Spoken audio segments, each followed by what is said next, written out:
zone as well. Again, if you don't know where anything is, please ask me or one of my colleagues. Will be happy to help. I'd like to take this opportunity to thank all the sponsors, the speakers, the partners, the advisory board, and of course every single attendee here for helping us to ensure that Sustainable Aviation Futures is the largest SAF and aviation decarbonisation event here in Europe. During the breaks, you'll be able to link and connect with all the sponsors in the networking zone, so please make sure you take the time to speak with their representatives if you're looking for project partners. I'm delighted to confirm as well that this year's edition of the Congress is featuring 700 people, and essentially to meet the huge demand for the growth of SAF and aviation decarbonisation, we're moving to a larger venue here in Amsterdam again next year, the Beurs van Berlage, which is the former stock exchange. The 2025 edition will take place from the 6th to the 8th of May, and we're expecting 900 people and 220 speakers from across the value chain. So if you'd like more information, please speak to one of the team. Be happy to help. We have a networking pod in the networking zone. Now, that's enough of the housekeeping. It's my great pleasure to introduce you to the chairman for today's keynote sessions, Aaron Hazelhurst. So Aaron is one of the main faces on BBC World News and has been a high-profile BBC Business News presenter since February 2002.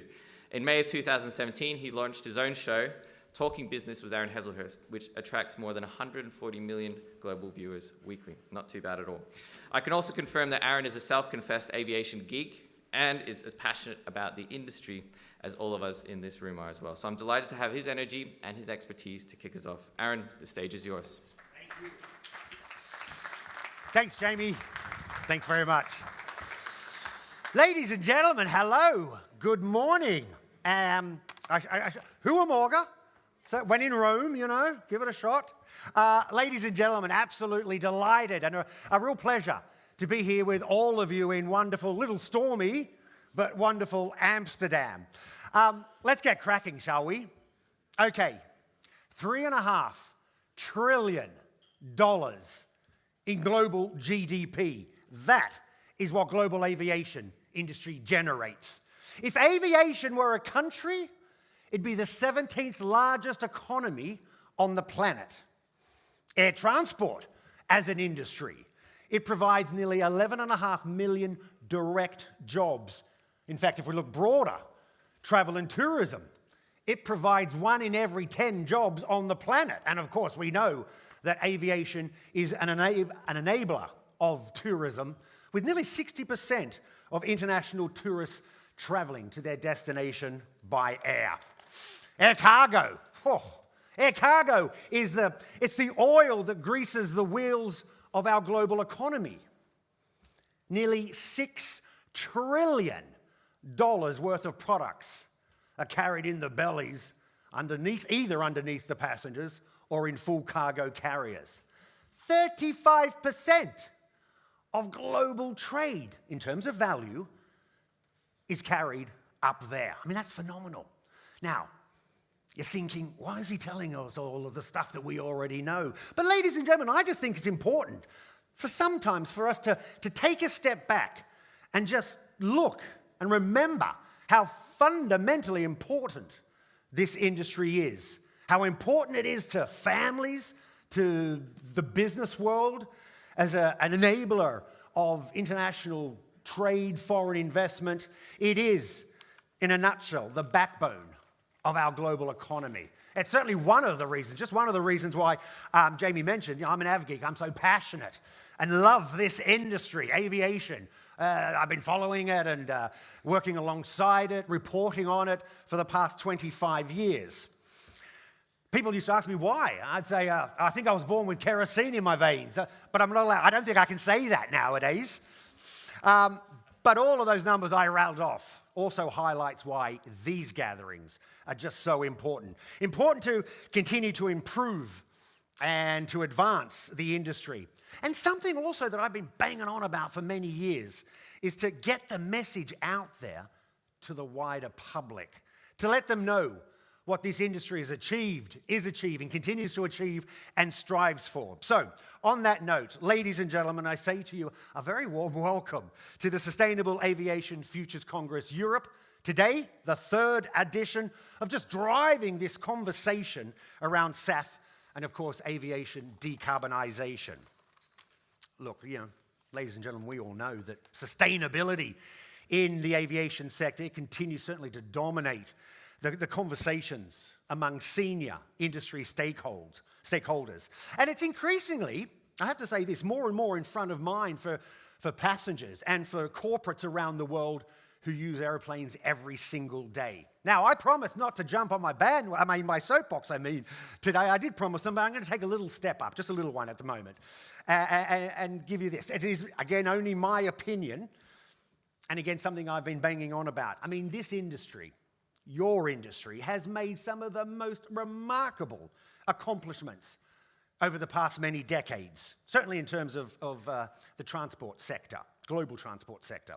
Whether it's reducing noise pollution or just making the industry far more fuel efficient.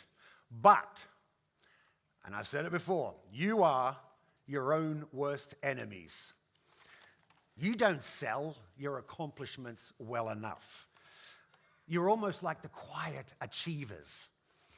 There's typically no global collective voice on all of those accomplishments, no global industry-wide ad campaigns, although something I must say we are working on with a select group of your peers in the industry. But look, put it this way, the reason I'm saying this is because I can't tell you how many debates I've had with news editors and news producers who are putting together a TV package on climate change or the environment, not necessarily directed to aviation, but the images that they want to use. It's a plane taking off, or a plane in the air with its contrails, or planes are driving around, moving around the airports. I say to them, why don't you put some images of the shipping industry in there? Dirty fuel.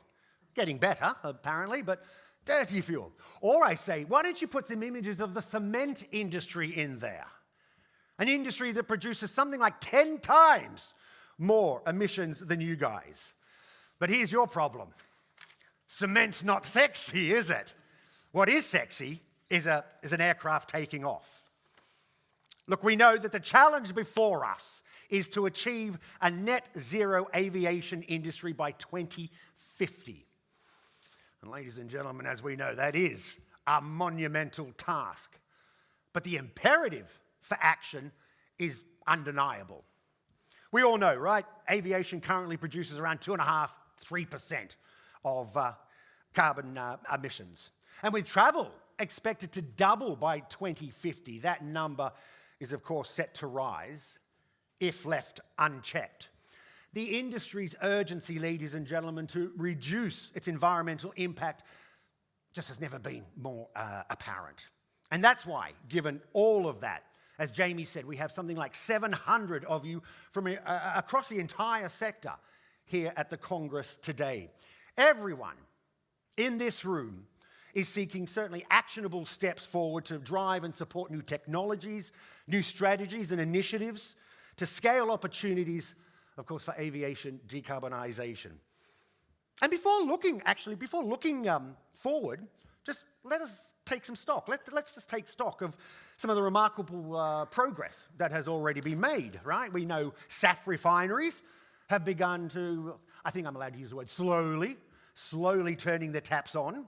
We also know that airlines, they continue to sign off-take agreements for sustainable fuel. Governments, they continue to develop policy initiatives to move that needle with Refuel EU, aviation certainly on the horizon. We're going to hear a lot about that over the course of the day. And we are increasingly seeing exciting, innovative solutions being developed, including, I should say, electric, hybrid propulsion technologies, even fuel made from human poo. And I can tell you, there's a lot of that. There's 8 billion of us now on the planet. By 2050, it's expected to be 10 billion. Excuse my French. That's a lot of crap out there. Okay, ladies and gentlemen, over the next 2 days, leading voices from the aviation and energy industries from across Europe and the globe, they're going to highlight the power of harnessing innovation, collaboration, and investment, of course, to drive meaningful changes across the aviation ecosystem. We're certainly looking forward to hearing about the prospects for cross-sector collaboration, expectations for impending European mandates, the crucial role financing, very important, that financing will play in getting SAF made on a commercial scale.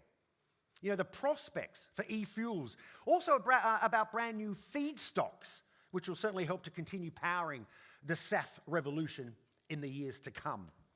So before I hand over to the first discussion, just a reminder, as Jamie mentioned, please use the app. Please ask the questions you want answered. Don't rely on me. Use the app, get involved, because I will say on a personal level, and I stress this, that events like this, it's not just about what's happening up here. It's not them and us. It's all of you. It's your industry, right? So everybody join in the dialogue, and so we can move things forward. So I implore you, please engage. Okay, so with that, allowing me to hand over to the Group Head of Sustainability at IGA, of course, International Airlines Group, who's going to guide you through a fascinating scene-setting, good starter here. It's a scene setter to discuss Europe's 2024 Sustainable Aviation Fuels landscape. It's right up his alley, I have to tell you. He is responsible for the sustainability strategy across the group's 4 airlines, of course, Aer Lingus, British Airways, Iberia, and Vueling. He is, ladies and gentlemen, also, there's a mouthful here, but he is also the chair of the UK government's Jet Zero Council's Sustainable Aviation Fuel Delivery Group. Ladies and gentlemen, a very warm welcome to Jonathan Council. Jonathan, come on up. Where's Jonathan?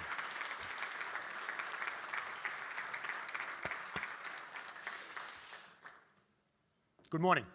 Good to see you. Hi, good to see you. How are you doing? I'm fine, thank you. Good morning, everybody. So, if my fellow panelists can join me. Yeah, that's a bit of a mouthful. Try and say that after a few drinks. Chairman of the SAF Delivery Group, Jet Zero Council. But, welcome. I'll let my panelists take their seat. I'll just, before we sit down, recall that the first SAF event I ever attended was back in 2008, here in Amsterdam, actually, just across the way at the Rai Centre. Now, it was a jet fuel event. It was similar to this, 3 days, about 2,000 people. And SAF very much was the AOB of the event. So at the back end of the last day, we were given a room right at the back of the hotel. I think it was actually somebody's room, literally. And there were 50 people in there. So, and this conference for me is a measure of how much progress we've made. 3 days virtually dedicated to SAF with 600 people. So, great to be here. I'll introduce my fellow panelists in a second. But first of all, what I wanted to do is just introduce a couple of slides by way of context. So this is courtesy of IATA. They recently produced a comparative review of global CO2 roadmaps. It's online, jointly with ATAG, ICCT, and the Mission Possible Partnerships. Not going to go into the detail. So these are 13 different roadmaps. They all contain the key components that are going to enable the industry to deliver net zero emissions by 2050. So operational efficiency, new technology, sustainable aviation fuels, and then residuals. The one bit I wanted to point out, though, is the green.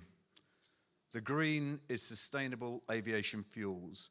So the minimum is 24%, the maximum is 70%, the weighted average is 53%. So in any one of these scenarios, sustainable aviation fuels are going to play an absolutely key role in helping us meet our 2050 target. And secondly, now 5 years ago, there was virtually no SAF policy anywhere in the world. So this is, again, courtesy of IATA. You can see the proliferation. There's over 30 countries now that are implementing some sort of SAF policy. You can see yellow and red is mandates. So mandates are very much the sort of default policy. We're going to get a lot into discussion about mandates because obviously the UK and Europe sort of leading in that regard. And also the US. The US haven't gone down the mandate route, they've gone down the incentive route. So that's going to be a core part of our discussion. So that's by way of context. We're very fortunate today to have 5 leaders in the SAF aviation community. So what I'll do is just allow each of them to spend maybe a minute to introduce themselves, describe their roles and their interest in SAF. So maybe starting this end, Jesper. Hi, everyone. Good morning. I'm Jesper van Manen. I'm the policy coordinator for aviation fuels at the Dutch Ministry of Transport. So it means I lead the team responsible for things like the national Refuel EU implementation, and personally quite active in the ICAO area, things like CAT3 and the ICAO FTG. And I'd like to welcome you all to our capital city of Amsterdam. Thank you for being here. All right, I'll go next. My name's Lee Abrams. I'm the Director of Emerging Renewable Fuels at Honeywell UOP. So we are a technology licensor who has been licensing renewable fuel technologies for over a decade, coming up on just about 2 pretty soon here. And my role is in particular focused on conversion technologies for the most abundant feedstocks in the world. So that's whole biomass and CO2. Happy to be here and looking forward to our discussion. Thank you, Lee. Rebecca. Hi, Rebecca Ross. I'm the Strategy, Innovation and External Affairs Director for Johnson Matthey. Johnson Matthey as a company has a long history in the chemicals and fuels area, and we develop and license technology for a range of aviation fuel production, including the Fischer-Tropsch route, reverse water gas shift, bioforming, and methanol, similar to Lee, helping to make more feedstocks available for use. And thrilled to be here. Thank you. Stefan. Hello, everyone. My name is Stefan. I'm the Vice President of Commercial for LanzaJet. Excuse me. LanzaJet is a US-based company, technology company. We have a pathway that is converting ethanol into sustainable aviation fuel. We have the ambition to build up to 3 million tons of SAF by 2030. We have a history of first. We're the first alcohol-to-jet pathway to be approved, ASTM, back in 2018. And we're in the midst of starting up our first commercial and first-of-a-kind ethanol to SAF facility in Georgia, and I guess I'll be talking a little bit more about it later. And we do everything from build, own, and operating facilities, as well as all the way to licensing the technology, depending on the geography where we deploy our projects. Pleasure to be here. Thank you. Thank you, Stefan. Amy. Hi, I'm Amy Hebert. I'm the CEO of Arcadia eFuels. We are a company dedicated to bringing eSAF to the market as rapidly as possible. We have our first project in Denmark, and a second one we're developing in the UK, and a third one in the US, and an additional pipeline that we haven't announced yet. We have just completed the FEED, the front-end engineering design for the first project, so we're moving right along, and we're looking for FID very soon on all of these facilities so that we can bring eSAF to reality. Thank you. Thank you, Amy. So I think you can see we've got a range of different SAF producers, and we've got regulators, and also good global representation. So we're going to have a really good debate around how the SAF landscape looks globally. Before we get into the core and meat of the discussion on policy, though, I'd just like to get an update from people. How are they feeling about where we are with SAF? How much progress have we made? And how are they feeling about, particularly in terms of the mandates that are kicking in from next year? So maybe if we start at the reverse end. Amy, do you want to kick us off? About mandates? And how you're feeling about SAF generally? Yeah, no, I think that in general, you know, SAF is needed. We see climate change happening around the world. There's more and more environmental disasters that are costing billions of euros to repair. So we've got to move forward. SAF is a great way to reduce carbon emissions. And so I think that we have a lot of work to do. We have to develop all new supply chains. There's multiple routes to SAF. There's so much work that needs to be done, but we have no reason not to do it. We must do this, and we must do it quickly, and it's going to take all of us working together. So there are many, many challenges, but that's how it goes. So I think that gives us something to work on together to make this a reality. Very optimistic. We still have a long way to go. I think this year there'll probably be maybe 500,000 tons of SAF put to market. We'll need almost 1,000-fold of this by 2050 to get to net zero ambition of the aviation sector. From our perspective, alcohol to jet, we see that as a big lever to decarbonize aviation. We can tap into ethanol, low carbon intensity that is available today and used for the road market. And there is close to 100, 120 million tons of that feedstock available. And we can also tap into all the other feedstock, whether it's municipal solid waste, of gas, that can be converted into ethanol and ethanol to SAF. So we see tremendous opportunity. We're only at the beginning. We have one project that is almost fully commissioned, that we're still on par to get that first SAF production by the end of Q2. We have a large pipeline of project that is growing significantly.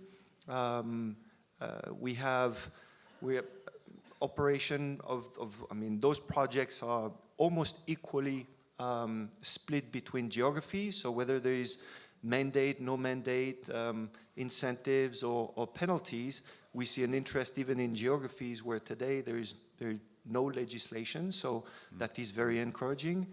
And in a way, you've shown it on the graph. SAF is the biggest lever to decarbonize the aviation sector, and it's going to be a license to operate for those airlines that in a sector that is really growing. So absolutely. And I guess it's worth saying, I mean, we do have a number of dedicated SAF plants coming online now, but the volumes are very low.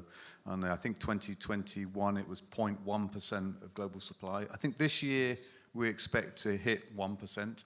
So still very low, but we are seeing that ramp up. So interested to get your thoughts, Rebecca. So I think, of course, we do feel very positive about the developments that have been made, and I'm sure in the time that this conference has been running, there's been a huge amount of progress in, in SAF mandates and SAF policies. I think what's also exciting about SAF is it's not just an area that's driven by government mandates, but there's also end customer demand. Over 40 airlines with a SAF target. So I think it's great to see the end customers as well being interested in this area. I mean, from our view as technology providers, we feel that the technology is ready and it's available to be deployed. And we have a pipeline of projects around the world. I think the challenge that we all see is how do you get the different pieces of the puzzle to come together to get a project through to FID? And I think that's really where we are in terms of the challenge that we face. If we look at the EU, for example, there's enough announced projects to meet the 2030 mandate, but they're not got through to FID yet. Right. And they need to get through to FID in the next 18 months, otherwise the plant won't be built in time for 2030. So I think that's really the challenge for the next year or so, is how do we get those plants through to FID? Yeah, no, definitely. So FID, financial investment decision, lots of, one of the descriptions we heard yesterday is the valley of death. So that's from project initiation to FID, and that's the point, the high risk phase of any project. And of course, we'll get into where we got to on policy, but what remaining policy elements do we need to avoid that? And you're right, customers, I'm thinking on scope 3 sales. So this is where corporates, they will purchase sustainable aviation fuels to reduce their carbon footprint. Literally, we bought about 50,000 tons of SAF last year. Every single ton we sold for scope 3. We're tripling that this year. Every single ton of that will be sold for scope 3. So demand from corporates to use SAF is very high. Right? So Lee, interested in your thoughts? So I think some of the things my fellow panelists have said are going to be similar to my views on this, right? That we have technologies available at scale, and what we see really is an acceleration of interest in SAF over maybe the last 3 or 4 years. Right, we've been in renewable fuels technology licensing for years, but what we've seen more recently is this shift change from focus on renewable diesel for road transport to a focus on SAF, as I think the world has come to understand that SAF is the one mechanism for true decarbonization of aviation, particularly things like long-haul flights, where you don't have a lot of other options. There are other ways to improve the sustainability of aviation, but ultimately, as you showed on the graph, SAF is a key part of that. So we see a shift in interest towards SAF projects, and there's a strong pipeline, both in Europe and around the globe. I think we have 500 million gallons of ethanol to jet capacity licensed. We have 570,000 barrels per day of our eco-fining technology. That's a fats, oils, and greases conversion technology, also licensed. And the key here is Some of those projects are in operation today. When they all get to operation, we have a good path to satisfying the required volumes of SAF. But are they all going to get to FID is the question. And how do we set up a ecosystem where there are policies in place and there are funding available for those projects to reach FID and actually produce the SAF demand, or the SAF that meets the demand? No, exactly. So you can see what the mantra is here. How do we get to FID? So I actually have a plea as well for everybody that's involved in the SAF community. The interchangeability of units. We talk about litres, gallons, barrels, tons, LGBT. Now, I love diversity in people. Absolutely love it. But please, please, please, can we just use one metric for, because I can't do that mental arithmetic. Let me do it for you. I'll thank you. help. That's going to be, if I've done my math correctly, roughly 30 million tons per annum of capacity between both our eco-fining and our ethanol-to-jet technologies. Fantastic. I think tons is the best metric. It's the and easiest. Why? Because we measure CO2 in tons, so you can draw that connection. So yeah, thank you for that. And you're absolutely right. I mean, why is SAF so? Two reasons why SAF is critical. It's the only thing that is going to help us reduce our emissions in the next decade. And as you say, it's the only viable solution for long haul, which will be 70% of our emissions. So it is critical. Jesper, Netherlands have been a leading light on environment policy sustainability. I mean, Netherlands actually set a SAF mandate of 14%, I believe. So very interested in your perspective. Yeah, thanks for asking that one. There's something we always need to clarify a bit. So a few years ago, we set a national SAF blending target or ambition of 14% for 2030. It actually started out from the industry side, and then the government took that target over. We did explore putting in place a national mandate, but we always said we prefer a European mandate. So we're actually very happy with Refuel EU in the end. It could have been higher, obviously. We had 14% as an ambition, and it's 6% in 2030. But that's what you get when you have something for the entire EU market. So, and just in terms of what was said a few moments ago, I think from our perspective, in Europe, it's looking good on the HEFA side. If you look at all the projects that are very advanced in the Netherlands right now, if you add them up, that's almost 2 million tons of HEFA production coming online between now and 2030. And I think that's about 75% of what's even needed to hit the 6% target in 2030. Right. So that's great. But obviously beyond then, and even to hit a national higher ambition, we are definitely going to have to put a lot more work in from all sides on broadening the feedstock and pathway options between now and then. Yeah. No, absolutely. Okay, so let's go. Here we are. Let's get into the detail of mandates. And I guess the key, dividing line is between what the US are doing. So US is very much incentive-based policies, whereas here in Europe and the UK, we've gone down the mandate route. So let's get into the sort of pros and cons of those, and maybe start off with, I guess you're very well placed, Amy. You've got plants in all three jurisdictions, so you're well placed to give your views on the pros and cons of policy across those three. Yes, it's a shame we can't mix and match, because that would be ideal. But I think, it's hard for legislators to have this views on what's really needed to get there. So I think all governments are doing the best they can. But as a producer, what we really need to do is be able to have a financeable project. And to have a financeable project, it all really comes down to offtake agreements. And to do that, you need to fill the gap between this green premium between eSAF or SAF and fossil fuels. So I think Europe's taken the route on mandates, which is fantastic, but that doesn't really help us have bankable projects because there's no way to really address the green premium in long-term offtake agreements. So I think that's a challenge of getting projects in Europe to FID. From an investor perspective, it's nice because investors say, oh, there's mandates, there's great, there'll be a market, but again, there's going to be no risk in the project financing, so it still comes back to these offtake agreements. Whereas in the US, with the Inflation Reduction Act, producers have certainty on what can be achieved in terms of incentives. So that means the price can be lowered from day one, which means it's easier to get these offtake agreements because the green premium is less. So that's helpful. And then the UK has kind of taken the blend approach and gone out with the buyout price. And so I think that is also just fantastic because there's a target. We know if we can produce and sell underneath that buyout price, then we have a project, and it's very easy to get offtake agreements again. So it's a mix and match of these different things for producers, and this is what we're struggling with. So we've got 3 projects. We'll see which one can make it first, depending on how we can get these offtake and green premiums to be reduced. Sure, sure. And I think your point on mix and match is very well. I mean, that's one thing we can continue to do, is to demonstrate to governments, what's working elsewhere in the world, and say, and that's something very much we've tried to do through the Jet Zero Council in the UK, point to what the US is doing and what's happening in Europe, particularly. I mean, mandates on their, I mean, the mantra we've got, mandates on their own will not drive investment. All they do is they send a demand signal. So they're an important component piece, but if you want to get funding, you've got to provide incentives as well as those mandates. And I guess we're still in the EU. They've gone down a different route with SAF allowances, so which is really, I guess, addressing some of that green premium for airlines. But they probably need to do a bit more if you want to get to FID, particularly on some of these PTL plants.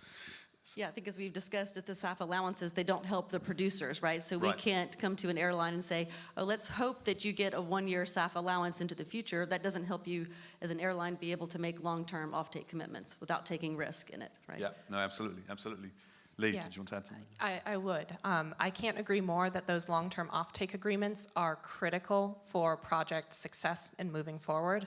But I think that something in the US that we are seeing is a reluctance to finance projects based on assumed credit value for the fuel in the future. And I think that that is maybe one of the gaps that needs to be closed, because what's a good policy? It's something that is assured and long enough duration that it actually impacts the market. And right now with the Inflation Reduction Act, I think there's a lot of optimism around this. But there's also still the challenge of, are you going to be able to get project financing based on those credit values, given the certainty of them, say, 5 years down the road? And I think that general point on mandate certainty is really key. I think we probably all agree this on the panel, right? That it's not helpful to have any doubt or speculation as to whether the mandates will hold, because people are looking for long-term contracts. Airlines are signing up to long-term contracts, but they want to know that there's going to be that level playing field there. And in a year when there's a lot of the world going to the polls, we do see there's a bit of risk there. So I think it's really important that governments continue to reiterate that they are committed to this. There isn't going to be wavering, because that's what we need to make sure we can get those investments in. No, that's a really important message, and incumbent on all of us to send to the governments is, do not change the mandate. There's other component pieces we accept that you could vary, but the level of mandate, absolutely got to stick there, because if that changes, the opportunity to get investment is seriously diminished. And maybe being the airline on the panel, I can talk a bit about offtake agreements. This is a sort of major change for airlines. Typically, jet fuel deals, they're 12 months. They're pretty standard. They're hopeless for SAF producers. You can't take that to a bank. So we're having to look at a lot longer offtake agreements and committed take or pay. So a good test case for us at IAG was the deal we announced in January with 12, so a PTL company in the US. We had to approve a 14-year offtake agreement. It took a year for us to get that through our internal governance.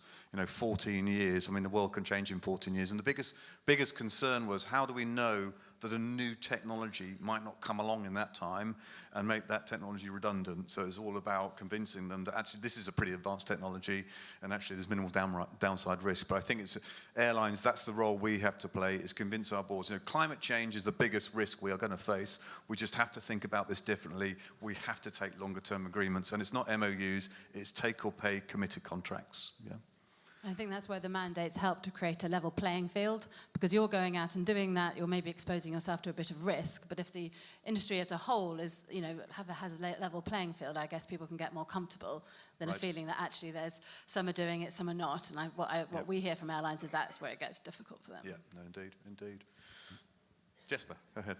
Yeah, thanks. Actually, the point on level playing field, I was thinking, I haven't seen Guillermo in the room yet from European Commission, but he might remind you that level playing fields even in the official title of Refuel EU, so that might be good. I just wanted to point out that there's obviously advantages and disadvantages to all of these approaches, and it would always be good to continue this conversation with policymakers on which bits and pieces we can learn from each other. Take the example of the HEFA cap in the UK mandate.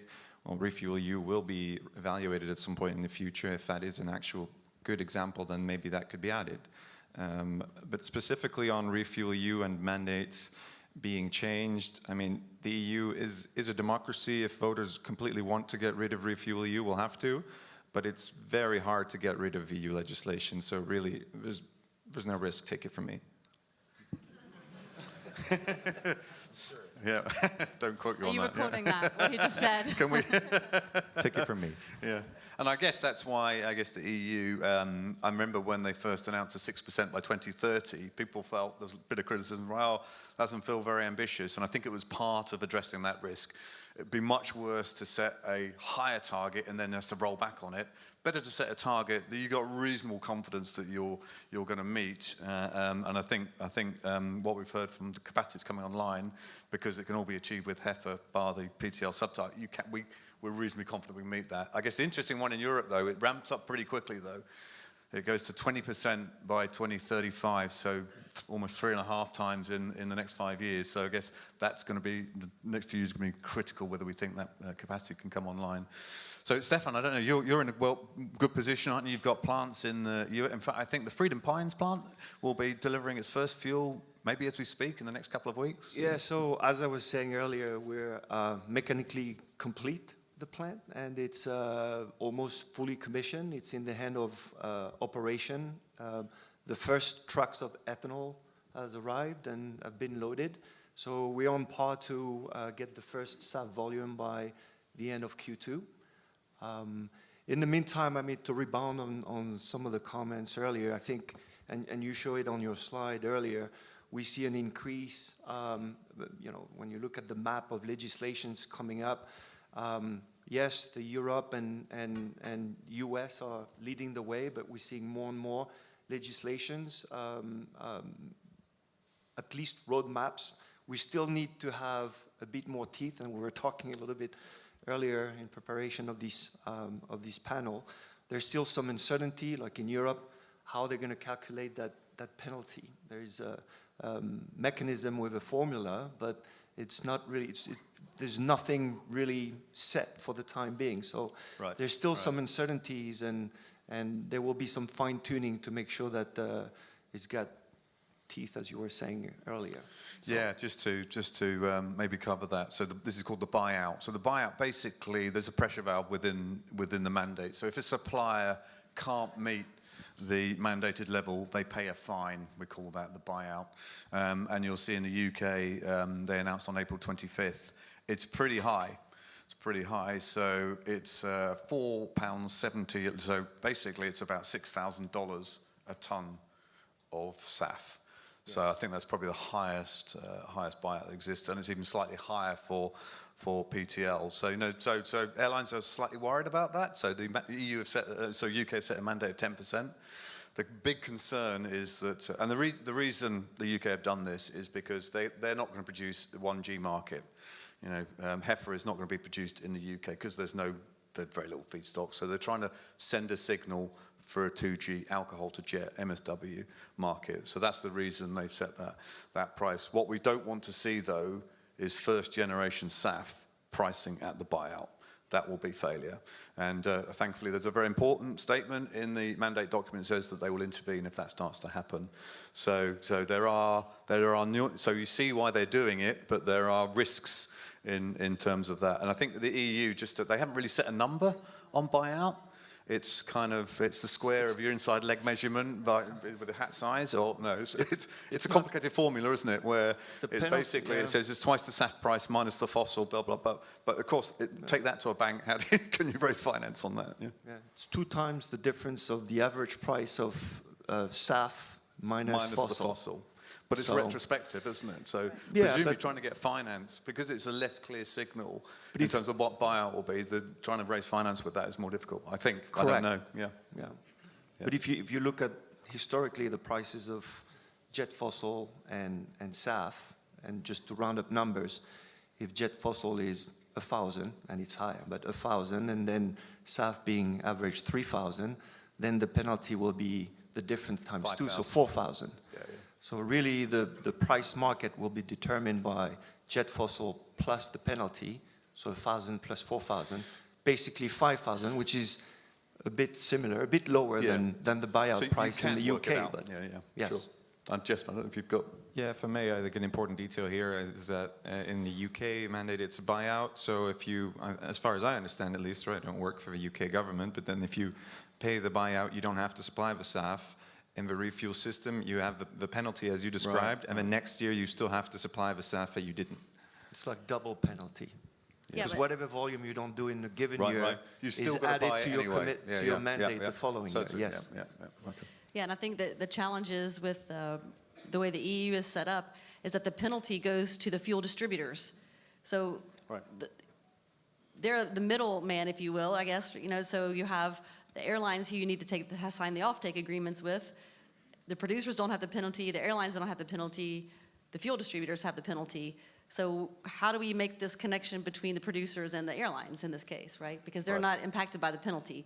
Now, probably the penalty will indirectly go back to the airlines, but that's unclear on how that will work. So I think it's a good way to have something there, but it's not quite tangible enough for these projects to get to FID. Okay, so this is a learning by doing. So I think there's still ways to go, isn't there, to perfecting these mechanisms to provide these incentives. Yeah. Sorry. I think Rebecca. the UK is also looking at the revenue certainty mechanism as well, to the point Glad you about raised that. Yeah. time to input into things. There's a consultation going on at the moment about the revenue certainty mechanism, so do feel free to contribute to it if you're interested. I think it'll be a super interesting mechanism, right, when it's announced, but it's the first of its kind. They're looking at some of the models based on the sort of contract for difference idea, but there are also other more creative models in there as well. And I think if we can get something like that working well, it should hopefully really provide a good mechanism to help get finance into these projects, right? Because it provides a degree of certainty on pricing, which is what at least reduces one of the risks. Because I think when you talk to investors, they see there's demand risk, there's cost risk, there's price risk, there's some perceived at least technology integration risk, even if the individual technologies are well known. And taking all those things together is too much different type of risk. Yeah. There's a real need to reduce that, which is what the revenue certainty mechanism is trying to do. Yeah, I have a copy here. Anybody wants to have a quick look? This is the consultation launched on April 25th.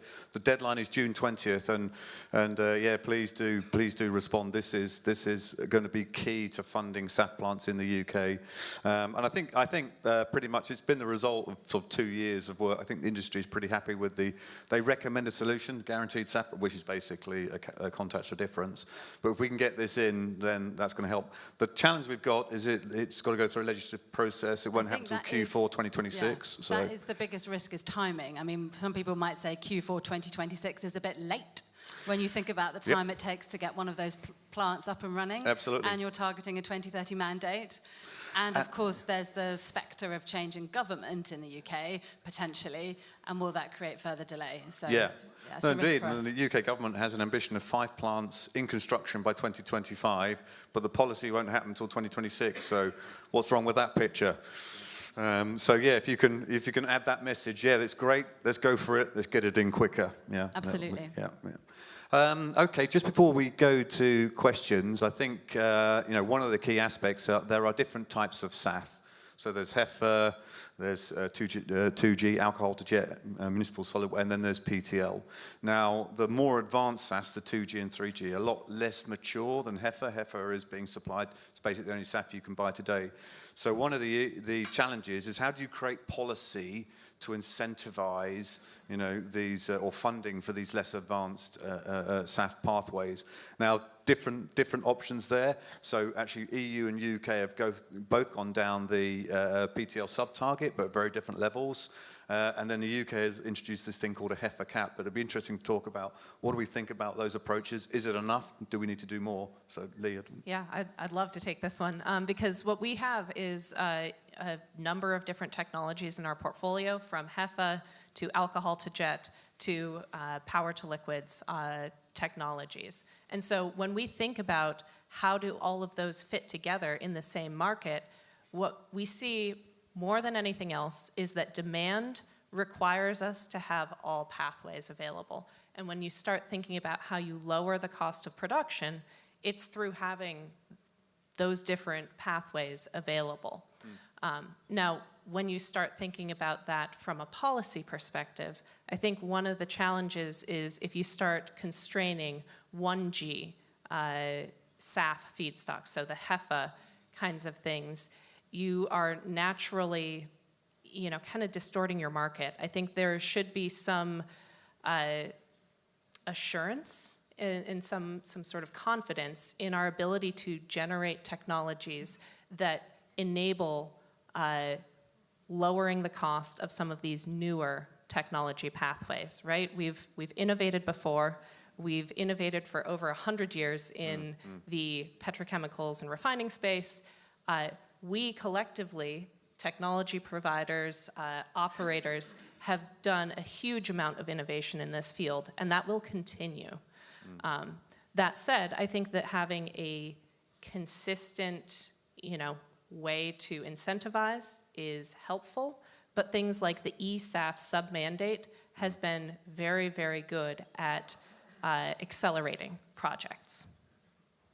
Very good. Completely agree, absolutely. No, I was going to say, you showed the various scenarios with SAF being, the biggest lever to decarbonize aviation. Most of the sub-scenarios, when you look at the breakdown of technology and the ramp-up of SAF by technology, HEFA is usually shown as, a cap around 20% of how much SAF we'll need by 2050, which means that the 80% remaining of the market will have to be filled by alcohol-to-jet, gasification, Fischer-Tropsch, or power-to-liquid. We've been seeing a bit of a sub-mandate of P2L in the UK and Europe, and it's leaving a bit of gasification, Fischer-Tropsch, and alcohol-to-jet in, a bit blurry, and we're seeing HEFA, lots of HEFA projects, and lots of power-to-liquid, lots of e-fuel projects, and in between, especially in Europe, not so many. So one of the things that could be done is also do a sub-mandate for non-HEFA or non-P2L to see that part, because it's going to be part of the bulk of the SAF required will be alcohol-to-jet and SAF. Right. And we don't see that around, in the rest of the world. So do you think the combination of the HEFA cap and the PTL sub-target in the UK creates that signal around 2G? Is that a little bit, right. Yes, Yeah. definitely. Yeah. Because if you limit the HEFA and you have a sub-mandate for P2L, everything else will have to be gasification. By definition, has to be 2G. That's a good example of something that could be done in other geographies, yes. Yeah. I'll be a little incendiary about that, because when you look more broadly outside of aviation, I know we love SAF and we love sustainability within aviation, but when you look at the global energy transition and how we make it the most efficient possible, I think it's important to recognize that HEFA actually does belong in SAF. I think that the cap is in some ways meant to avoid pulling all of the HEFA from renewable diesel and shipping and things like that into SAF.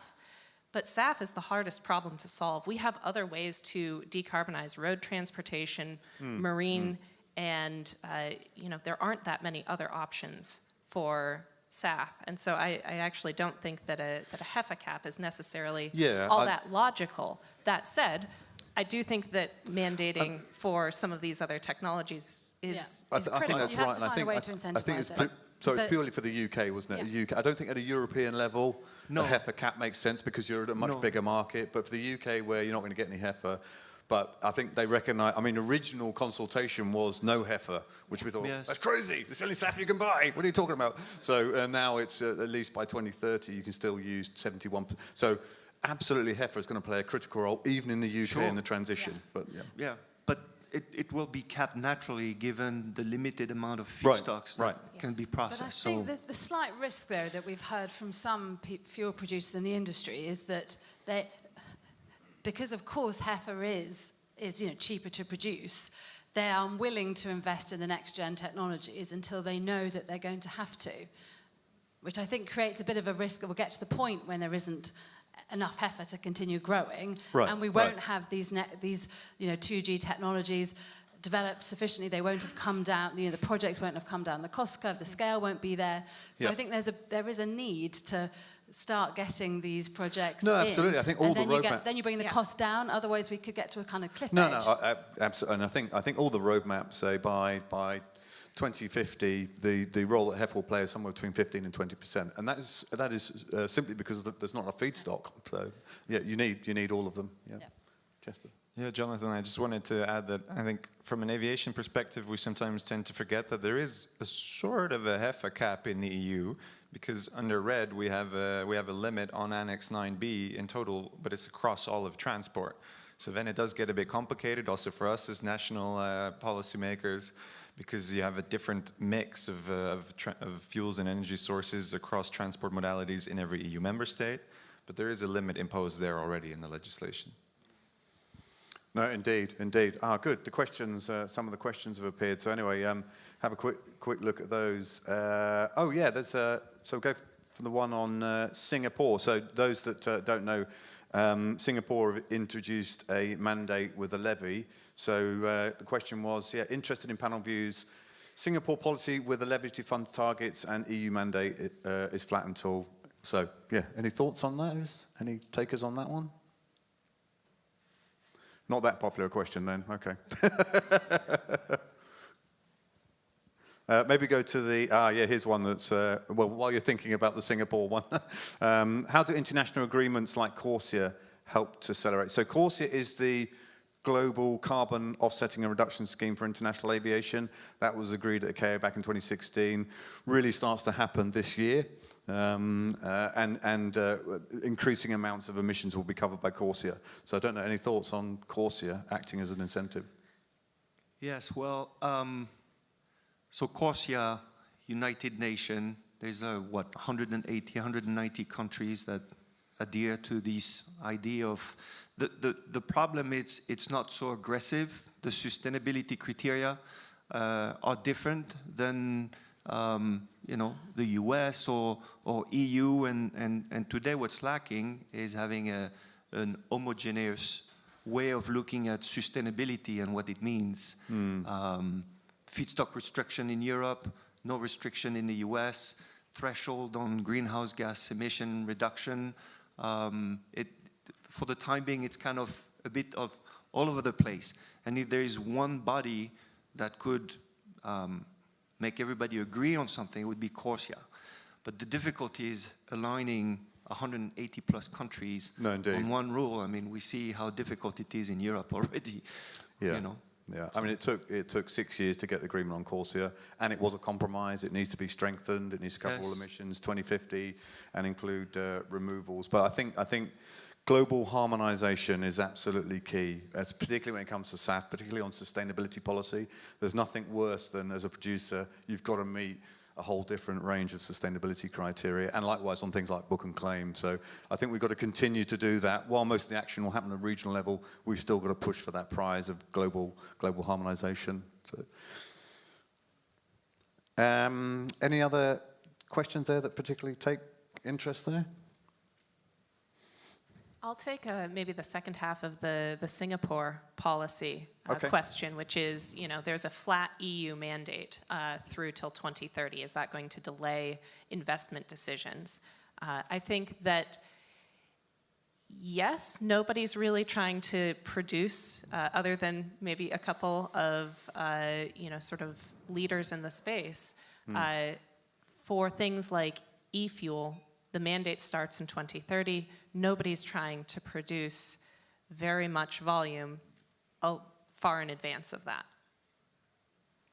Yep. Listen, if there is no FID on some e-fuel project in the next 2 years, there's a chance that the mandate will not be met by 2030. So it takes 5, 6, 7 years to build a project from the idea to operation.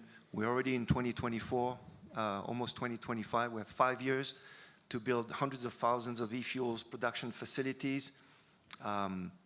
Most likely, it's not going to happen. Exactly. And Lee, I would say that there are people trying to do e-fuels, eSAF plants, but Yes. it's extremely complicated. I mean, with the EU regulations around temporal correlation and where do you get the power from, and the grids aren't there, and the CO2 supply chains aren't there, and you're competing with governments that want to do CO2 sequestration.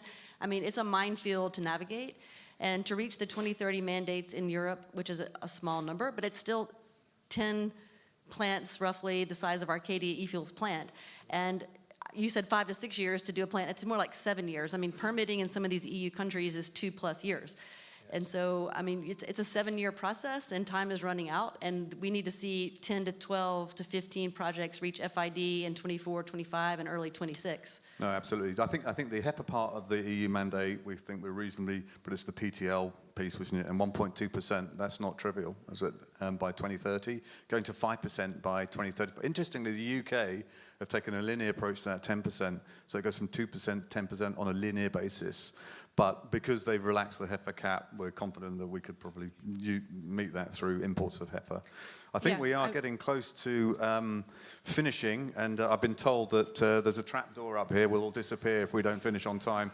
So just want to, basically, each of you maybe have 15, 20 seconds on, if we're back here in a year's time, what looks like success for you? So maybe start with Amy. Thank you. Yeah, so I hope to see 10 FIDs on eSAF plants. That would be fantastic. 10. Excellent. We'll take that. Not from Arcadia. I'm talking about as an industry. As an industry, we need 10. Industry-wide. Yeah. Very good. Yeah, as an industry, lots of success, lots of FID, lots of project under construction and in production. For us at LanzaJet is Freedom Pine up and running at full capacity and having 5, 6 more project post feed and FID under construction. So very good. Rebecca. I'm going to have to concur with the project FID, I'm afraid, as being a key thing to celebrate. There's a theme running through this. Very good. Lee. I'll go with that, but I think that maybe I'll add a little bit more color, which is I think that one of the ways that we start talking about getting SAF prices down, we lower the cost of production, is through scale. And so to me, seeing projects that are really starting to be executed and successfully so with large volumes is going to be critical, and the way that you enable that is through clear policy. Very good. Jesper. Running into overtime. So in a year's time, I hope to have a source of project finance for 2nd and 3rd generation SAF up and running in the Netherlands. Very good. And I'll just throw one in. Revenue certainty mechanism in the UK, so don't forget to fill in that consultation document. If we can get that in 12 months, it'll be brilliant. Just please join me in thanking our panelists, Amy, Stefan, Rebecca, Lee, Jesper. And thank you. And thank you, Jonathan, to you as well. A fabulous first session, so thank you to all the panelists. Kicking the Congress off, a lot to take on board. The takeaway is what? Great improvements. We've got a long way to go, though.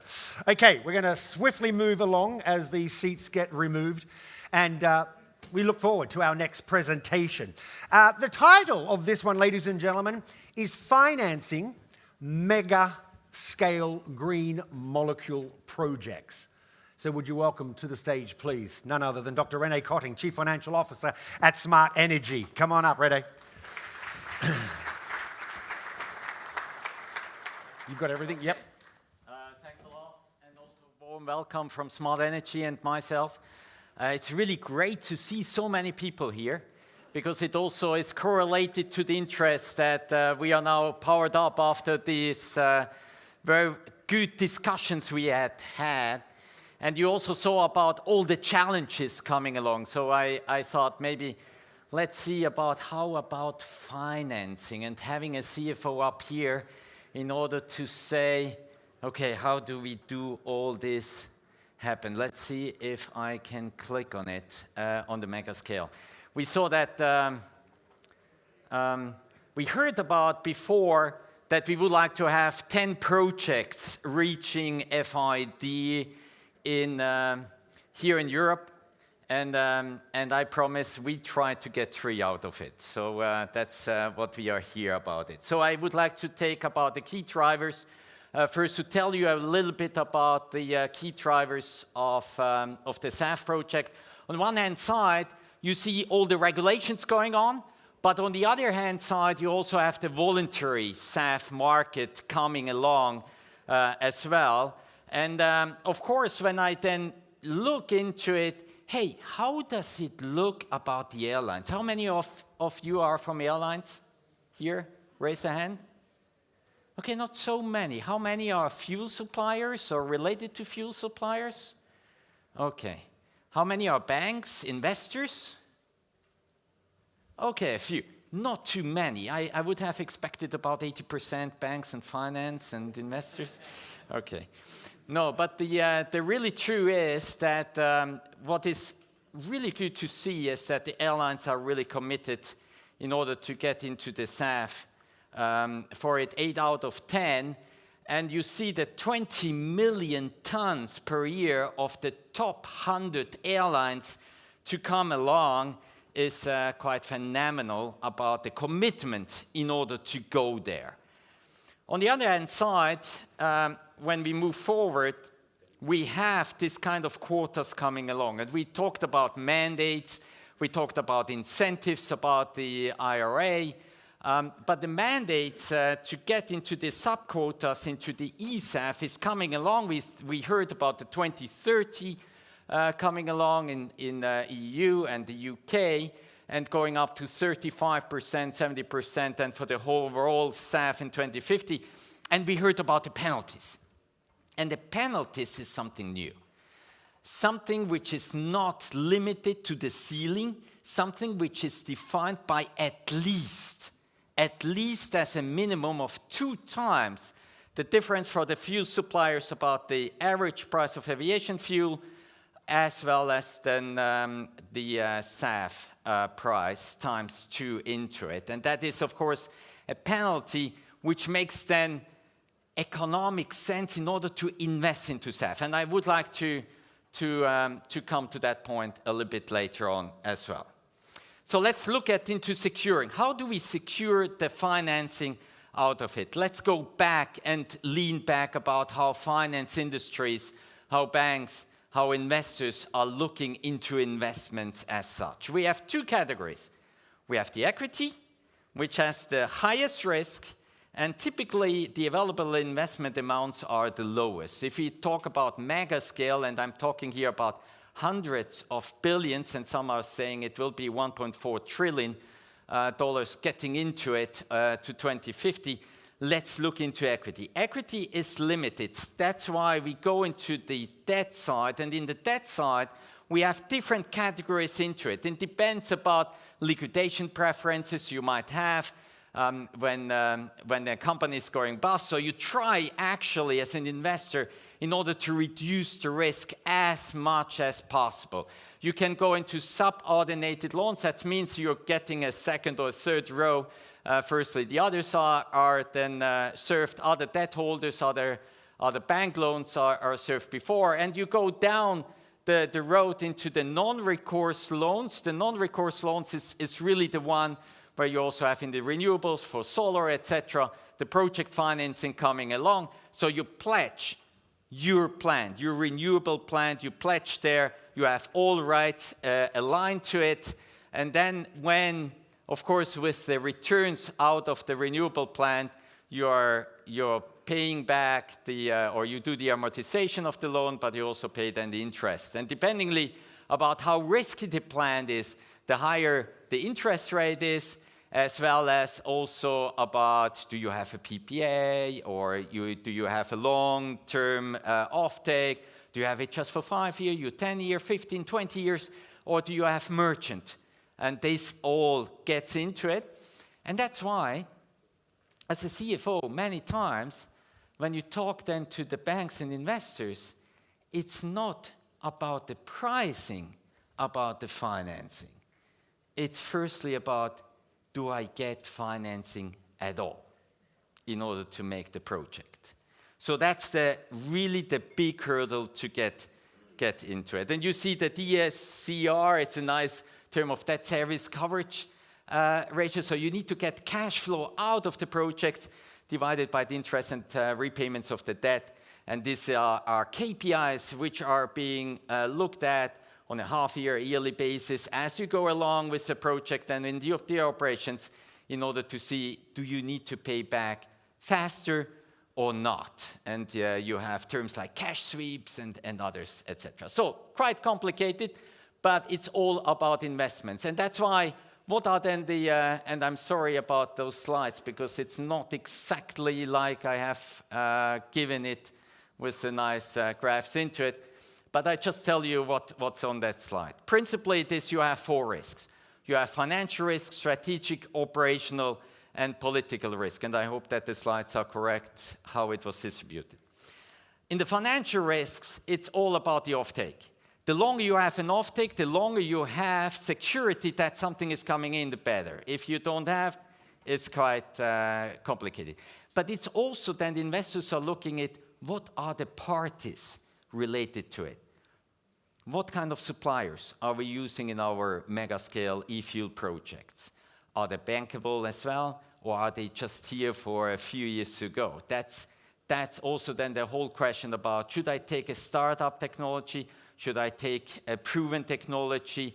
What kind of technology should I get in order to get the financing? It's all about reducing the operational risk, reducing the accidental risk in order to get efficiency in the processes, in the operations, etc. That's all that. Then, of course, also looking into the political risk. I mean, we still debate on some political levels about how should it be.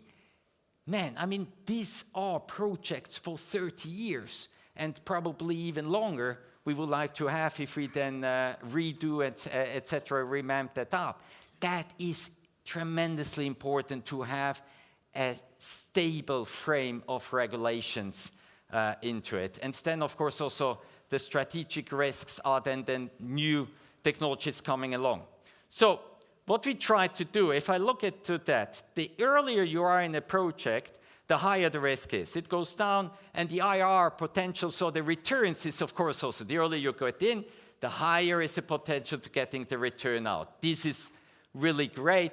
And then, of course, the capital needs is coming along a little bit later on. And that's why you say in the first phase, that's where we talk about the valley of death. It's about the development phase.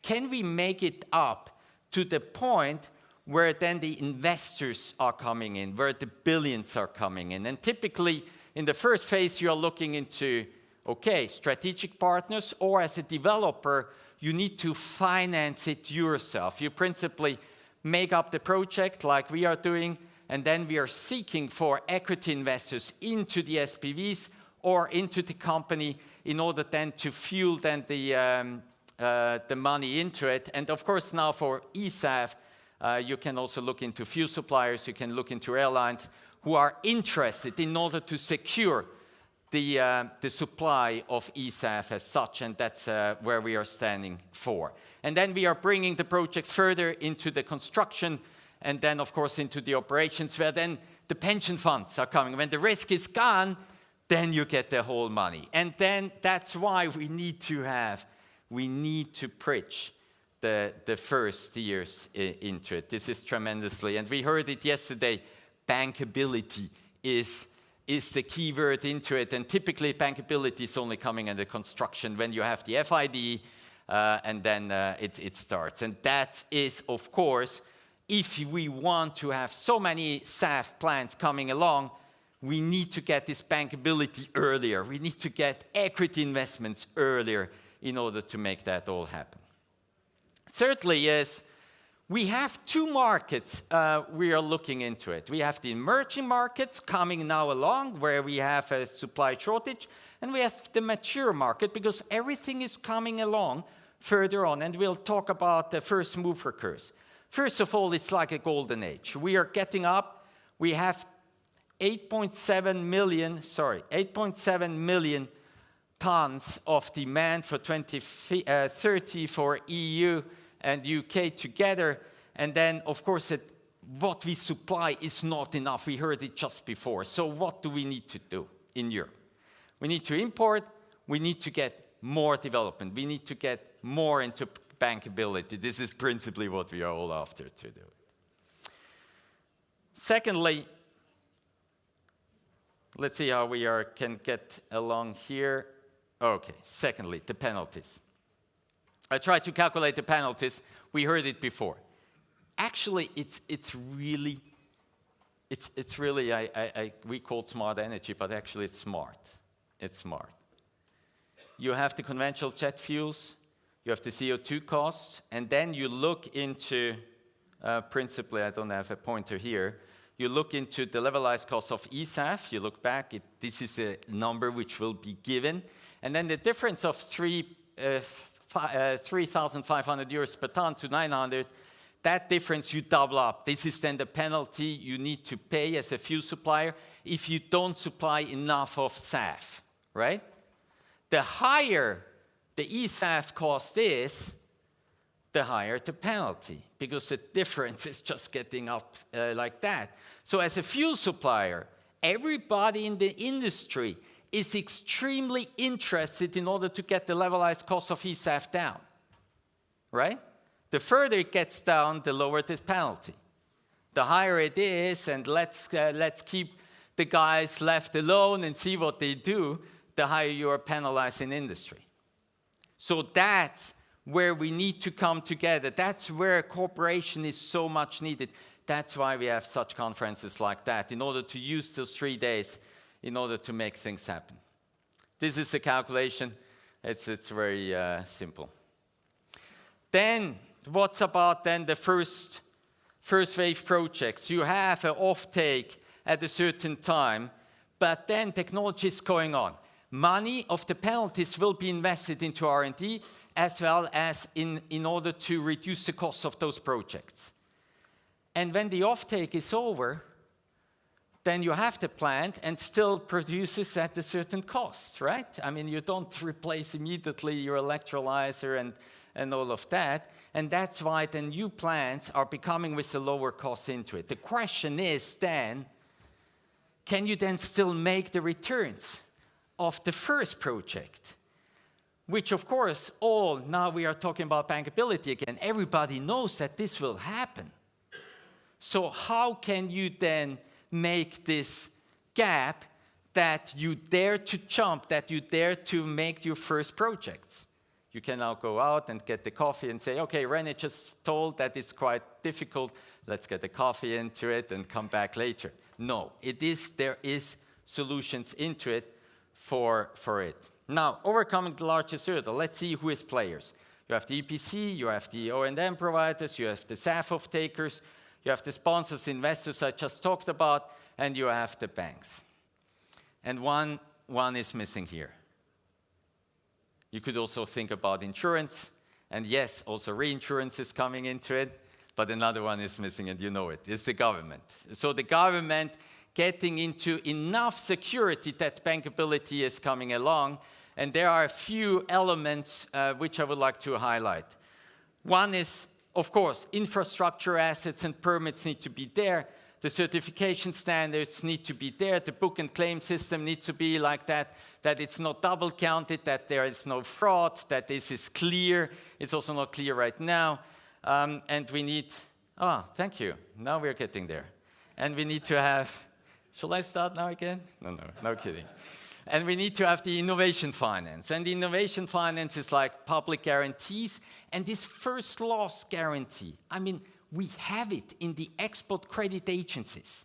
It's actually a superb way of securing bank loans up to 95% according to OECD rules that you can export into emerging countries, etc. And this kind of ways are good, public guarantees, ways in order to get bankability. And then we talk about contracts for difference.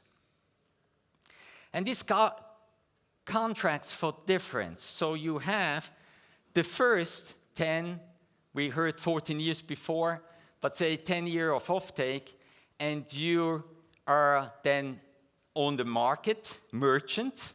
You can only have then a lower price coming into it, but the difference will be then compensated through the contracts for difference. And those contracts for difference will be fueled with the money of the penalties, fueled with the money of the emission trade systems, fueled with maybe another CO2 tax of some of the countries. Maybe in 10 years we'll talk about it again.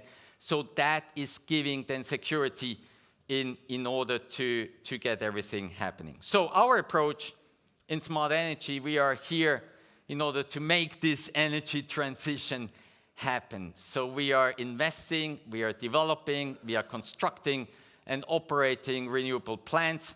We have been coming from the renewable space of solar and wind, and we have been moving into the green hydrogen, and now really power to X. That's where we are feeling comfortable and where we want to make a difference. And we said we want to accelerate in these 3 areas: in aviation, in industry, as well as in maritime, in these 3 areas. We have then set our projects into it.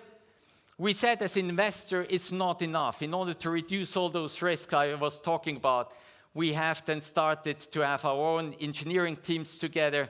We have acquired engineering teams in order to get us moving faster into the area, as well as then also getting the learnings out of the operations and the maintenance and so on, and on the trading sector. What we are looking right now, and this is a little bit what we have as project pipelines, 7 gigawatt of renewables we did so far, 12 gigawatt we have as a pipeline. So the pipeline of the power for the e-fuels, that's what we bring as well. We have projects for on-grid, but actually we are coming with large solar plants and wind plants and storage as well into the picture here as well. And we have 3 projects. We would like to have FID as fast as possible in Portugal. So one is Galileo project, so 500 megawatt electrolyzer capacity under 33 kilotons, and we use now kilotons as a metric, not liters. We just learned it. And we want to be ready by end of 27 with the first phase. We will have 2 and 3 phases into those projects. So start producing as fast as possible into it. Then, and Galileo project was then also awarded at the COP28. We are awarded as Energy Transition Changemaker into it. And you see very well about 400 megawatt of solar, and then 2 phases, 125 megawatt electrolyzers, and then 235.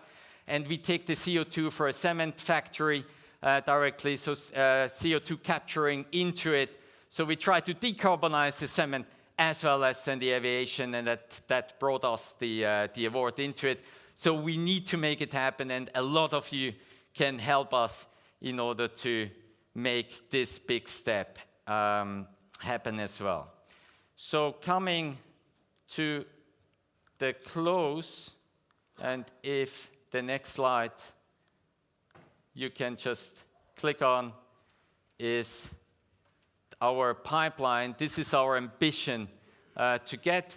So it is step by step getting along, but at the end we try to get to the 7 million tons over time. If you ask me, okay, René, where can you sign it in order to get there? We are not yet there. So we need to get the contract for difference, I told you. We need to get bankability, but especially we need to get the collaboration with all of you in order to make it happen, in order to dare to jump. Thank you very much.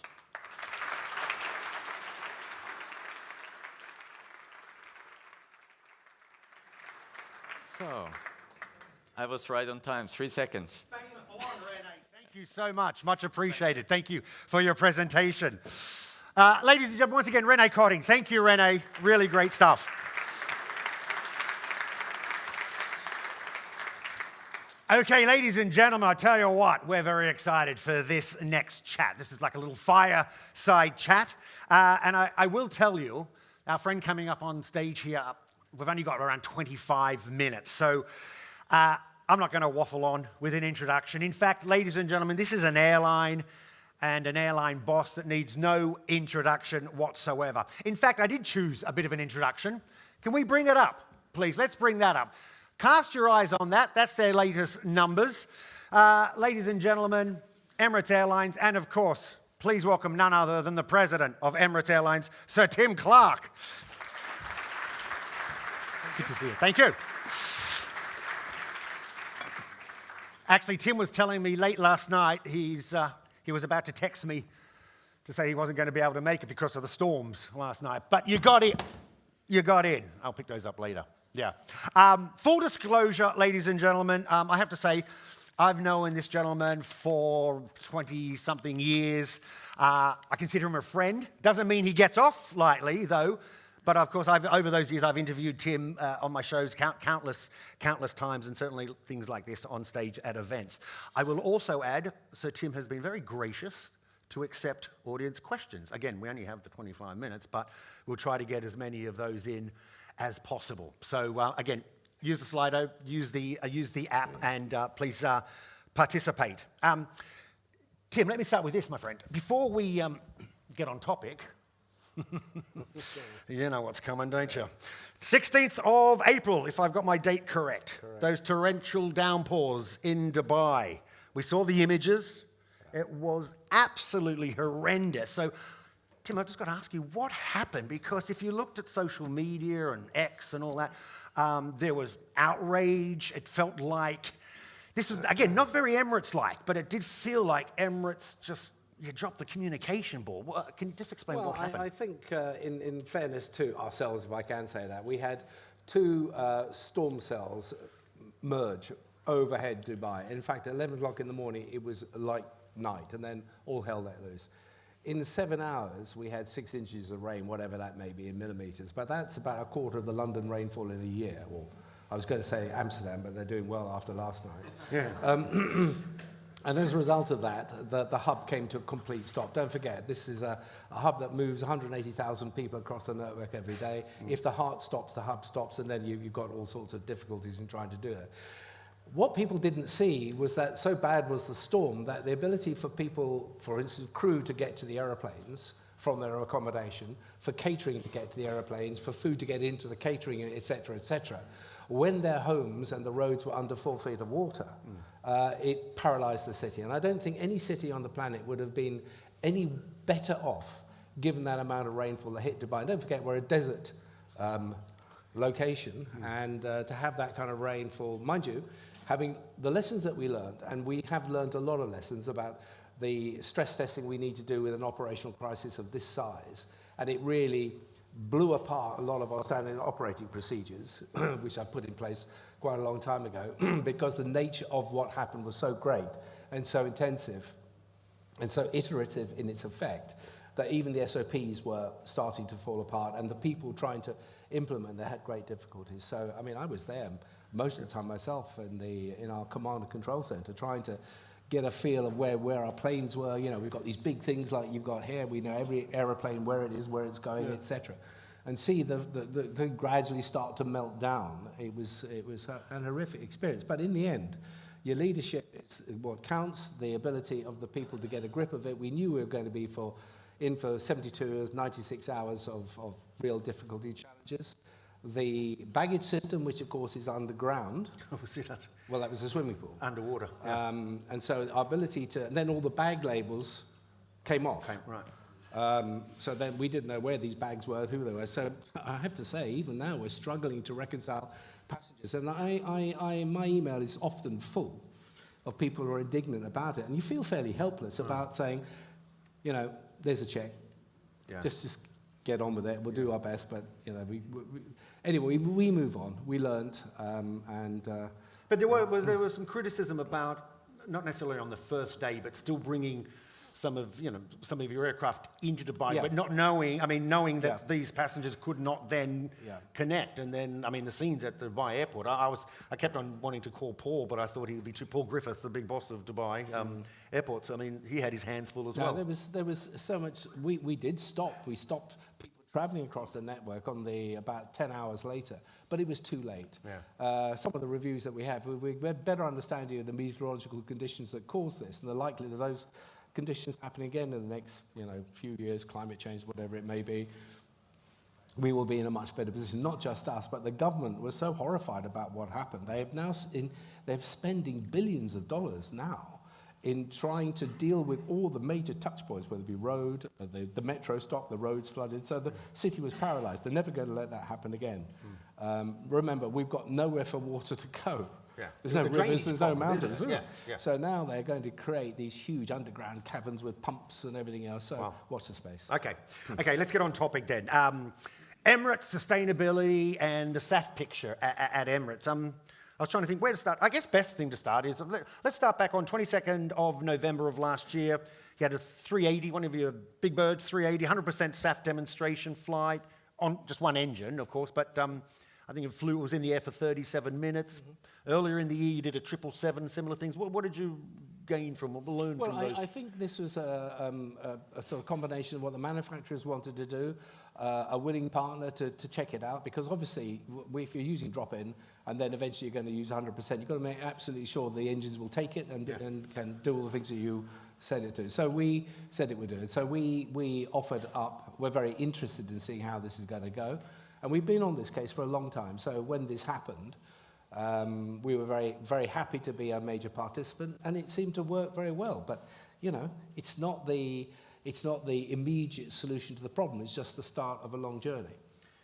Because I was also looking at some of your numbers, and so you've looking at the last two sets of numbers, 22 and 23. In the Emirates financial report, it showed that you used nearly 8.5 million tons of jet fuel and 179 tons of SAF during that period. How much more what's the SAF picture like now? Because you've recently mentioned in an interview that the stick approach is not the way to get us over the line with SAF.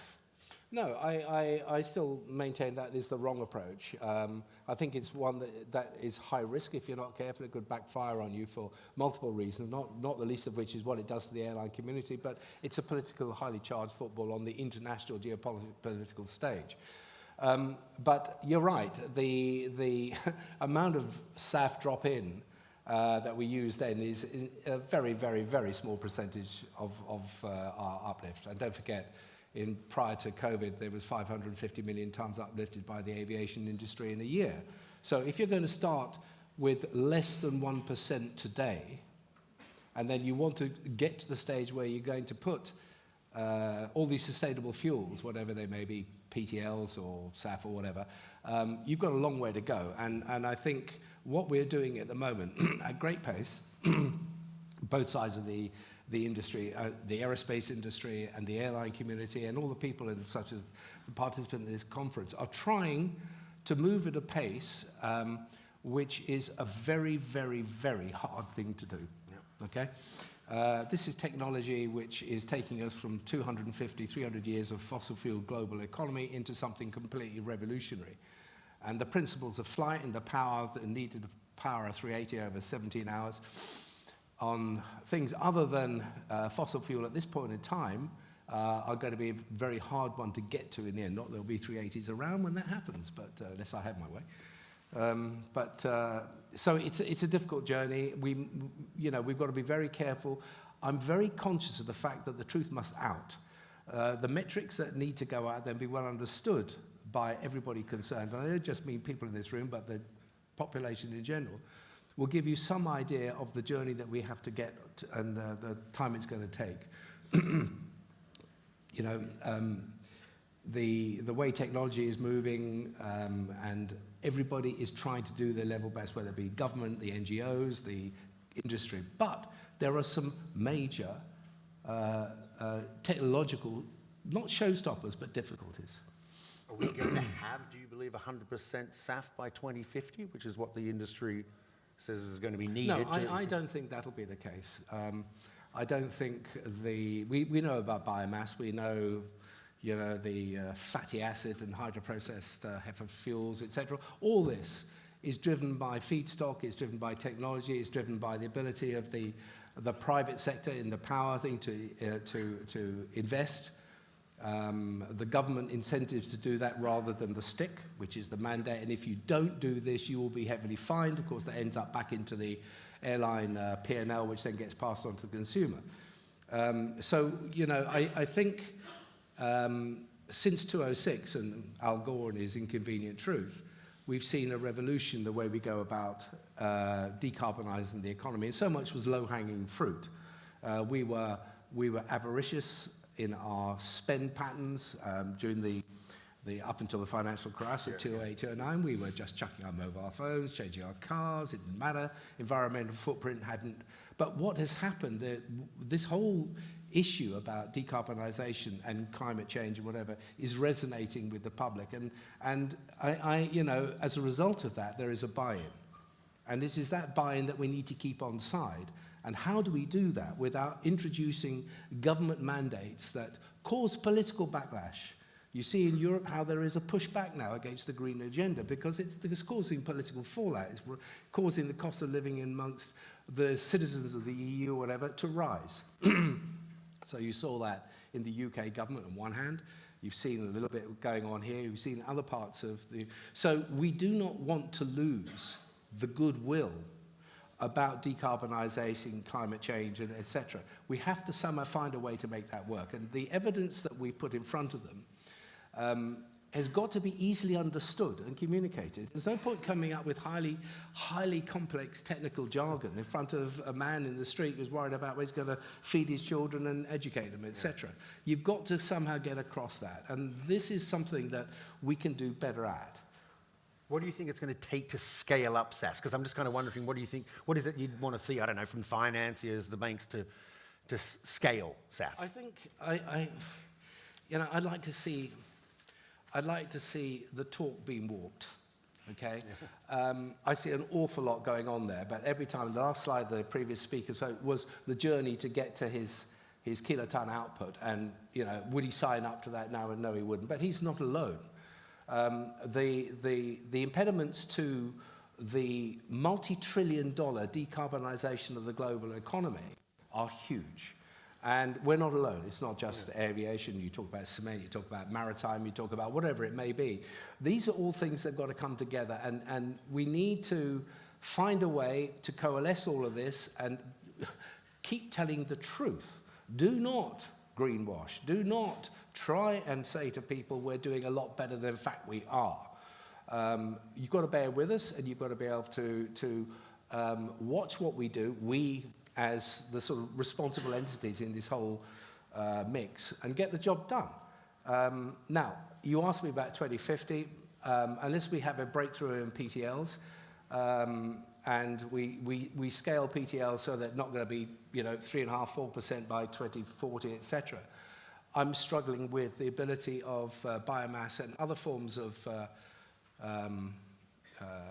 feedstock, if you like, to try and meet. Don't forget, the airline industry prior to COVID was growing at about 4 or 5% a year. We're just talking about us. 4.5 billion people were traveling. Now more are traveling, and they continue to come to market. The global population continues to grow. So the notion that you would try and equate what's going to happen to 205, 206 to 2019 reference points is very difficult for all of us. So there's a lot of things that need to be sorted out, but quite honestly, I think it's because these aren't being sorted out and because the truth is not being addressed in a meaningful manner, the governments are taking different views. You've got the EU ETS, you've got Refuel EU, you've got the whatever. Yeah. If we just look at the SAF, Emirates SAF picture, you partnership with Shell Aviation, but am I right by saying you've also recently expanded your partnership with Nest? Is it Nesta? Yep, a Finnish fuel producer. Just why them? As an outsider, a layman, I mean, is there a lot of choice?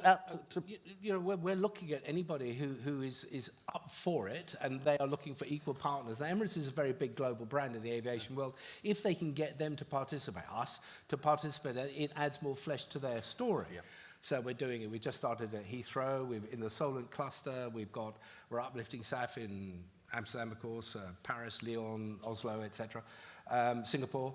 And we will continue to do so. If you look at what the UAE is doing with regard to the power to liquid money sort of thing, the money behind that has been allocated. They've got the wealth to be able to really push technology in that area.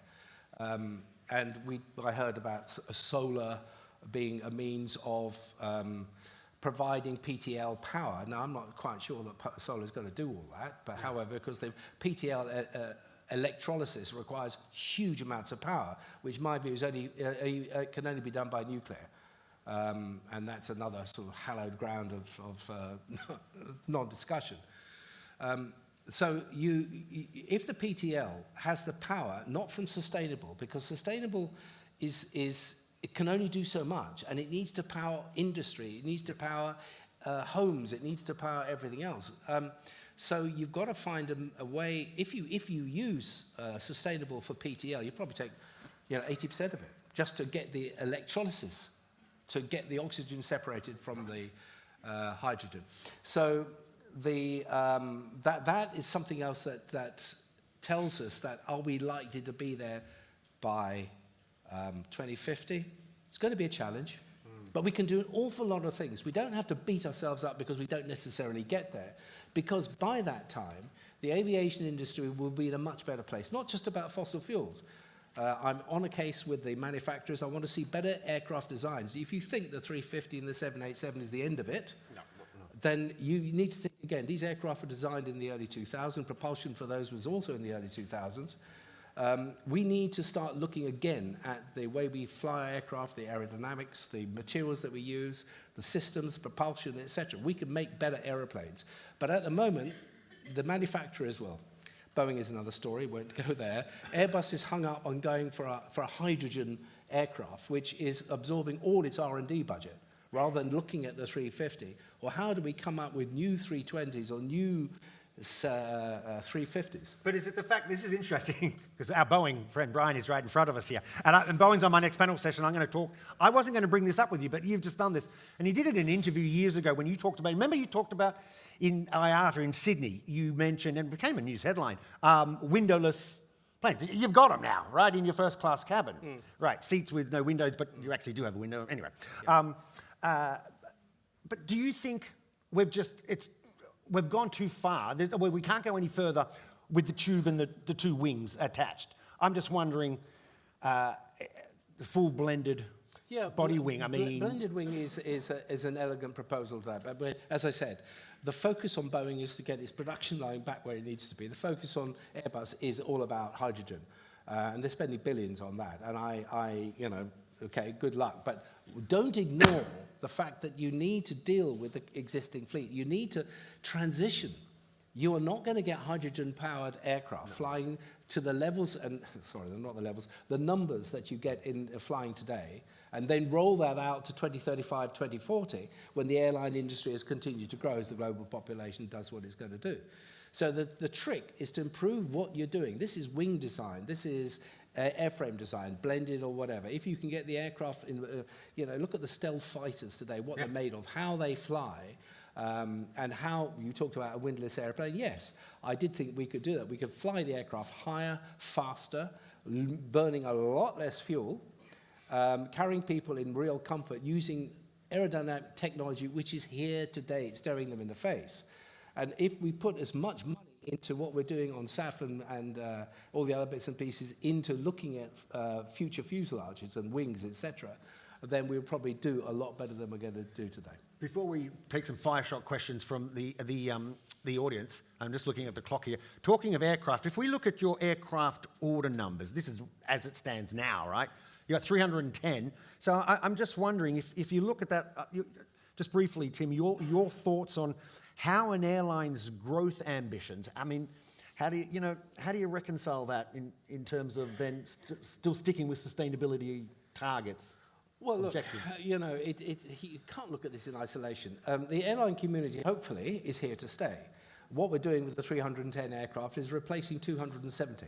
Yeah. Okay, obviously the 380, the 777s.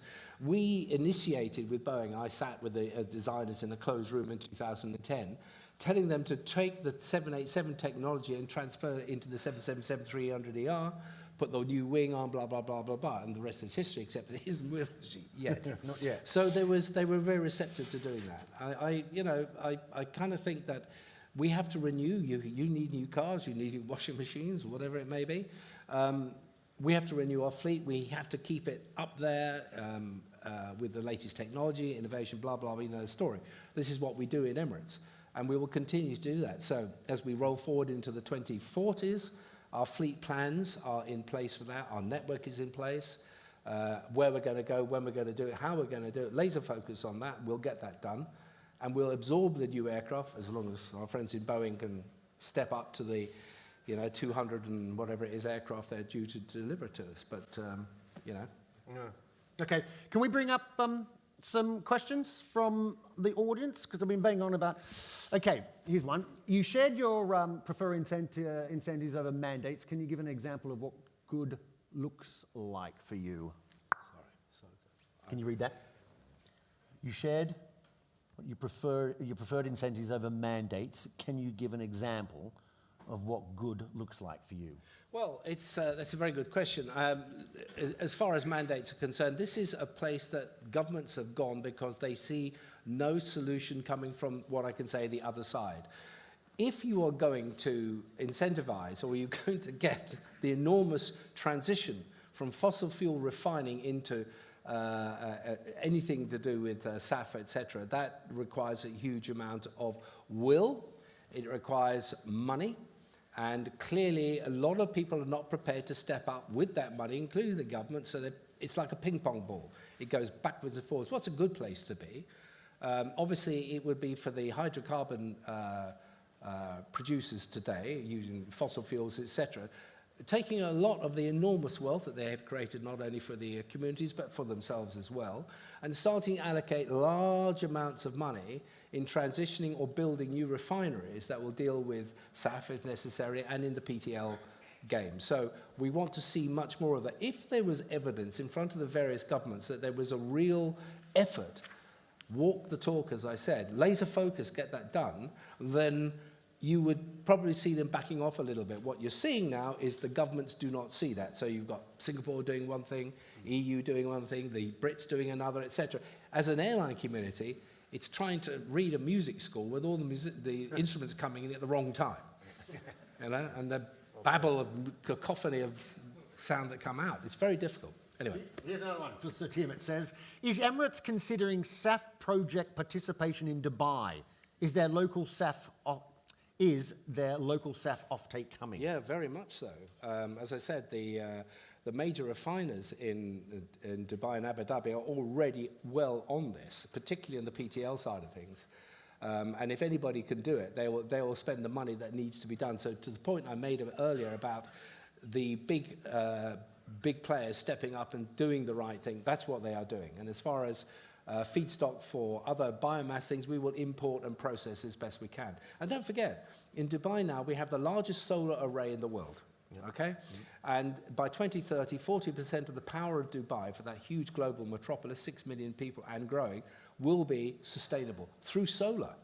So, here's evidence of a state that's a major hydrocarbon producer, fossil fuel producer, but getting the bit between its teeth and getting the job done. More of that would be a big help. So, Tim, what are your plans with your old planes when you're retiring them and replacing them with new ones? Circularity aspect. Look, the old planes, as you know, are being refurbished as quickly as we can because we have supply chain issues and manufacturer issues. After that, like all good aeroplanes, they'll go to the scrap, and they'll be probably given to Heinz for baked bean cans. Okay. Next one. How does the airline tackle and prevent greenwashing? You mentioned greenwashing. It's very sensitive for me personally. I've not allowed the airline to get involved in any claims that it cannot sustain, whether it be through a marketing pitch, etc. The brand of Emirates requires it to be a solid, truthful brand, but which people aspire to, they respect, they trust, they want. I will not accept anybody who's suggesting that we are flying aircraft around that are hugely sustainable, tick all the boxes, because that's not the case. We have to be quite realistic about that. What we can do is tell them all the good things that we do. And there's a lot of things that we do, not the least of which are some of the things you mentioned here. But if you look at the way we go about our operations, the way we cater our aircraft, the way all the stuff that attends the aircraft or whatever, all this is under a deep investigation microscope to make sure we are environmentally as friendly as we can be. I've even talked about taxing aircraft out on one engine or two for the quads. I've even talked about the aircraft being pulled to the end of the runway because you go to the major hubs, you've got large numbers of aircraft sitting on the ground burning fuel. Start them up, decouple the tug and let them turn on and take off. That would not only reduce fuel on the ground at the major hubs, but it would decontaminate the air which is such a political hot potato in all the major hubs in the world today. They're very concerned about air quality.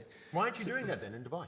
Because I'm not somebody who can actually do that. What this requires is the ACCI, you talk about Paul Griffiths, to sit down and think, how do we have to change the configuration of the fields, both in runways and taxiways? If those of you remember piston engine aircraft, as I do, as a boy used to fly them all the time, you'd go into what was a holding point, you warm up all your engines before you turned on. So you might have a little bit of a hold point at the end of the runway. Whether you can do that for 27 right at Heathrow is a very difficult one. You might have a bit more space in Schiphol because they keep contracting the numbers that can fly here, so you'll have more space. You had to get that little dig in, didn't you? Yes. Excuse me. But is it possible? It is an aircraft configuration, an airport configuration thing. The outfits that produce these tugs, which are actually controlled by the flight deck, or in existence, and with a certain amount of AI and protocols with regard to airfield maneuvering, you could decouple the tug from the aircraft almost on a robotic manner and take the aircraft back to things. So what would that do? Well, if you're sitting with a quad burning, on the ground, you're probably burning about 4 or 5 tons of fuel before you get going. You're in there for 20 minutes, do the maths. Yeah. If you go to Atlanta, you go to all the other places and see what happens. It's huge. So there are things that can be done there. Okay. I know they were generous and said we can go over a couple of minutes, but one more question or not? I have one. No? Okay. Let me end on this. Okay, so we talked about 2050. You think fossil fuel is going to be around to the end of the century. But let me ask you this: in 10 years' time, where is the industry in terms of sustainability and its use of SAF? Will it be at 6%, 25%, 70% by, read EU refuel? No, it won't. And I go back to the original hard nut. You've got to scale production. And this means, people don't seem to understand if you're producing 500,000 tons of SAF in a year and you need 550 million tons, you need an awful lot of work to get the scale going to where you need to be. The breakthrough could be in PTLs, but that won't happen until the late 30s, early 40s. And then scaling that technology will take you well through the 50s and the 60s, don't kid yourself. But will it get there? Yes, it will. Have we given ourselves a tall order with regard to trying to doing that? Maybe. And as a result, we're penalising ourselves. But they've got to do something. We've got to. If you recognise that climate change is here to stay, and we're doing our planet no good by doing the things that we're doing, not just in aviation, then you've got to somehow accelerate the whole thing, even if it's a challenge. As I said, I heard Mark Harper, the Transport Secretary in the UK, when they introduced the new mandate. He said, this is going to be hard, it's a challenge, but we've got to do something. Yeah, indeed. On that point, ladies and gentlemen, Sir Tim Clark, thank you. Thanks, my friend. Much appreciated. Yeah. You can go up there. I'll see you soon, I hope, okay?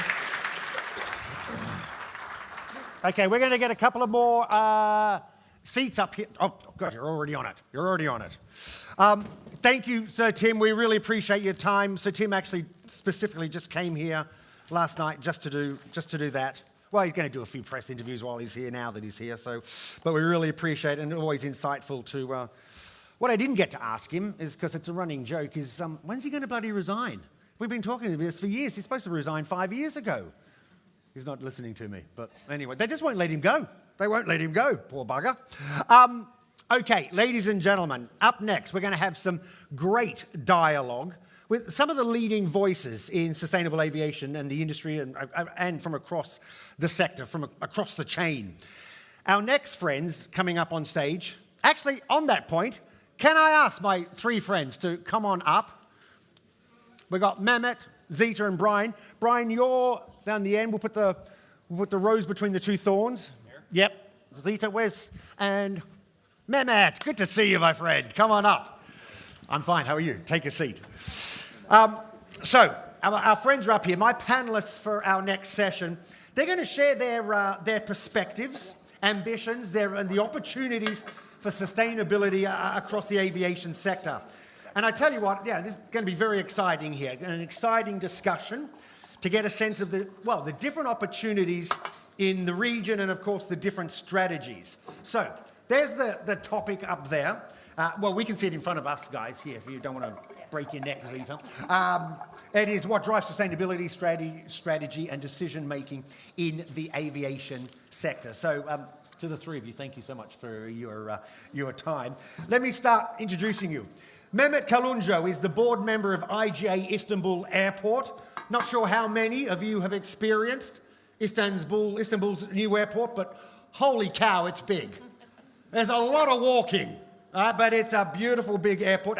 In fact, one of the biggest in the world, new airport built from scratch. And I will add this, you'll like this.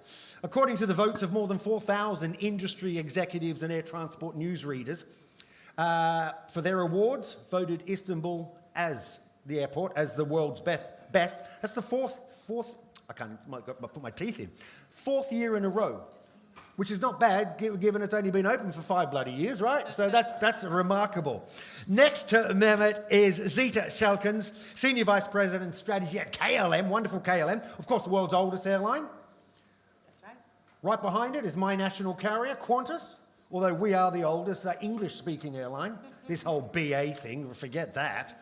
Yeah, and you know, Zita, every year, I'm in LA for the Apex Summit, and I host the awards there, and it does feel like every year, you, KLM, wins the 5-star award for sustainability.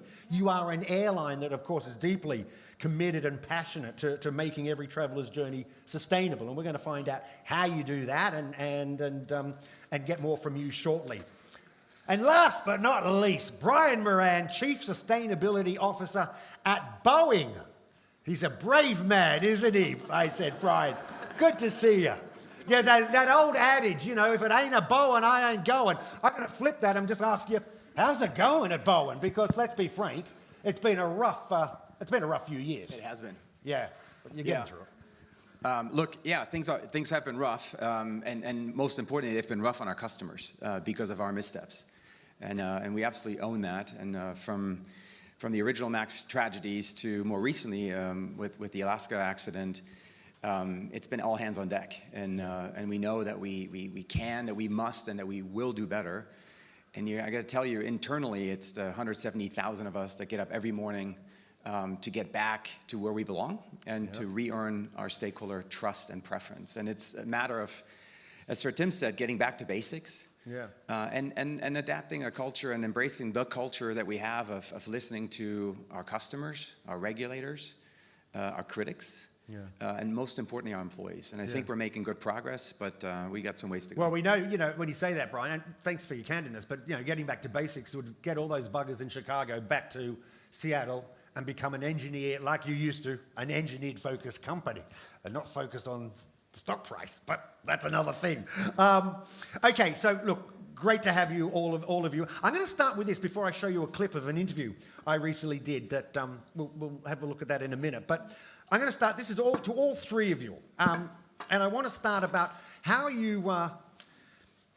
you see aviation now, today, as a sector, in terms of how it stacks up with its sustainability and its credentials, how it stacks up against other industries? How good are you doing? Airports included, airlines, the whole. How does it stack up, do you think, compared to other industries? I think it is. Just hold it close to you. It's on. Yeah. Much harder in aviation sector because there are advantages, which is one of the newest sectors globally. Commercial aviation is. So being new brings advantages, but of course, aviation industry's reliance on jet fuel, and it is very challenging to create other alternatives for jet fuel, is very challenging. And our sector is very interlinked and very interdependent sector. So we start with the raw material, which is our concern, let's say in jet fuel, but also last consumer, final consumer is also in the ecosystem. So there are the number of stakeholders in aviation sector is, I think, higher than other sectors. This is also making this sector to prioritize cooperation as one of the key steps to achieve sustainability goals. Zita, how do you think it stacks up against others? So there's a couple of things I would like to highlight. First of all, as of now, it's 2-3% of global carbon output, carbon footprint. So at this point in time, it's not so big. But as we continue to grow, as more and more people want to fly... Double growth by 2050, right? So, yeah. At least. And we'll be responsible for about 20 to 30% of the global carbon footprint. Not good, if things continue as they are. And why is that? Because in mobility as a whole, we see that other mobility actors, road transportation, train, etc., are moving much quicker than we are because they have better alternatives. So I think that's a difficulty. So how does it relate? Of course, we're a hard-to-abate sector. We're not the only hard-to-abate sector. There's loads of other hard-to-abate sectors. Think of cement and others, but we are very much consumer-facing, so we're also very much under scrutiny, rightfully so, to change quicker. However, we don't have the same luxury as some of the other actors have, that we don't have quick wins that will allow us to change as soon as people expect from us and as they've seen with other transportation actors. So I think that makes it a bit difficult. So we have a very big objective, we have a big ambition, but it is hard to abate. Flying is not sustainable, and we have to accelerate to make it go, to succeed faster. Yeah. Indeed. And Brian, what's your opinion before we move on? Yeah, I think actually I'm pretty optimistic. If you look at the alignment across the sector, I don't think I've been in a room where it's standing room only in a SAF conference. So we've come a long way on appreciating the important role of SAF and how that renewable energy carrier will frankly dominate the decarbonization of this industry. But if you look at the other levers that we have, where our industry largely aligns around fleet renewal, right? The new airplanes that Sir Tim talked about deliver 20 to 30% better fuel burn than the ones they replace. Operational efficiency, yes, we can argue all day long about could the airspace be more efficient in Europe? It could. But we just demonstrated a flight over to Asia, trajectory-based operations, and continues to send into airports where there's another 4, 5, 6% available to be grabbed right now, right here. We talked about SAF, and then we'll talk, I think, a lot about advanced technology. Last year, we spent $5 billion on R&D and CapEx towards innovation. Okay. So very much to Sir Tim's point, we've taken our money in our hand despite the headwinds we face, and we're investing in tomorrow's technology today, and we're demonstrating it on platforms like the Eco Demonstrator, where for 10 years, we've flown 11 different airplanes, demonstrated 280 different technologies, and these are things like the winglets, which are now ubiquitous. That was a 2012 demonstrator nobody really believed in. We flew it, it worked, it's now in every airplane. So again, I'm very optimistic that these 4 levers that we have to pull are gonna get us there. And then finally, we talked about CORSIA. Jonathan did a good job explaining that. We're the only industry that's gotten together some 10 years ago and at least has a framework for carbon offsetting and removals. And yes, it's difficult, yes, it could be better, but show me another industry that's gotten together like we have, where the airlines are pitching in and the airlines are spending billions on CORSIA. So again, I'm pretty optimistic, Aaron. Yeah, it's good. And can I just say, ladies and gentlemen, nearly all of you won't be able to see this, but Brian's brought his daughter here. It has to be the youngest attendant I've ever seen at a conference in my life. And it is the cutest thing, because every time that Brian speaks, you are just beaming, Stella. You are just beaming at Daddy. This is what he does. This is all he does. He just travels the world and talks. That's it. He doesn't actually do any work. You know that. I want to show you a clip. It's just an excerpt from a full-length interview I did, again, just in September of last year. Again, another CEO that I call a friend. I've known him for donkey's years. And I was very lucky. I got the last TV interview, global television interview with him before he stepped down. And the industry is a big loss without him. I'm talking about the big boss of Qatar, Akbar al-Bakr, of course. And if anybody knows Akbar, he was very outspoken. He didn't hold his words back. He gave us some great headlines. But just take a listen and look and see. We can see it down here, but for all of you, the 2 little excerpts about this topic from Akbar. You mentioned airfares. People are always wanting lower airfares. At the moment, we know globally airfares are very, very, very high. And despite the cost of living crisis, the demand is there. But Akbar, are there any signs that airfares will eventually come down? And I ask that because IATA says no, airfares are going to continue rising to pay for a greener industry. Yes, IATA is right. As sustainable aviation fuel is introduced, the airfares will have to go up because there is a lack of the fuel, sustainable fuel. The oil industry are not investing enough to give the kind of volumes that we would require. In addition to this, that as long as the capacity is reduced with the delays in aircraft deliveries, the airfares will remain high for the foreseeable future. We've touched on sustainability. Look, we know Akbar, every airline CEO is talking about sustainability. But let me ask you, what concrete steps has Qatar Airways taken to become greener? And does it make business sense? Because not long ago, you actually came out and said you don't think it's realistic that the industry is going to hit its target, which is net zero by 2050. I'm saying it again. Yeah, right. Now, first of all, there need to be established the volume of SAF you will need by that Sustainable time. aviation You fuel, also know which person in the industry. Will it be Shell? Will it be BP? Will it be ExxonMobil? Will it be Phillips Petroleum? Will it be Conoco? Which of these companies have undertaken to produce mass sustainable aviation fuel? None of them. Why don't they make more? What is the issue? Well, because I'm not an oil industry expert. I think they have so much investments in hydrocarbons already, and they want their return on investments. The price is exorbitant, nearly 4 or 5 times the price of a normal aviation fuel. And unless you don't get the economies of scale, you're not going to reduce the price. Yeah. And unless you don't do that, airlines will struggle to get SAF, and if we get, we'll have to pass the airfare increases to the passenger. There you go, Akbar Al-Bakr. Zita, let me just pick up on something from that. Do you as an airline, representing an airline, do you think IATA and Akbar are correct in the sense that, look, higher airfares are here to stay because we've just got to pay for this greener transition? I mean, the investment is, the amounts are eye-watering is what's needed. I mean, do you agree? The money's got to come from somewhere, in part. Yeah, I'm afraid so. I mean, decarbonization, aviation is an extremely costly business. So that is absolutely true. I think there's some numbers saying that by 2050 or until 2050, it will require 700 billion in investments. Wow. Which is a very large number, obviously. And the money does have to come from somewhere. But I think, as the previous speaker, Sir Tim, also pointed towards, it's not to say that only the customer should be the only one to pay for it. Somebody has to pay for it, or a lot of people have to pay for it, but I think it should be a combination of incentivizing, of government, maybe subsidies, of customers, of airlines. I think everybody has to play their part and allow for the market to grow. But I mean, he also referred to the fact that we need to scale up much quicker, and as there will be scaling up, hopefully the price will also come down a little bit. Yeah, but that's the tricky part, is the upscaling quicker, right? I mean, that doesn't, from what we're hearing and know, it doesn't feel like.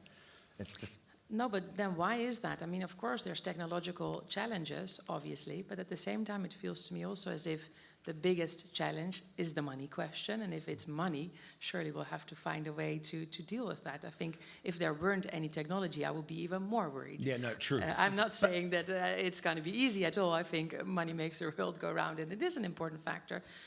But I do think that the technology is there, that there's a lot of possibilities. There's apparently also a lot of insecurity in the market, which is surprising to me, because we do have mandates. We do know that a lot of airlines have been very clear about their ambition to use, for instance, at least 10% SAF in 2030, which is above mandate. Around 30 airlines have actually stated that ambition. So we know the demand is there, but indeed the supply is not moving in the same direction, because there is insecurity in the market that the demand will be there, probably related to the prices. So it's a bit of a vicious circle in which many actors are looking at each other and trying to see, are they moving in, are they not, are they going?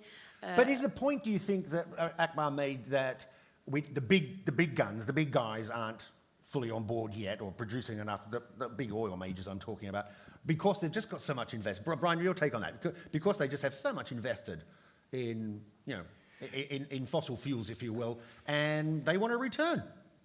Yeah, I think he said it. It's a business they're running, and there has to be a business case, just like we at the first panel described their own business case is getting to financial investment decisions. So I don't think it's any different for them than it is for the small ones.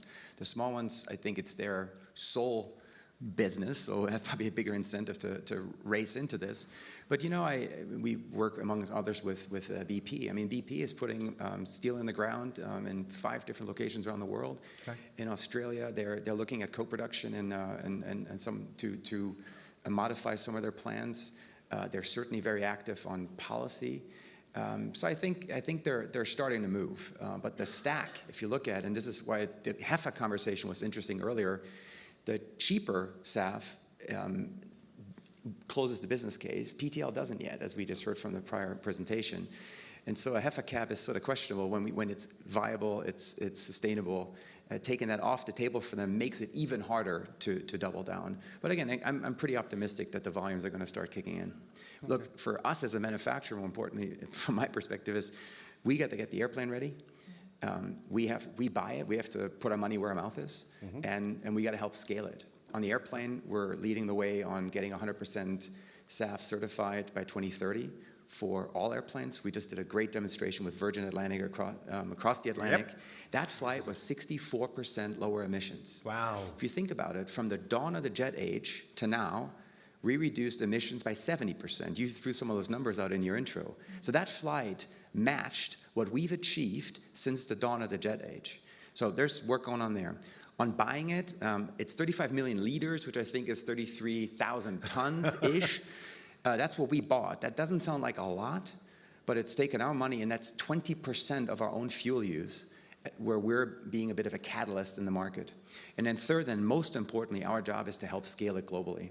From investing in a company called Wagner's in Australia, to meeting with the government. I just met with the transport minister in Singapore, of all places, the question you had earlier, which, by the way, is a very novel and very pragmatic approach to piloting, hey, take a ticket tax, $3 to $16, depending on the class of service, create a green fund, and then go buy SAF and burn down the green premium for the airlines.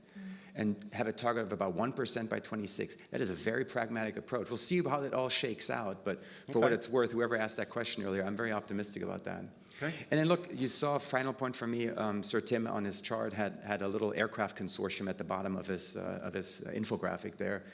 You know, we brought ADNOC, Masdar, Etihad, Emirates together around CAF 3, the big ICAO conference, and launched a research center together with Khalifa University to scale PTL in the Middle East. And this is where Boeing really plays a convening role to bring the actors from policy to finance to the airlines to the regulators together in scaling SAF, because that's what it takes. It's those four quadrants. Right, okay.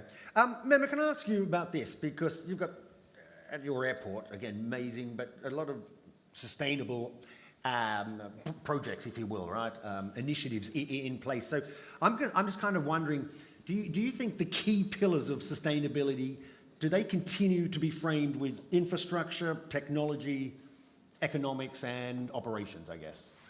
I think electrifying the business is ongoing in aviation sector also, in parallel with other sectors for the targets of sustainability.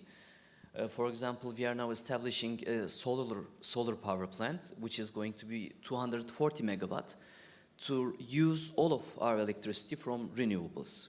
Many airports can do this. I mean, if they have place, most of in Europe they don't have. But if they are connected to the grid, then they can produce the electricity somewhere, then they can lower their emissions. Optimization is also in aviation sector is an important thing to go sustainable. For this, you need new infrastructure. Basically, this was our advantage.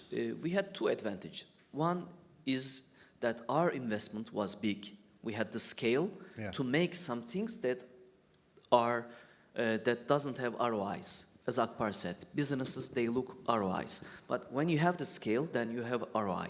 The second way that you can create the ROI, which is not existing, is to cooperate, create a synergy.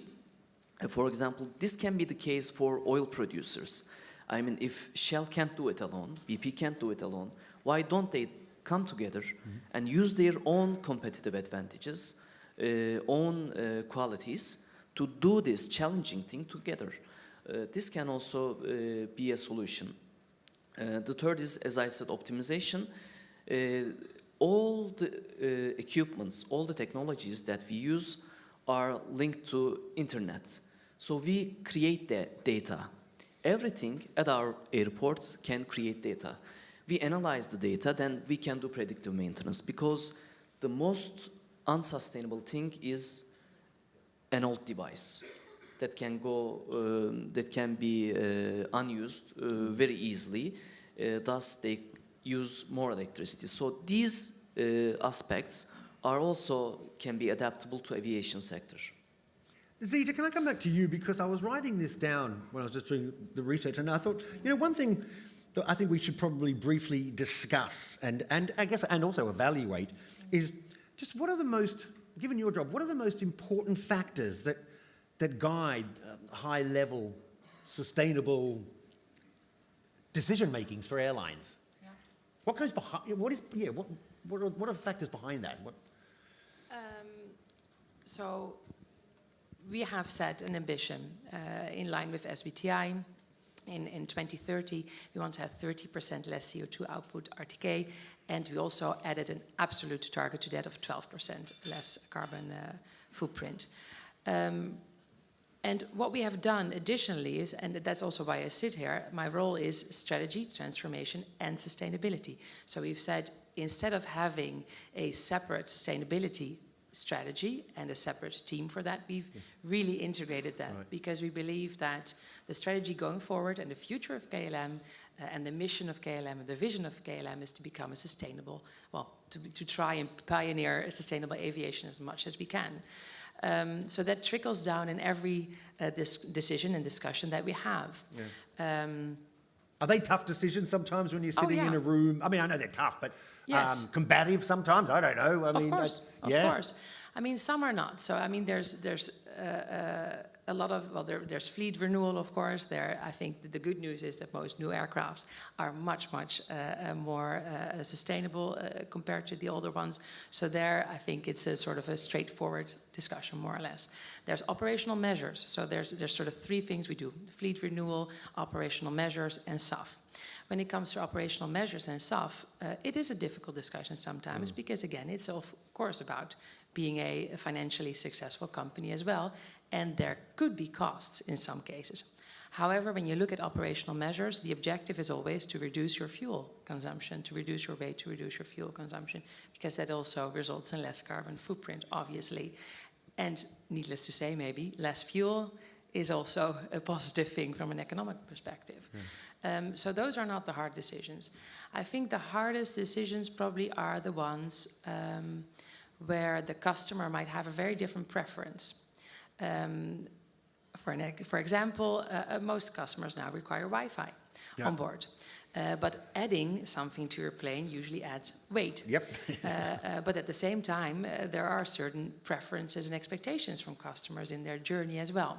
So I think those are more difficult decisions, and I would say 9 out of 10 decisions, they are, or 8 out of 10, 9 out of 10, we do really focus more on sustainability. But sometimes you also have to say, actually, maybe this is not something that is contributing to sustainability, but it is something we still have to do regardless. But having said that, at the end of the day, we do have a very strong ambition of the 30% less carbon footprint, and we do everything in our power to get there. And also, maybe the last point to make there, we do look at every decision we make and its impact on our carbon footprint by having introduced an internal carbon pricing mechanism, so that we at least understand the effect of every business decision we take. And maybe lastly, I think what is also important, something that we've introduced, is that it's not just my agenda, it's not just my target, but everyone in the company has a sustainability-related target related to that carbon footprint or specific projects, ensuring that everybody understands it's of strategic rationale, it's of strategic importance, and it is something we are all together responsible for. Yeah. And Brian, I'm just wondering, at Boeing, what do you hear? Obviously, you talk to a lot of the clients. I mean, what do you hear? What do they say to you when they're looking at their sustainability decision making? Well, you had one of our biggest clients talk to the audience Yeah, just a second ago, and it's very much like that. So, and first, the conversation inside the company is similar to what Zito just described. And I'm very proud that our CEO, Dave Calhoun, he created this job in the middle of our crisis. We're 50 billion in debt. I mean, the easiest thing to not do would have been to create this job and just say, look, for another time. Quite the opposite. He created this role. And so in many ways, this is also about transparency and engaging transparently with our stakeholders. What we're hearing is fleet renewal, you heard it. SAF, need more, need faster. Yeah. But again, for us, Jonathan reminded us of what a room like this would have looked like 15 years ago. Boeing had a small group of sort of SAF pioneers in 2008. That was way before SAF was sexy. And we did the first flight also with Virgin at the time. 3 years later, a first flight with KLM on a 737. First 100% flight with FedEx in 2018, and then the Virgin flight. So we proudly have been on this journey to help de-risk SAF. We're on the committee at ASTM that helps certify these fuels. So that's really the unlock, and that's what we're hearing from customers. More SAF now. And as you heard, invest in technology, which we are. Mm. I raised a question, and obviously it's a question that's out there on the lips of many, not just me, but about growth and Emirates aircraft orders. But if I look at your numbers for the airport, right? Because I'm just wondering about the growth. At the same, seeing this, and I might come to you as well, Zita, on this, about expanding, but at the same time keeping your sustainability objectives. So if I look at Istanbul Airport now, IGA Istanbul Airport, current passenger number target, 85 million passengers, but we know you're an airport that wants to become the biggest airport in the world with 200 million passengers. How do you balance that? How do you go to that growth and yet still maintain and balance your sustainability? Well, operational excellence is a factor which I can say by number. Our delay per flight is 0.7 minutes, which is the best in Europe. And next year, our target is 0.2 minute per flight. This creates efficiency. You use less resources, less electricity, anything. Last year also, we grew approximately 10%, but our electricity consumption decreased 10.7%. Wow. Our water consumption decreased 5%. Each and every year, the target to do better is a key thing. But as I said, our infrastructure is new. Turkish Airlines fleet is new. So having something new that's the advantage you've got, right? Exactly. This gives you more flexibility.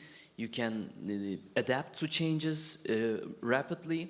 And also, I think the human capital factor is very important. The better talent you have, then the new ideas you can create and you can implement these faster. Also, I can say our company is, I think, the only fully private company at our scale airports. Think about it globally. So we think as a private sector. We act as a private sector. But I cannot say focusing on ROIs, but on innovation, on making decisions faster. These are the advantages that our company has. So we have the target of going even bigger, but going even more sustainable. Yeah, so that's an interesting point, though, as well, in terms of growth and that, because, the critics, to both of you, the critics will say, if the aviation industry can continue its decarbonisation commitments when we're expecting growth to double, if not more, as you said, by 2050, how do you answer that? What do you say to those critics? Brian, you go and then I'll come to Zita. The reason we're doing it's our license to grow. You did such a good job framing the day for us, and I just want to remind some of those numbers. 4.5 billion passengers before the pandemic, that number is going to double by 2050. 23,000 airplanes in the air, that number is going to double. We need 43,000 new airplanes in the next 20 years, about half replacement, half growth. The most important number I remind myself of every day is that 80% of the world has never even set foot on an airplane. I know, it's phenomenal, isn't it? And they get to have that experience that we all take for granted, economically and socially. But it's our job to make it possible for them. And so to the critics, again, game on. It's our job to bring the numbers down. We have this, I love, again, a chart that was shown earlier. IATA did that great job just putting the collage up of how do we decarbonize. We basically took a version of that chart and we partnered with MIT, with Cambridge, the Whittle Lab, with NASA and IATA. We created this total climate impact model called Cascade, which you can all play with, and it's all public data.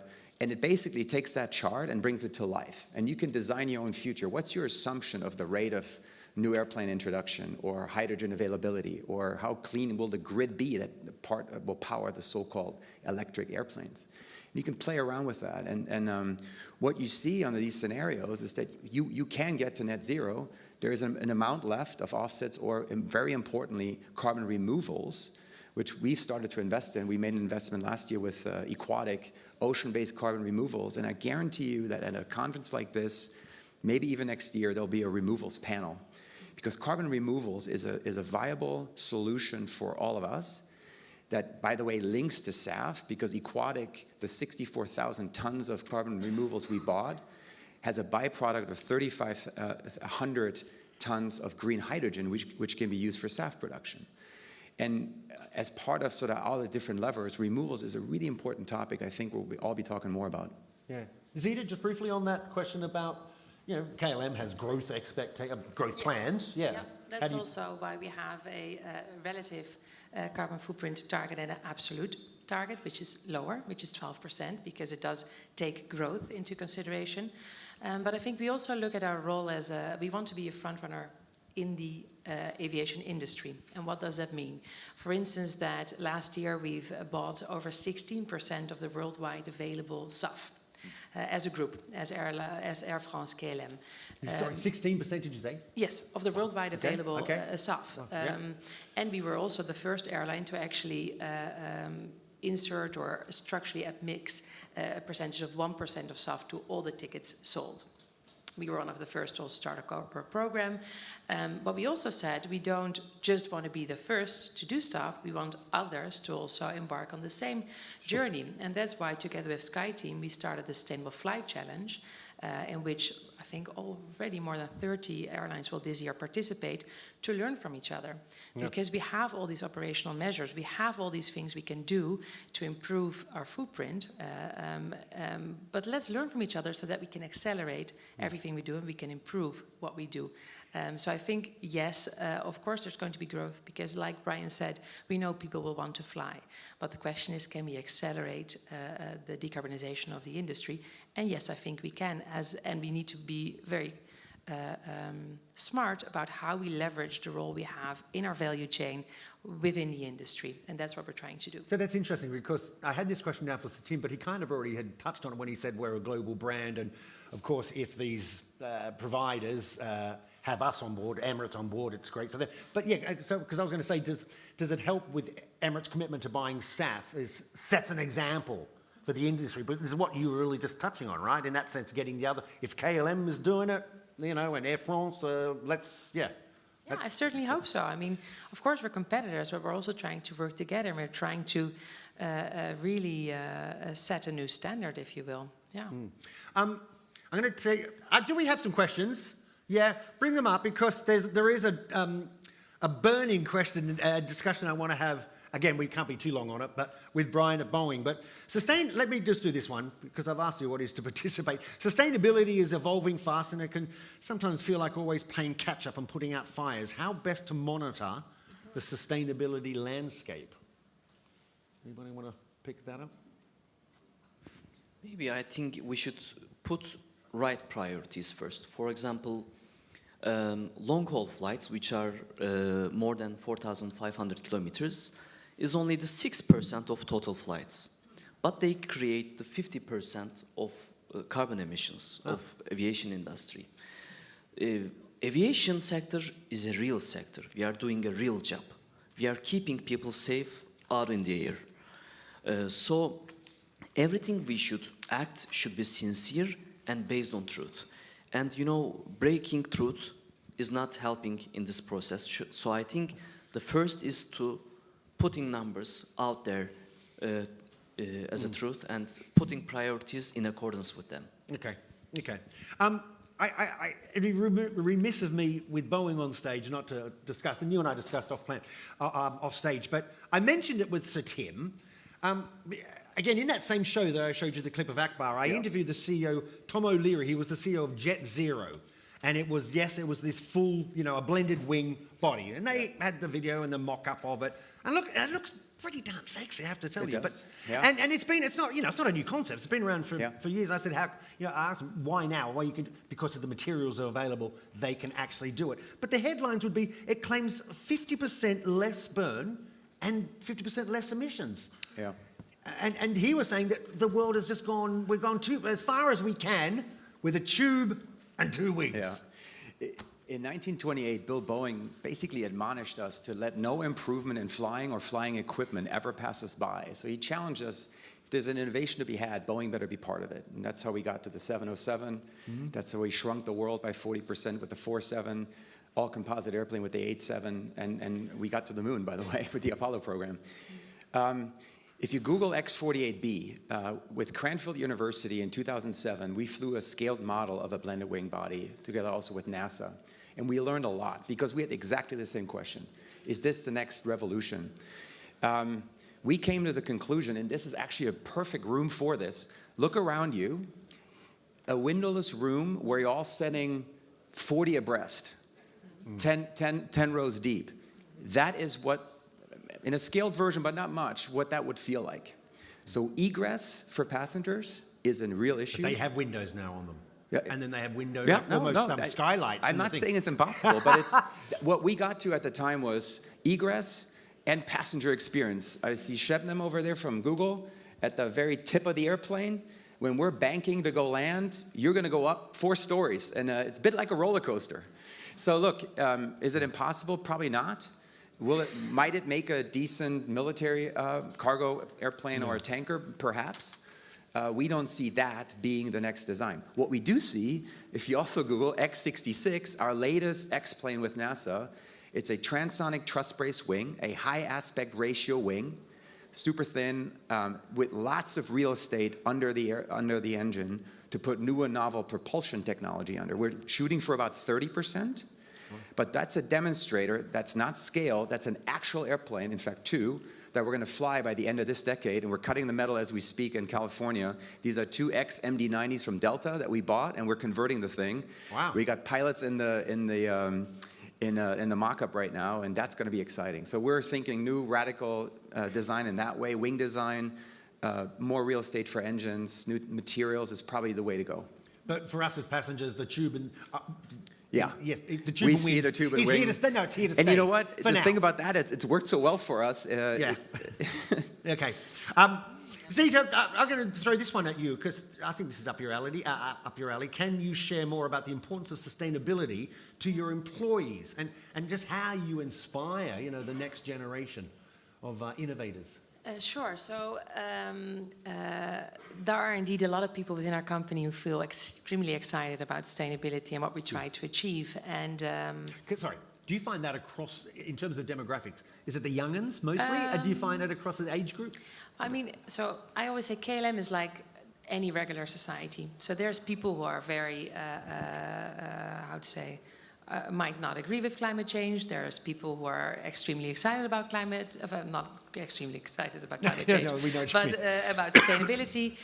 Do they tend to be younger? Yes, but not only. No, so I think, so for instance, we have the cabin attendants sustainability ambassadors. So that's cabin crew who put their hand up and really care about sustainability and want to talk with our passengers about sustainability and want to sort of become our true ambassadors. We're now setting that up in every different department because we've noticed there's a lot of people who want to engage more.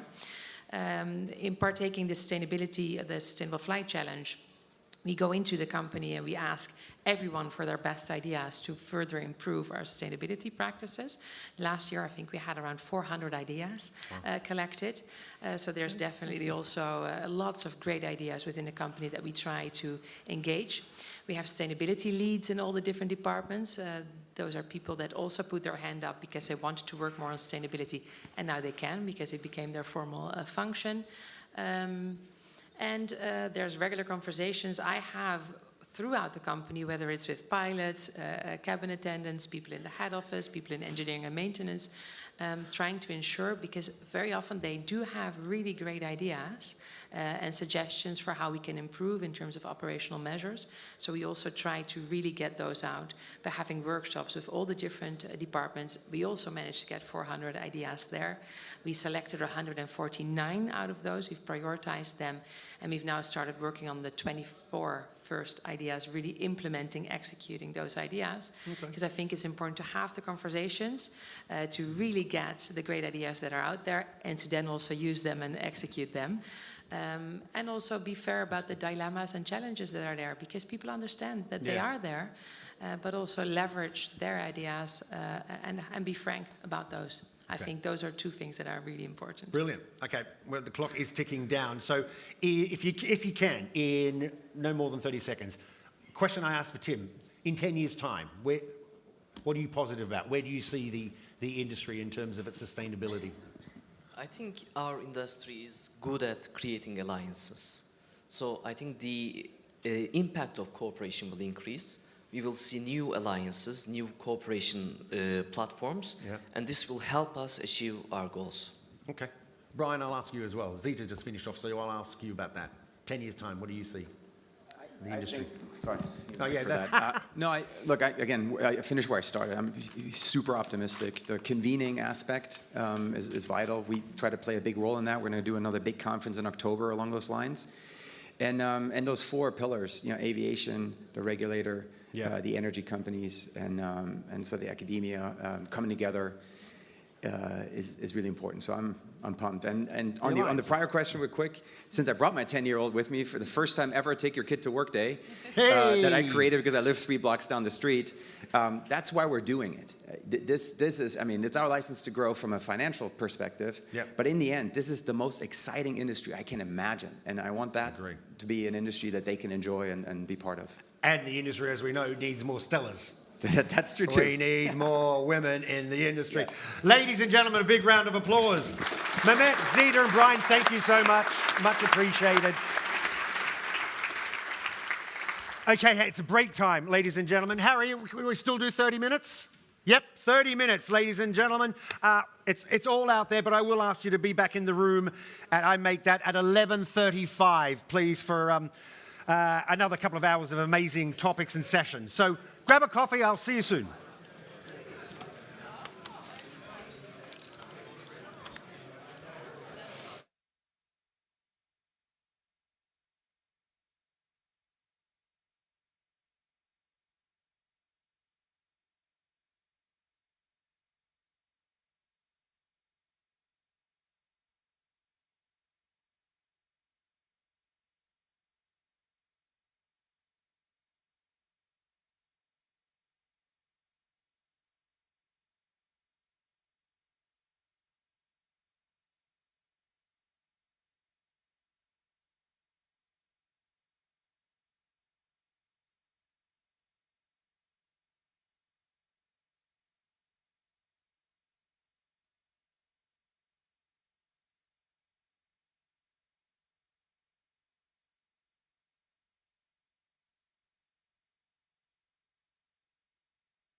Okay, ladies and gentlemen, welcome back. I know some of you are still coming in, so come on in and grab a seat. Okay, ladies and gentlemen, I hope you enjoyed your break. You grabbed a drink, a coffee, tea, you did some networking, but we're going to crack on now straight into another dynamic presentation. And this one actually very key to much of the conversation and the challenges that we've been hearing or discussing so far this morning. This one, it's titled Market Situation, Challenges with SAF Supply and Production. So please, a very warm welcome to the Head of Marketing and Decarbonisation at Shell, Mr. Sergio Nunez. Come on up, Sergio. It's all yours. Good morning, everybody. Thanks for joining us in this great event. But before we get started, I need to share the usual slide from our legal team. So I'm not going to read it. You're probably familiar with this if you've been to any of our other presentations. Summary of this is basically don't make any investment decisions based on what you hear from me. And if you make them, then it's your own risks, right? So I'm not giving investment advice in this presentation. Having said that, let me get started. So first of all, let me say that it's quite, let me move it. Okay, I think okay, good. There we go. So it's encouraging to see so many people coming together to the event from different parts of the aviation business and all together with the same objective, which is to collectively accelerate the growth of SAF. So thanks a lot for your efforts in this area. But the truth is that there is much more to be done. We know that. Lately, we have seen quite a number of positive steps, whether it is government policy being announced or production announcements being made, some very good offtakes that some of the airlines have been talking about. So all of those things are indeed very positive steps.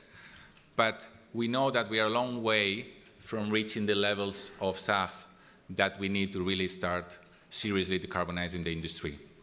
I'm going to share some numbers, and you're probably familiar with this. According to IATA, there was about 500,000 tons of SAF in the market in 2023. That's about 0.2 of the total jet, 0.2%.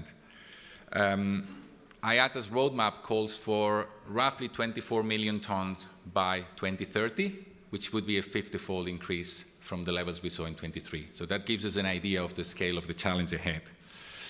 And we know we have what I like to call a chicken neck situation on supply demand, right? So we have high costs on SAF, which keep the demand low. Ideally, you would need more supply to be able to bring those costs down. But for supply to happen, you need to have that demand that stimulates the investment, right? So we are caught in that trap, and one of the things I will discuss today is what are the key areas where we can work together to scale SAF and to break that circle. The three elements that I will share, and you can see them in the screen, is the first one is we really need to collaborate to move from the envision stage to real action in delivering SAF to the customers, right? There was a time where there was all about the MOUs and the collaboration agreements, but we are now the phase that we really need to show that movement, and that needs to be done with real deals and SAF being delivered. The second area is the importance of investment in supply infrastructure, with SAF being delivered in a blended format. I will share a little bit more about where I see the strengths and where are the areas that we believe in Shell are key in that supply chain. And the third one, and I would like to spend a little bit of time on that, is to talk about the vital role of book and claim. I know there have been some other sessions on book and claim in this forum, and that's a very active topic of discussion, but then I will share a little bit more about that as well. So let me get started with the first one. So it's been very positive to see organizations like IATA, ICAO recently at the end of last year setting clear targets to really help aviation achieve the net zero ambition. We have seen as well mandates coming in, some incentives. So it's good to see that movement, But the industry needs to turn from that collective ambition that is also dictated by some of these targets because they are not enforceable into the tangible action. And I want to share a little bit of the things that I've seen in the last 12 months where I think we have made significant improvements and significant efforts in Shell. Right? So one of them is our ability to bring product to customers across many different airports. I'll mention a few. We had the first SAF delivered at Dubai Airport late last year with our partners in Emirates. We also recently announced first SAF in the UK at a number of airports. So we work with Ryanair and Jet2 for SAF at Stansted, and we also work with Emirates for deliveries at Heathrow. So that's very positive because the UK is obviously a key market for ramping up decarbonization. If you look at the other side of the pond, we have also recently expanded our growth into Canada. So we are now delivering SAF in Canada as well. We did a deal with WestJet recently for Vancouver. And that covers the scope of the 3 regions very nicely. And that's some of the things we're doing in terms of the customer reach. Now, we're not only working with airlines, of course. We also work with corporates. And we have had the likes of Google and Bank of America and a few others joining us as corporate customers in Scope 3 and in the decarbonization efforts, and I will talk a little bit more about that when we touch on Avilia. And we also believe that airports are a very important part of the ecosystem, and I do believe that there's going to be more activity happening at the airport space. I'm very glad to see deals like the one we've done with Rotterdam Airport just around the corner towards the end of last year as well, whereby Rotterdam Airport is going to increase the amount of SAF that's required from the flights from the airport, a few points above the European refuel mandate, all the way leading to 14% in 2030, which is significantly above the 2030 refuel target. We are going to be supplying the SAF to make that happen. And that's why I say it's very, very important that airports are also part of the picture and they're taking action, and we will be there as suppliers to support that action. Now, you see that broader shift that's happening across the aviation sector because the airlines and the corporate customers are now realizing that they need to also show that action in order to meet their stakeholder requirements, but also in order to meet the regulations that are coming in particular areas of the world, like, for example, in Europe. But I want to finish this section by also thanking our customers for their ambition, right? We know that SAF is still between 2 and 8 times more expensive than conventional jet, and also is not very broadly available. But we are seeing that commitment from customers and corporates scaling quite a bit in the last year, and we really want to thank them because without that commitment, which at the end of the day, they are paying the bill for quite a bit of this wouldn't be possible, right? So that covers the first part.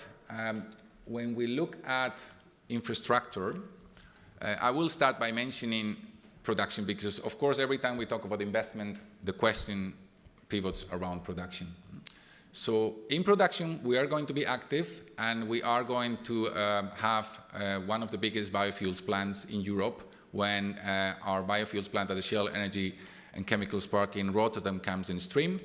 That is a plant that's going to produce around 820,000 tons a year of renewable diesel and SAF, with SAF accounting for approximately half of that. A little bit more than half, but you can count a bit about half of that.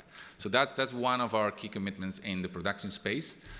But actually what I wanted to reinforce today was not so much about production, but actually more on the space of supply chain investments and blending. Right? We know that SAF cannot yet be delivered neat into a plane by regulation. We know that there have been some trials and very successful, but by regulation we have a limit and we need to blend it with conventional jet.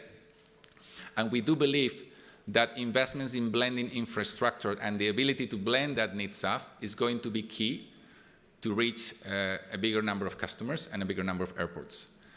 We do believe that the concept of regional blending hubs that then deliver blended SAF into the airports is the most efficient, not only from a financial, but also from a life cycle emissions point of view.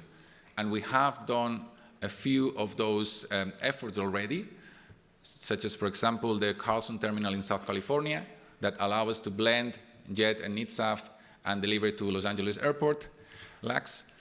We also have infrastructure in Singapore that allows us to cover customers in Changi Airport, like the efforts we've done recently with Japan Airlines and Cebu Pacific, and also to take it to Hong Kong, where we have delivered blended SAF to Cathay Airlines as well. So we are doing quite a lot in terms of enabling our blending capabilities, and we do believe that with our experience in supply chain, in many years of Jet A1 experience, we are in a very good position to deliver good value and to find efficiencies across that part of the supply chain. The other part I wanted to mention was, of course, the readiness for the European refuel, right? We know how important it is that we have SAF at the different countries in Europe to be able to meet the European mandates, and we are working very hard to enable that, and we have already quite a few countries where we are able to deliver the SAF, and we will be growing that list. So that's another very important part that we're trying to play across the supply chain to make sure that we have SAF delivered to the airport. And with that, I would like to move into the third part, which is the role of book and claim. And we're shifting gears a little bit here because it's a slightly different topic than the physical delivery. But what I wanted to share is that at Shell, we believe the chain of custody models, such as book and claim, are one of the key elements in enabling or breaking that circle that I mentioned at the beginning between supply and demand, and that high cost, low supply, low demand circle. Book and claim, as you probably know, allows customers to benefit from, to basically pay and claim the benefits of the emissions reduction associated with flying with SAF, even if there's no SAF available at the airport where they're flying from. That's one of the fundamental concepts. And because of our belief in book and claim as a key lever to scale up SAF and to decarbonize the industry, we did invest and we did launch roughly 2 years ago, Avilia, which is a platform that we did in partnership with Amex GBT, Accenture, and Energy Web. Avilia is one of the world's first blockchain-based SAF book and claim platforms. And basically what it offers is the opportunity for different players across different parts of the value chain to participate of the SAF premium and to then benefit from that emissions reduction, right? So we have corporates, we have also airlines, but we do have other players that in the future might be able to benefit as well from that emissions reduction. If I take the airlines, for example, with Avilia, an airline can enable the SAF program digitally, they can manage the SAF inventory, and they can even personally brand their customers' letters to be in full control of the allocation of the Scope 3 environmental attributes to the B2B customers. So that's a very strong proposition that we have created for airlines to be part of Avilia. Of course, corporates can also be part of Avilia independently, and they can then claim the Scope 3 reduction associated with the SAF premium that they're paying for. The Avilia concept in the platform is very interesting because with the blockchain technology and the experience and all the things we bring to the table in terms of regulatory compliance and supply chain and carbon, we are in a good position to basically trace and track the whole chain of emission benefits in both mass balance and the book and claim chain of custody, while avoiding issues such as erroneous double counting, which we know could be a really, really big problem as we move into this new space. Since we launched Avilia, we have actually signed agreements with over 20 corporations. We have injected roughly 8 million gallons of SAF into the network, and we have actually gotten agreements that will mean that there is much more than that volume injected in the next years, and we, of course, continually growing the platform. To reinforce that element of transparency, we have been externally audited 2 times now, and the last one I have to share is that we have passed an external audit on our processes from an accredited independent auditor called LRQA. So being one of the first SAF book and claim solutions to publish a verified greenhouse gas progress statement is a true testament of Avilia's focus on transparency and continuous efforts to drive industry change. Now, where do we take it from here? So we have been very successful in growing it at the early stages, but we do believe that Evilia should not stay as a closed system. So we are actually now working with a number of players in the ecosystem to make Evilia available with a product from other suppliers so that we can truly create a one-stop shop that becomes an industry solution for book and claim in the SAF space. So watch the space. You will hear more about this in the next months, but we're really doing a lot of effort to expand it in that direction. The other thing I wanted to mention is the importance of book and claim recognition, right? One of the key elements to make book and claim a true realistic lever in this space is to gain recognition for book and claim models, right? Currently, book and claim, amongst other so-called market-based mechanisms, are under technical review by the largest voluntary GHG reporting and target setting frameworks, talking about Greenhouse Gas Protocol and SBTi. They're looking at it for reporting the use of lower carbon solutions such as SAF and the associated reduction of scope 1 and 3 in the GHG emission inventories. Now, why is this important? Well, recognition from GHGP and SBTi is critical to broader societal acceptance of book and claim models, right? They are the most widely adopted set of GHG reporting principles, and we do believe that we need them on board to be able to take this to the next level. But alignment matters, and you will see it in the slide. I mentioned it specifically. If we have very different models, this would limit the potential for recognition, right? They will also make assurance much more difficult and will risk the double counting of environmental attributes from SAF. So that all of that would undermine the progress entirely.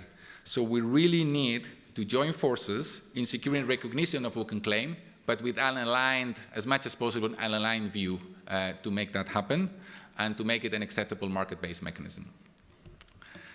Now, the last thing I wanted to mention, and we don't have a lot of time, but I know there are a few people in other panels later today that are going to be talking a little bit about this topic. I wanted to briefly touch on the importance of policy.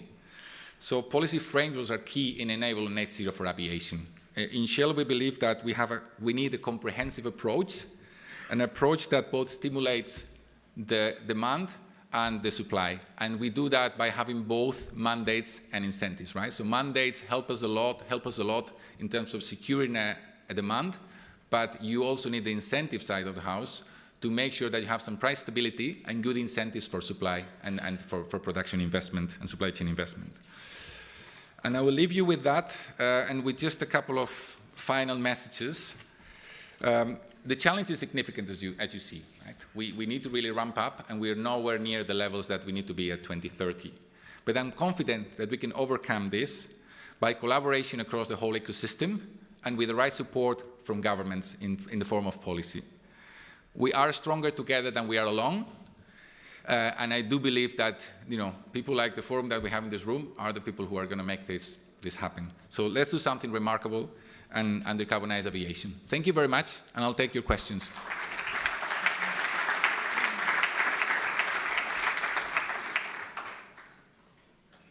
Okay, I'm looking at the questions now. So the first one I have is, what feedstocks will Shell use in Rotterdam for their SAF? So Rotterdam is going to be a HEFA plant, so you can already more or less think about the type of feedstocks that go into HEFA, related to waste oils and others. So normally for HEFA you have waste oils and tallow as the two key pieces, but I'm not going to be able to comment in the specifics of the plant because, as you can imagine, those decisions are not made at the moment, and also probably they're not things that we should be sharing in public because of the confidential element and the potential commercial implications. So I will just say that it's a HEFA plant, so you can think about the type of feedstock that normally go into HEFA, and that will be probably what will happen in the plant. What's the granularity of Evilia in terms of amounts of SAF? Does it also categorize the fuels by origin and pathway? Well, this one I would really park it to discuss with the Evilia team, which, by the way, I have a few people here on site today, so feel free to reach out to the likes of Jay or Marike on this particular question, because it's a little bit too detailed and too granular to cover here, and I would prefer my team to be the ones covering it in detail rather than me talking about it on stage. I think that's it. You done? Yeah. Thank you very much.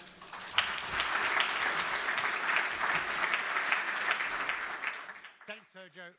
Fantastic. Okay, ladies and gentlemen, we're swiftly moving on. We have a lot to fill, and it's time now to hear from another key topic, actually, that's been talked about a lot today, or certainly touched on, but we're going to get more meat on the bones now. Of course, Refuel EU Aviation, that's the keynote, providing the clarity on the mandates, the penalties, and the detail. So buckle up, here you go. And please welcome the Legal and Policy Officer of the European Commission, DG Move. And I will tell you, my friend said, who's coming up, he said, when you pronounce my name, he said, he's Spanish, roll the R. And I looked at him and I said, mate, I'm Australian. I'm lucky to speak English, let alone that. So please welcome, as best I can, Guillermo Rebolo de Garay. Come on up.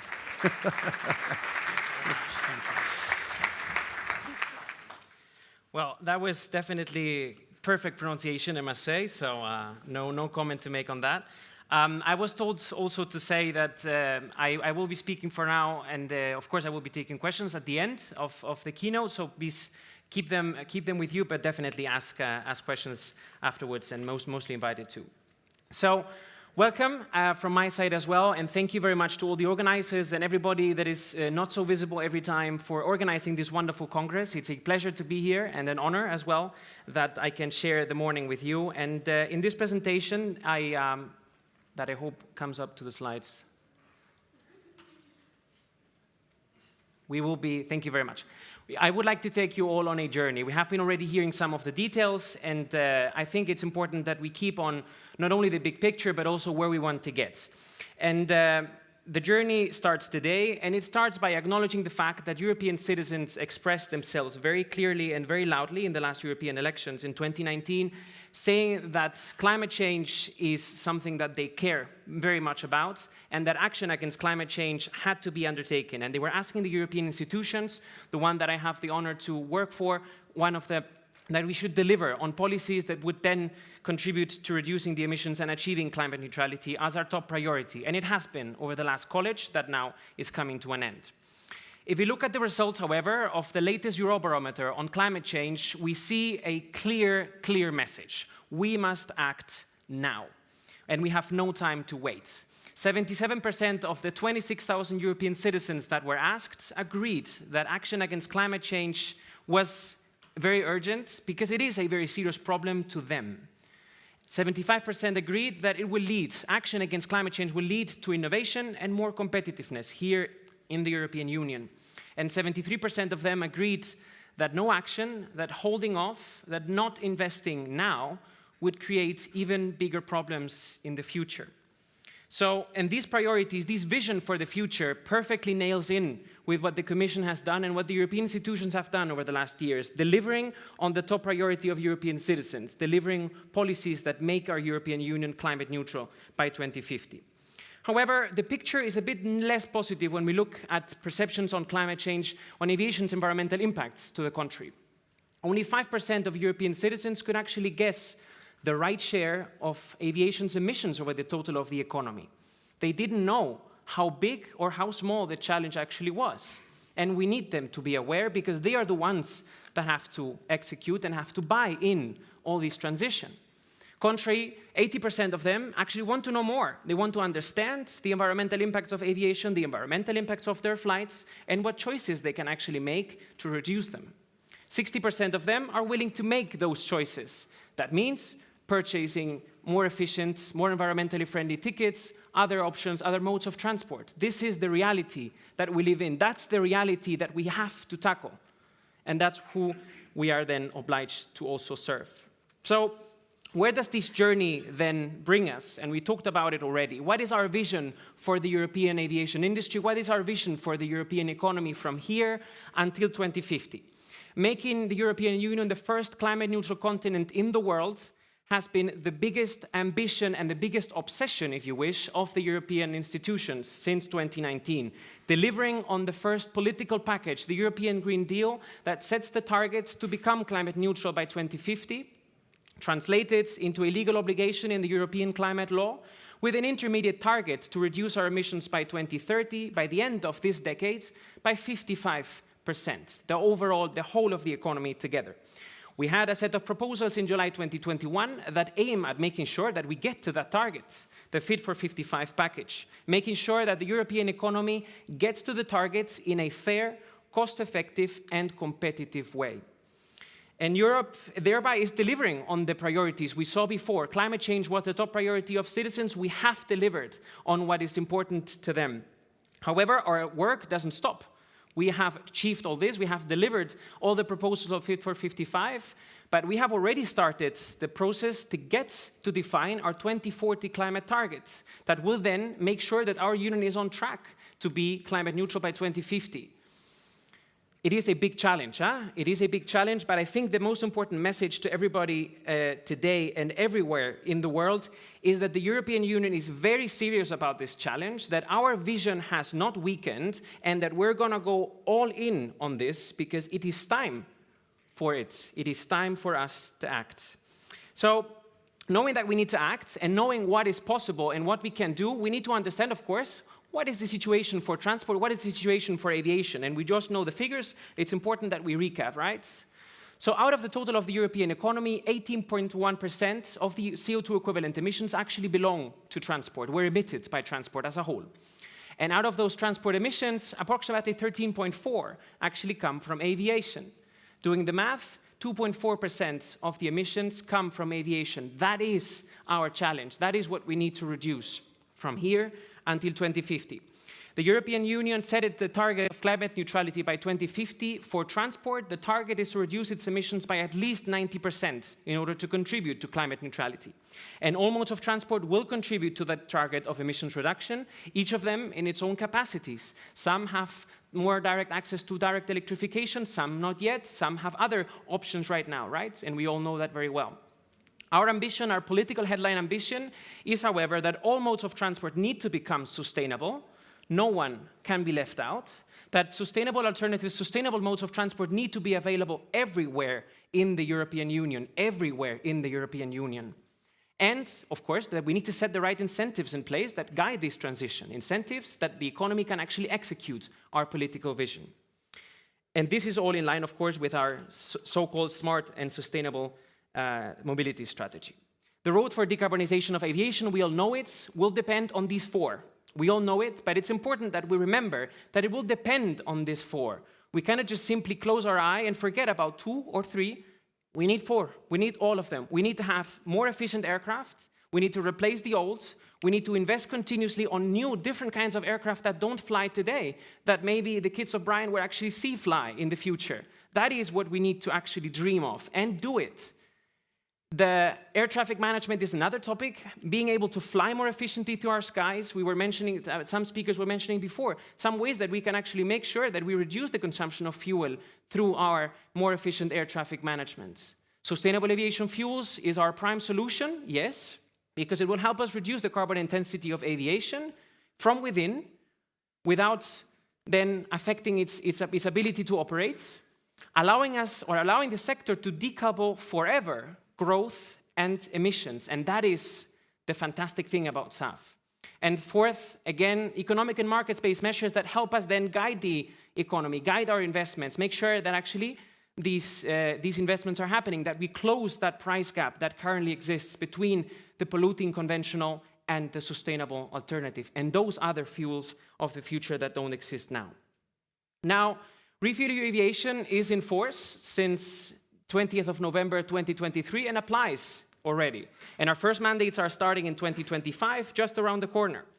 It is, I think, important, and I saw in the program that you already had sessions yesterday, but it's important that we recap ourselves, not necessarily about all the level of the detail, but we understand how this regulation is actually contributing to what we just saw in the slide before, how we are making sure that aviation is on track.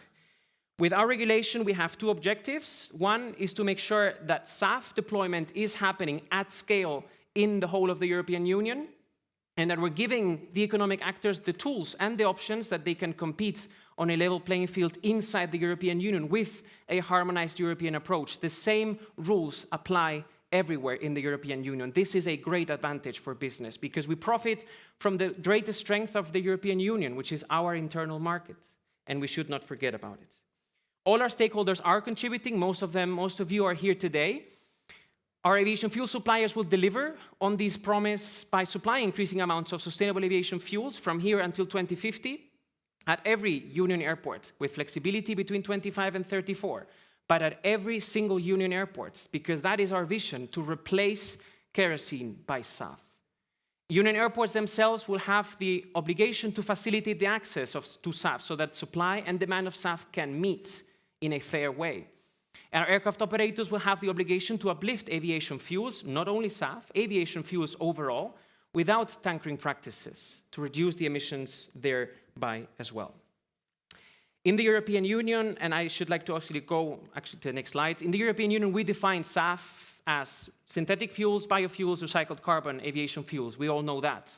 All of these fuels have to be compliant with our sustainability framework, the Renewable Energy Directive.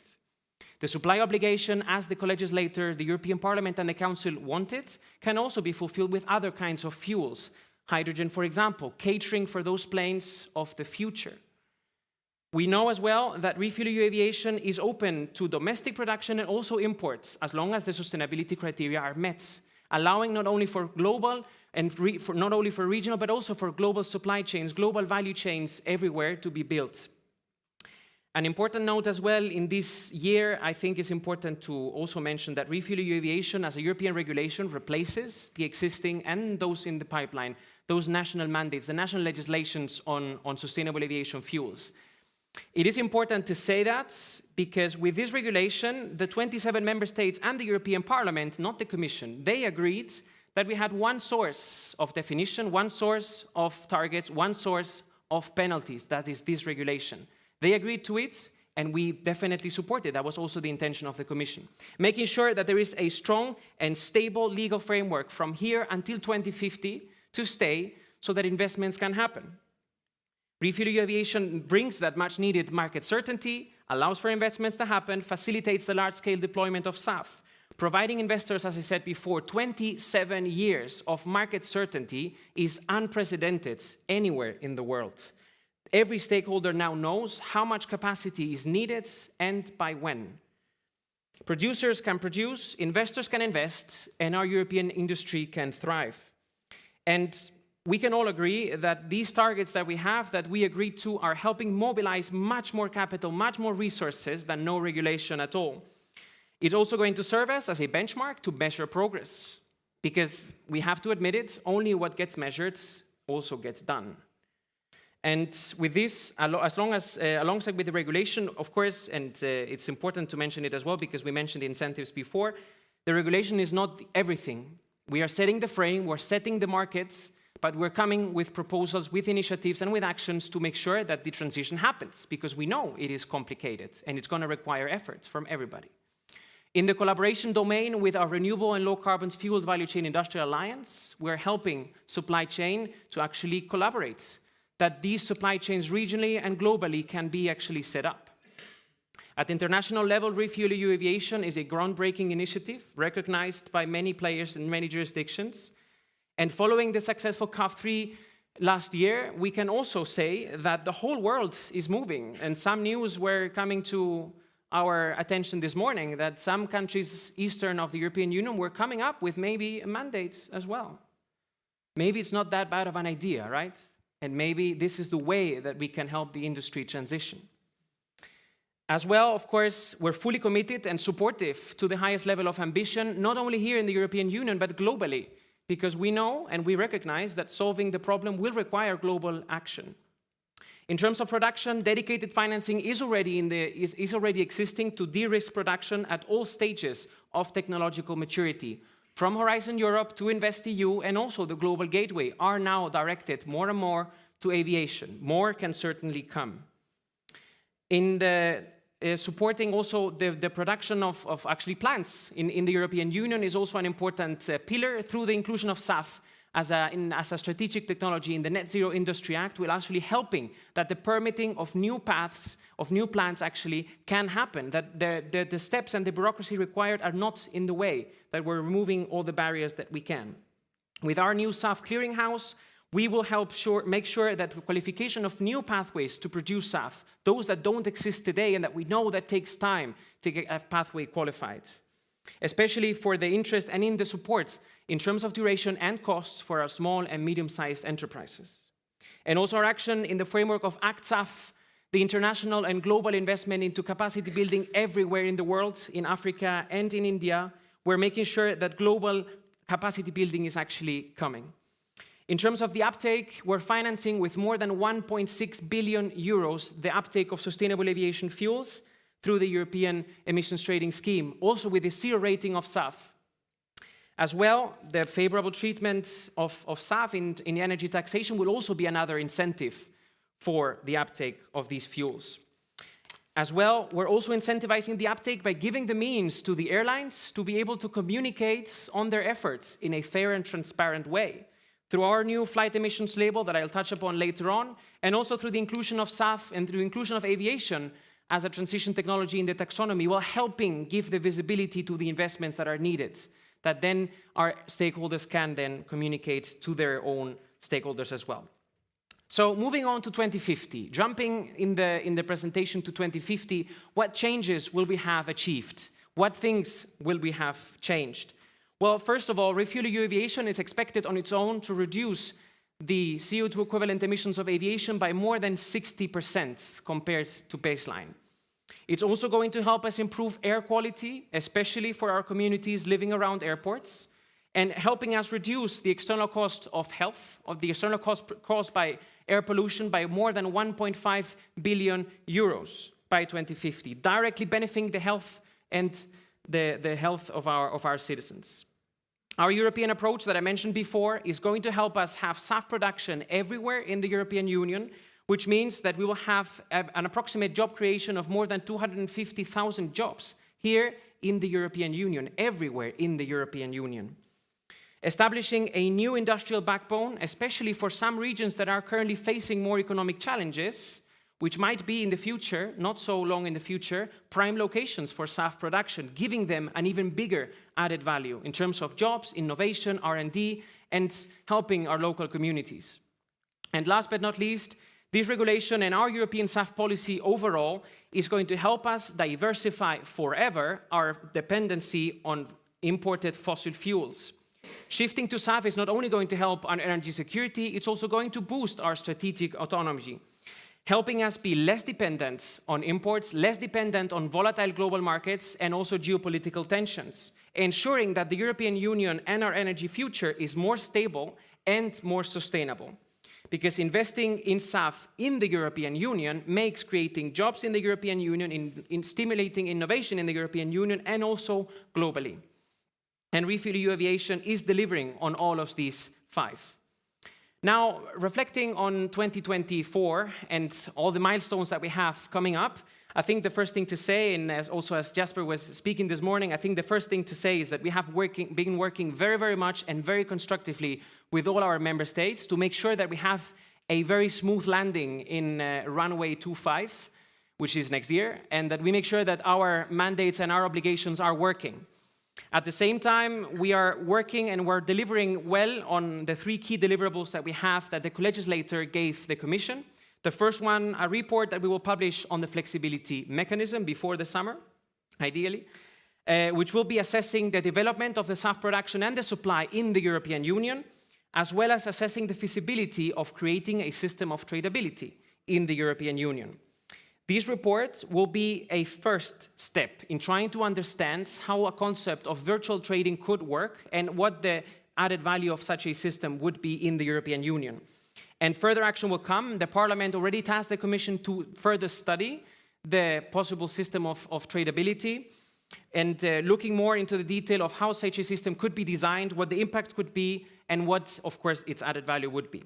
Regarding anti-tankering and big obligation inside the regulation, as we know, 90% of aviation fuels have to be uplifted by every aircraft operator at every union airport. The regulation comes also with some exemptions, and the guidelines that we're preparing now and that we will deliver after the summer will detail these exemptions and how this obligation will then be operationalized. And finally, on the flight emissions label, that I think I would like to go in a bit more detail. At the beginning of this presentation, I was referring to the perceptions of citizens and their awareness on aviation's emissions. If you now look to a broader picture, zooming a bit out, not just in aviation, but the whole European economy, we live in a world, and that we can all agree, that requires us to step up our game. The time to wait is over. And we have to be serious about the challenge of climate change, and we have to act in our abilities and capacity.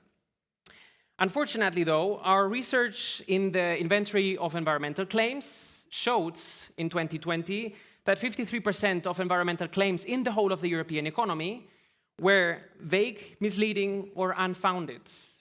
57% of them provided insufficient information for people to actually judge its accuracy, and 50% of them actually had weak or non-existent verification. This is out of 344 claims that were evaluated, with different levels of transparency, different levels of information provided. This is to say that ensuring that these environmental claims and labels are credible and trustworthy is the most important thing that we can do so that our consumers, our citizens here in the world, can actually make informed decisions, that they know what they are getting into. Having credible claims will also help ensuring a level playing field between operators, that they can actually claim environmental levels in a fair way, one compared to the other. Because we understand, and I think this is needless to say, but we understand how important it is for every single one of the stakeholders to be able to communicate on the efforts that you're undertaking, how you're investing, how you're reducing your emissions. We know this is important for you, for your shareholders, your boards, your investors, and also your clients. However, we need to give the customers and the citizens the confidence necessary so that they know that the information that they are confronted with is something they can trust blindly, that they know that whatever they are faced with is credible. And the issues of this inventory are unfortunate, so I'm sorry for this a bit of a more negative mood, but I think it's important that we actually realize what is going on outside and how we are proposing solutions to this problem. And we're doing it with a brand new flight emissions label that will provide airlines the opportunity to allow for the emissions calculation done by the European Union, and for them, airlines then to communicate on these emissions to their passengers in a transparent and accurate way. It will be open, it will be a voluntary scheme, open for all the operators defined under RefuelEU Aviation. It will establish a methodology that will allow for the emissions calculation based on real operational data, on real operations of aircraft operators, with information such as the aircraft used, the amount of passengers, the amount of freights, and most importantly, the consumption of aviation fuels of every flight, and the life cycle emissions of those aviation fuels. Making sure that actually aircraft operators can compete on equal footing, that they can compete in their claims, and that they can actually demonstrate that. The regulation will also establish the conditions for the labels to be displayed on the websites and on the apps of the aircraft operators, but also in other points of sale. We know we live in a digitalized world. Protecting our consumers against possible greenwashing is our shared top priority, and I think I wouldn't find anybody in the room who wouldn't agree. So we are giving the customers the tools and the means so that they are protected against it, so that they can make decisions that are based on actual facts, and that they can actually contribute with their actions and with their purchases to this transition which we need. And now, and with this I conclude, what comes next? Right? We know that the regulation is being implemented, and we know that we're delivering, but we're certainly not done. And I think the most important milestone we have first is the European elections. And our European elections are coming up in 2 weeks from now. And as you saw, the power of our co-legislator in shaping our policies is immense. So involving every person that you can, yourselves and friends of yours, of course, in telling them all of the things that the union does for them on a daily basis, on the economy, on the environment, the rule of law and democracy, our civil rights. That is things that the European Union does for all of us every day.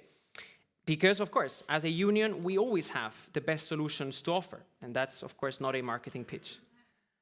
And what matters to aviation, what matters to us, in 2026-27, we'll be focusing, of course, on the implementation, on the landing, as we said before, in RefuelEU Aviation, monitoring the compliance and following how the market is developing.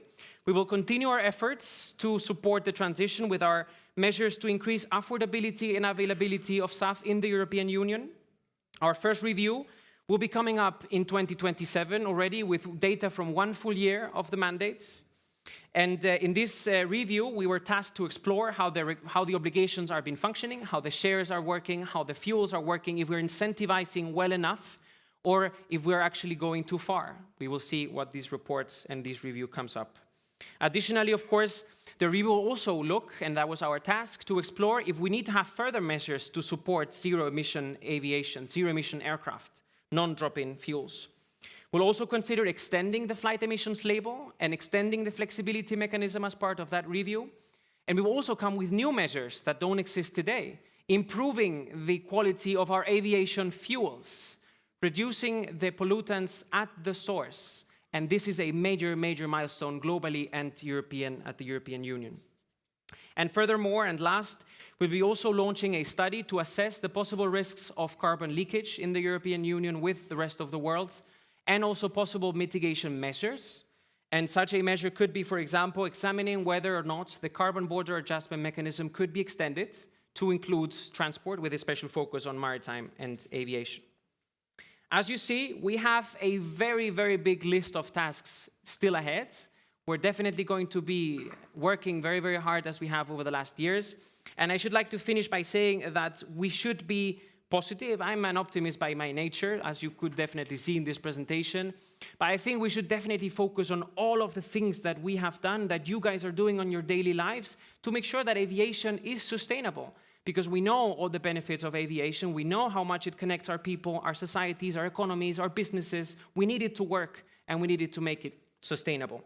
It will help making our aviation industry sustainable, will make us create the jobs of the future, and also the industries of the future, even those that don't exist today. And as a union, I think the most important message is that we will remain to be bold in our action and always striving for more. If I may as well say that we will continue to dream with ambition, but also lead with conviction. Because yes, and with this I finish, we will win the future. Thank you.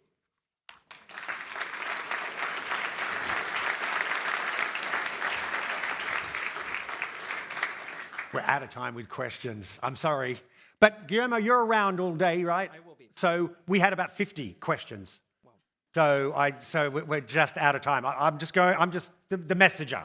Perfect. I wanted to ask a personal question myself anyway.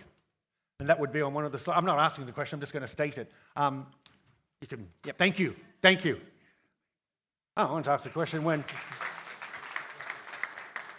I saw on one of the slides the European Commission saying for this industry to decarbonize, one of the pillars it needs is to more efficient ATC. And I'm thinking, how long has this industry wanted and called for a European single skies? I would say it's over 20 years. I think it's a failure on the Commission, isn't it? No, okay. We can talk about that at the break. Ladies and gentlemen, swiftly moving on. It's time, I guess, we're going to hear from our friends at Honeywell. And this one is more like a fireside chat, and it's all about the innovations to help reduce emissions, of course, in aviation.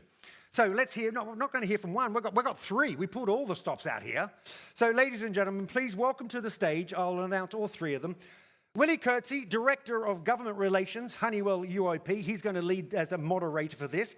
His colleagues, Lee Abrams, Director Emerging Renewable Fuels, Honeywell UOP, and Dan Newman, Chief Technology Officer at Advanced Mobility, Honeywell Aerospace Technologies. Welcome, guys. Take it away. Willie? Thank you very much for the kind introduction, and thanks for having us today. So, one thing at Honeywell that really excites us is that because we operate across so many different sectors, we have the ability to think about things a little bit more holistically. So we have the pleasure today of having two experts from different parts of the aviation sector. So one an expert in how to produce the fuels, and the other one the expert on how to actually use them. So I'm going to hand over to Lee and Dan to briefly introduce yourselves. Lee? Well, I've been up here before, so I'll just keep it short and sweet. So I lead our emerging renewable fuels business at Honeywell UOP. We are a technology licensor for a variety of solutions for various feedstocks being upgraded into sustainable aviation fuel. And we've been using that technology. One of our customers, the first one to produce SAF, started producing SAF back in 2016. So we've been in this field for a while, and we are excited to see how much it is growing and the recognition of this as a key sustainability solution. Right, thanks. Hello? Yep. Think it's good? Check. Hello? Dan Newman. I'm fortunate to be the Chief Technology Officer of Honeywell's Advanced Air Mobility Division. Honeywell, about 4 years ago, created an organization specifically to support the transformation of aerospace, all of advanced air mobility, all of its various facets. I'm fortunate to be the Chief Technology Officer leading their technology strategy and investments. Great, thanks both. And Dan, to me, you have a fascinating job right now. Honeywell, we've aligned our business across a couple of mega trends. Now, one of those is the future of aviation. Could you maybe kind of give us a glimpse on where we're making these investments in the future of aviation and broadly what we're doing? Yeah. So Honeywell's looking at near, midterm, and far term. So as Lee has talked about, and we'll talk about some more, we're investing in SAF fuels, and that is drop-in fuels for the current legacy fleet. Also looking at various versions of hydrogen as a fuel, and then in the longer term, electric and hybrid electric aircraft, so new aircraft configurations. Right, thank you. And Lee, today, as part of the earlier discussions today, we heard that SAF is really deemed to be a critical part of decarbonizing aviation, actually maybe the critical part. Why is that? Can you explain to us why SAF has this great role?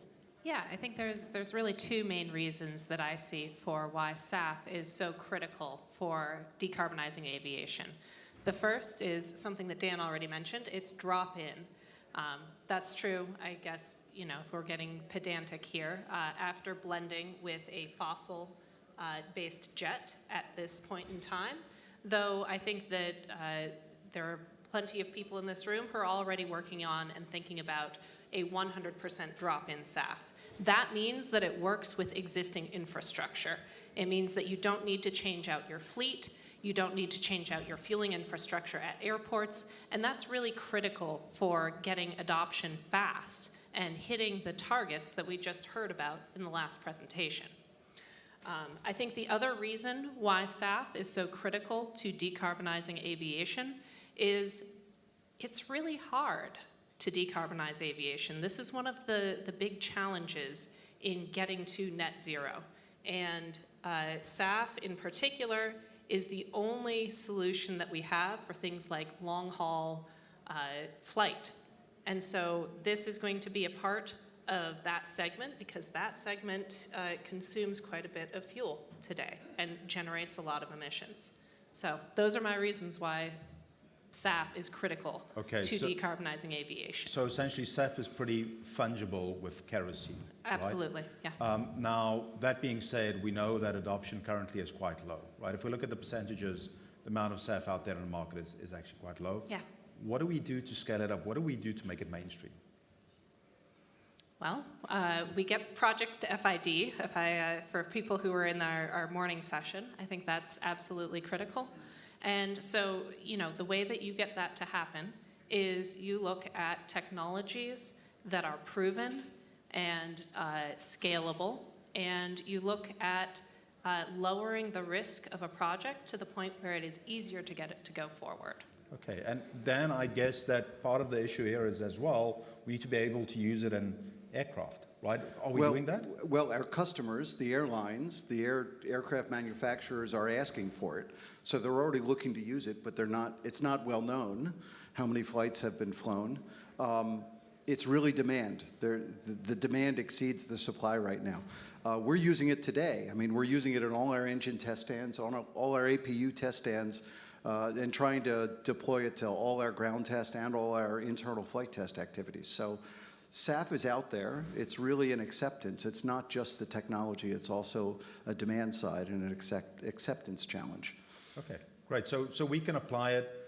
We can produce it. We need to scale the market.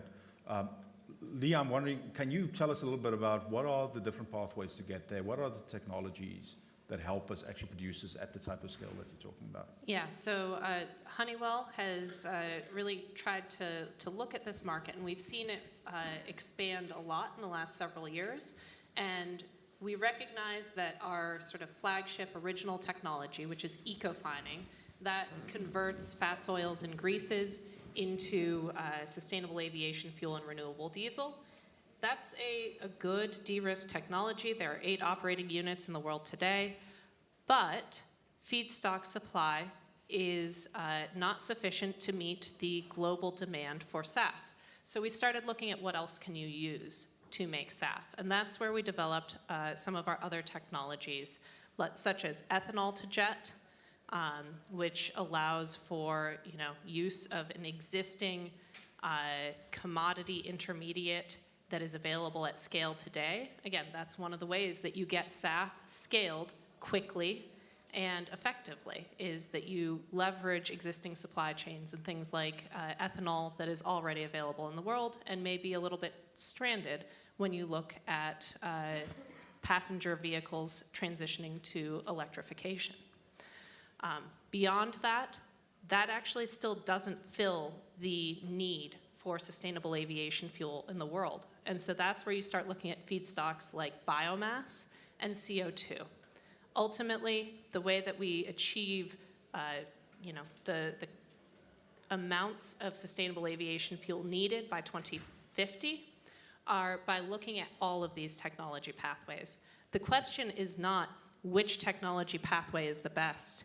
It's how do we make them all viable technologies, because the market situation is going to depend on where you are, what feedstock you can secure.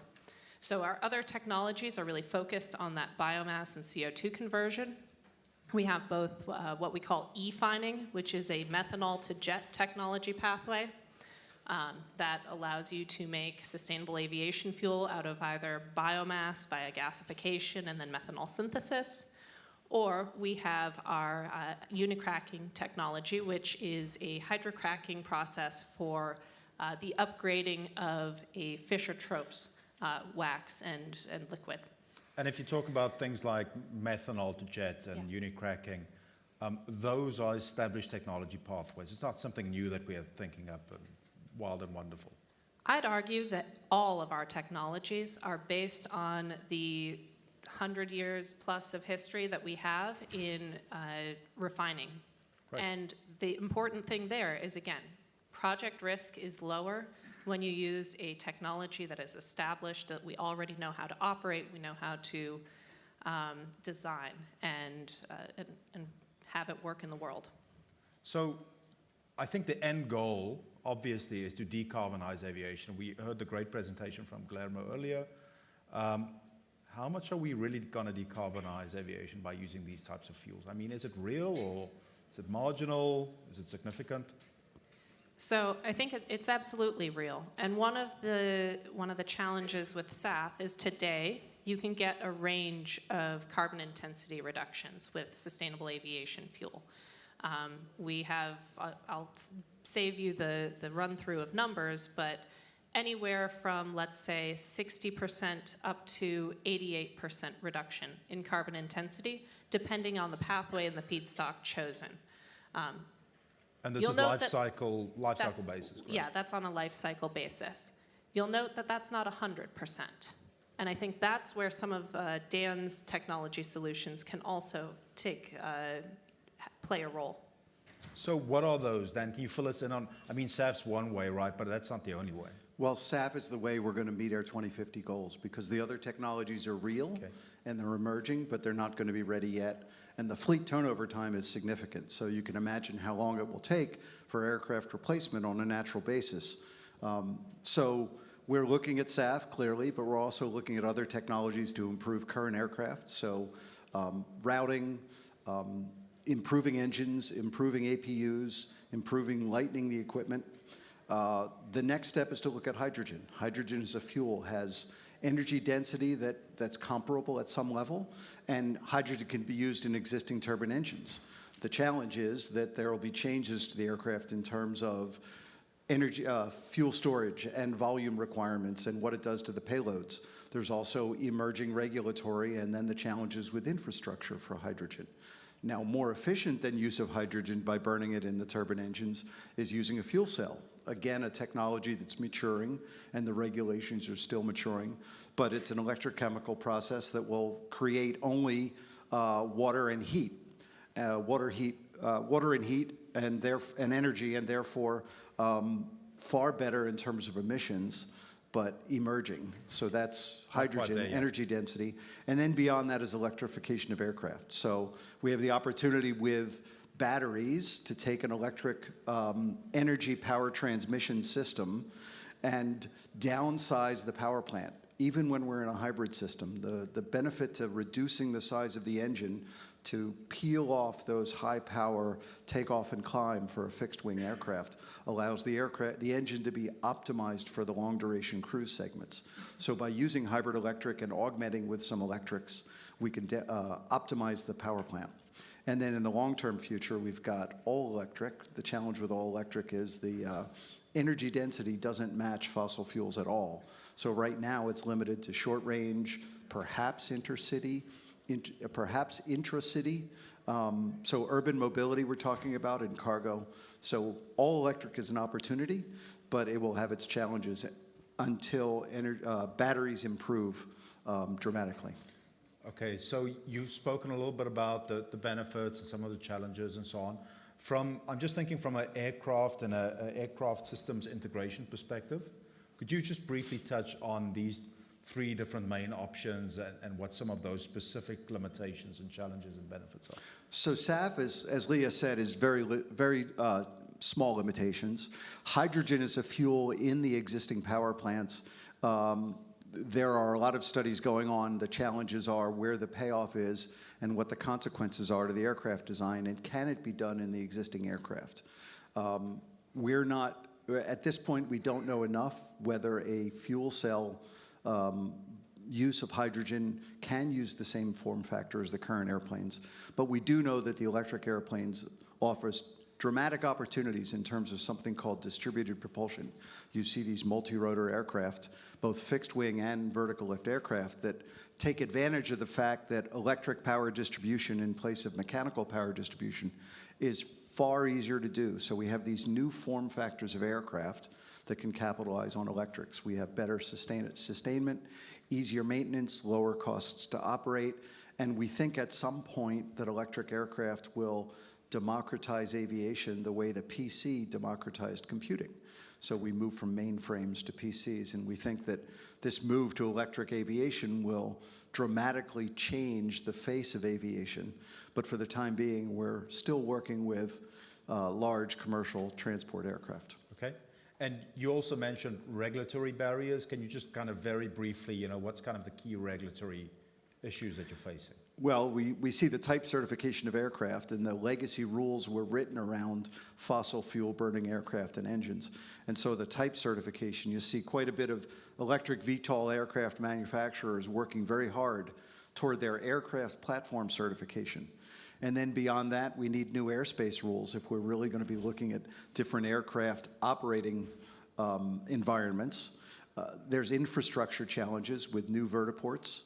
Infrastructure rules with respect to the fuel infrastructure, even for fixed-wing aircraft. Then beyond that, they need an operational certificate in terms of how they plan to operate these aircraft. And then our biggest challenge is probably going to be community acceptance. So there'll be both the technology hurdles and the regulatory hurdles, and then there's going to be adoption. And the adoption challenge has to do with our promoting that this is safe and sustainable. Okay, and you spoke about eVTOL and you spoke about, acceptance. That makes me think about advanced air mobility. Are we going to see flying taxis anytime soon? Where does that fit in? Well, there are aircraft operating. There's a significant number of electric aircraft in development. Right now, there's already electric fixed-wing operating Pipistrel Velis aircraft as a trainer. But again, that's limited to a mission where the range is short and the endurance is short. So we'll see aircraft. I think 2025 and 2026 are going to be huge in terms of seeing electric air taxi aircraft in various configurations, type certified, and begin to operate. There's already some operating in China. There's some going to see in Abu Dhabi and do experiments and perhaps demonstrations at the Olympics. That's super exciting. Okay, so we have 4 minutes left. Really quick, rapid fire, like 30 seconds each.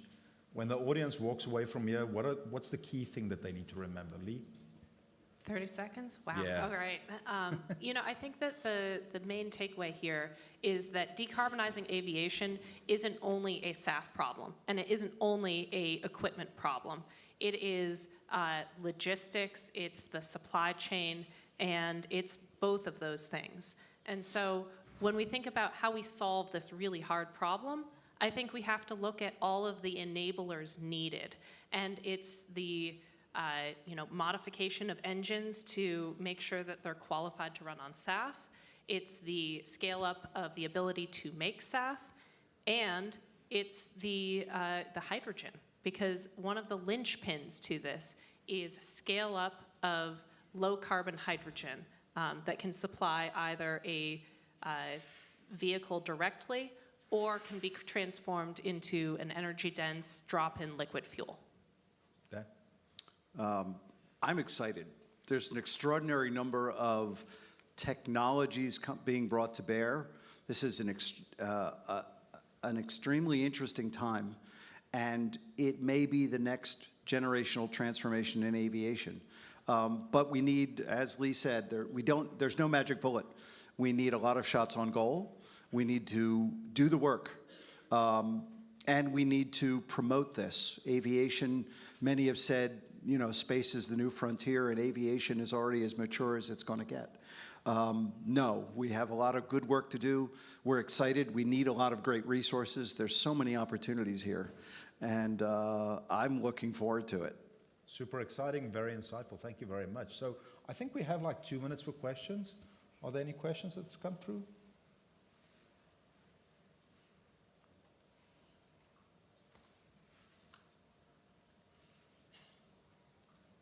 Oh, okay. So you mentioned you had ambitions for 100% drop-in solutions. What would need to happen to enable that, and will regulators accept it? Yeah, so 100% drop-in SAF is something that I've certainly heard various kind of airplane manufacturers talk about as a goal, right? And what needs to happen? I think we need to have clarity on what that fuel looks like. What are the properties of it, and how is it backward compatible with the legacy aircraft? Because honestly, we've already run planes on 100% SAF. Honeywell actually supported a commercial flight from Chicago to New York in 2021 in which one of those engines ran on 100% SAF. Now, how did we make that SAF? We had to blend a couple of different types of sustainable aviation fuel together so that it was compatible with the existing airplane. So there's absolutely work with, for example, the ASTM that needs to happen. And this is going to require coordination across both the infrastructure side and the fuel production side. But there's nothing chemically about these fuels that prevents them from being used drop-in. Okay, and Dan, any thoughts from your side on that? The industry is motivated, and the legacy fleets will be around for a long time. So if we can come to a solution technically with the regulators on board and the demand is there is promise, and we're motivated to do that. Fantastic. And I think that's about the time we have. So Dan and Lee, thank you so much for your time, and thanks for insightful discussion. We're going to be around, so if there's any questions or anything you're wondering about, just visit us at the Honeywell booth. Thanks a lot for your time. Thank you. A round of applause for our Honeywell friends. Fascinating stuff. Thank you. I could talk to you all day, Dan, about the aircraft. This is great. Loving it.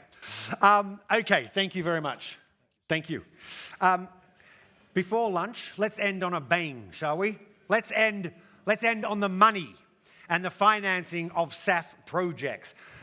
Ladies and gentlemen, this session is unlocking capital for SAF, evaluating and comparing different financing strategies to drive wide-scale development of SAF projects. So, please, a very warm welcome to the moderator who is going to lead us through all of this. He is the head of corporate finance and aviation finance at Atos. Please welcome Yves Jamo. Come on up, Yves.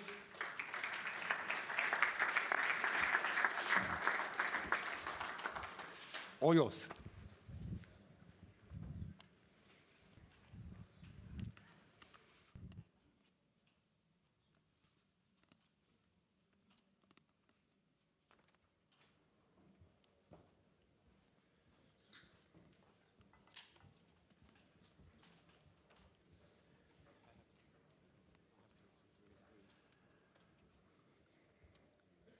Well, good afternoon, everyone. And for this last session before lunch, I can say good afternoon because we are past 12 o'clock. My name is Yves Jamo. I'm Managing Director of Atos Aviation Finance. As Aaron said, presented me. Atos is an advisory firm of 300 people based in Luxembourg, and we are advising market participants in aviation on any financing matters. We also founding member of Impact on Sustainable Aviation, the non-profit organization involving banks, lessors, and investors on sustainability matters in aviation. And as Aaron also mentioned, it's the topic of financing, and the topic is called Unlock Capital. So we are supposed have as a target to talk about the funding, how easy or difficult it is to fund what we have been talking about yesterday and today until now. And for this, let me present the different speakers that we have. On my very left, we have Josh Garton. He's Head of Financial Investment Analysis at Green Finance Institute. In the UK, an organization that aims to accelerate the transition towards an environmentally sustainable and resilient economy. On SAF, Josh has been working with investors, SAF producers, and also the UK government to identify and overcome the key barriers to investments in UK SAF production. Then next to Josh, we have Martin Foreman, Director of New Energies at SMBC, one of the largest Japanese financial institutions. And Josh's team works, among others, on debt structuring aspects covering hydrogen, carbon capture, utilization and storage, and biofuels in Europe, the Middle East, and Africa. Then on his right, Cindy Bowe, Managing Director of Climate Investment. Climate Investment is a 1 billion venture fund supported by 12 oil and gas companies, providing venture capital to prospects active in carbon capture, utilization, and storage as well. Before joining Climate Investment, Cindy has been MD at Total Energies Ventures, and you have also helped co-found an electric vehicle setup. And then on my left, last but not least, Dr. René Kotting, Chief Financial Officer of Smart Energy. René has over 25 years of experience in finance and R&D management in the energy sector. You joined privately owned investment firm Smart Energy in 2021, where you are focusing on investments in renewable energy and related ventures. And some of you have probably heard René already earlier in this conference. So what we'll be talking about is we have two sections. Maybe one will start about general matters when it comes to financing, and in a second step, then we go to potential challenges and opportunities in financing. Starting with financing and with getting banks on board on SAF projects. Cindy, one of the key aspects that is always spoken about is off-take agreements, whether they are contracts, whether they are MOUs. In what you see, how strong are these off-take agreements? Generally, are they, what you see, strong enough in order to get traction from financiers? And if they're not strong enough, what other guarantees are needed in order to give confidence to financing providers? Thank you for the question. Offtakes is a big topic. Clearly, offtakes are most helpful if they are long-term, so 10 plus years, maybe 15 years. Helpful if they are also from diverse customer bases. So typically, airlines don't have the best credit, so having a diverse offset base would be important. And then thinking about financing, from a financing perspective, thinking about pricing mechanisms that can protect the debt holder, right? So specifically, are there pricing mechanisms that can move with the commodity prices? Are there floors, and the floors sort of create that minimum for the debt holders? And so I think offtakes are really important to think about.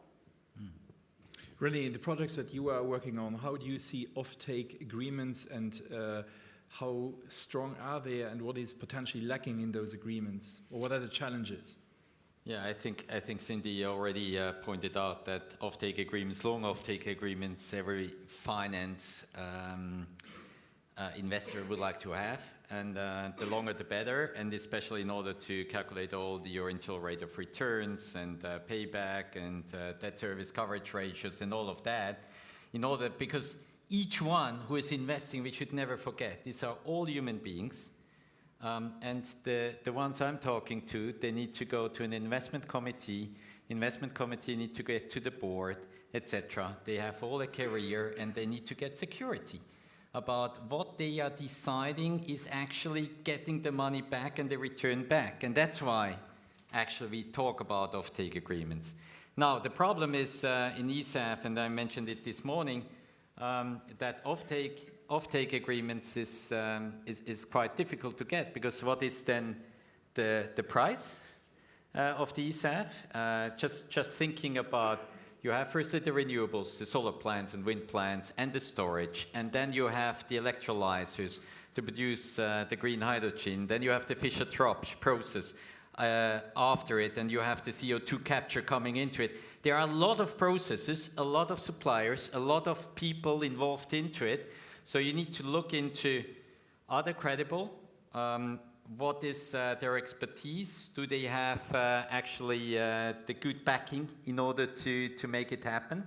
And the more clarity and more credibility you are having, the more you are then willing to say, okay, I have just a memorandum of understanding of this and that airline, of fuel suppliers, but looking at the overall project, it looks okay-ish, so I jump, because you need to jump. Otherwise, you will not get 22, 25 years of off-take clear amount right now. It's very hard to get. If there is somebody in the room who can get me that, happy to talk. We'll still talk about pricing and how to mitigate pricing risks in the second part of this panel. Martin, you are the banker on this panel.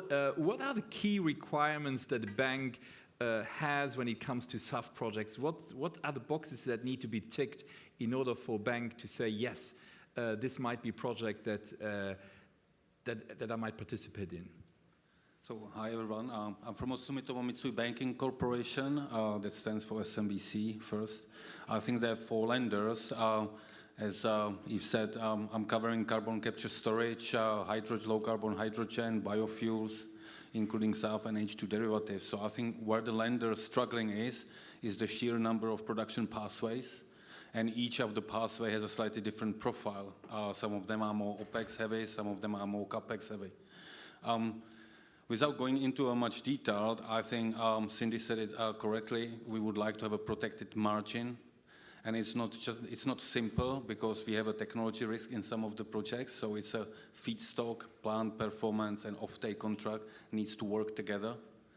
We as lenders probably don't take the risk in a SPV. We are not designed for it. So, and the off-take contract is very important, because that's where the money comes in first.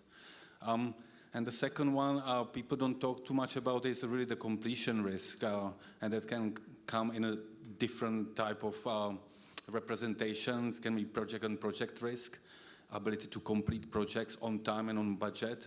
We are in an environment where EPC cost seems to be only growing, and now you need to put it in a context that you're going to have not just the SAF plants being constructed. You will have a pure hydrogen, you will have a carbon capture and storage, and so on. So we're going to be in a difficult environment. So I think that is quite important for banks to be addressed. Josh, in the projects that you see in the UK, what are the key requirements by banks, by lenders, by financiers in projects? What do they want? What are they sometimes missing?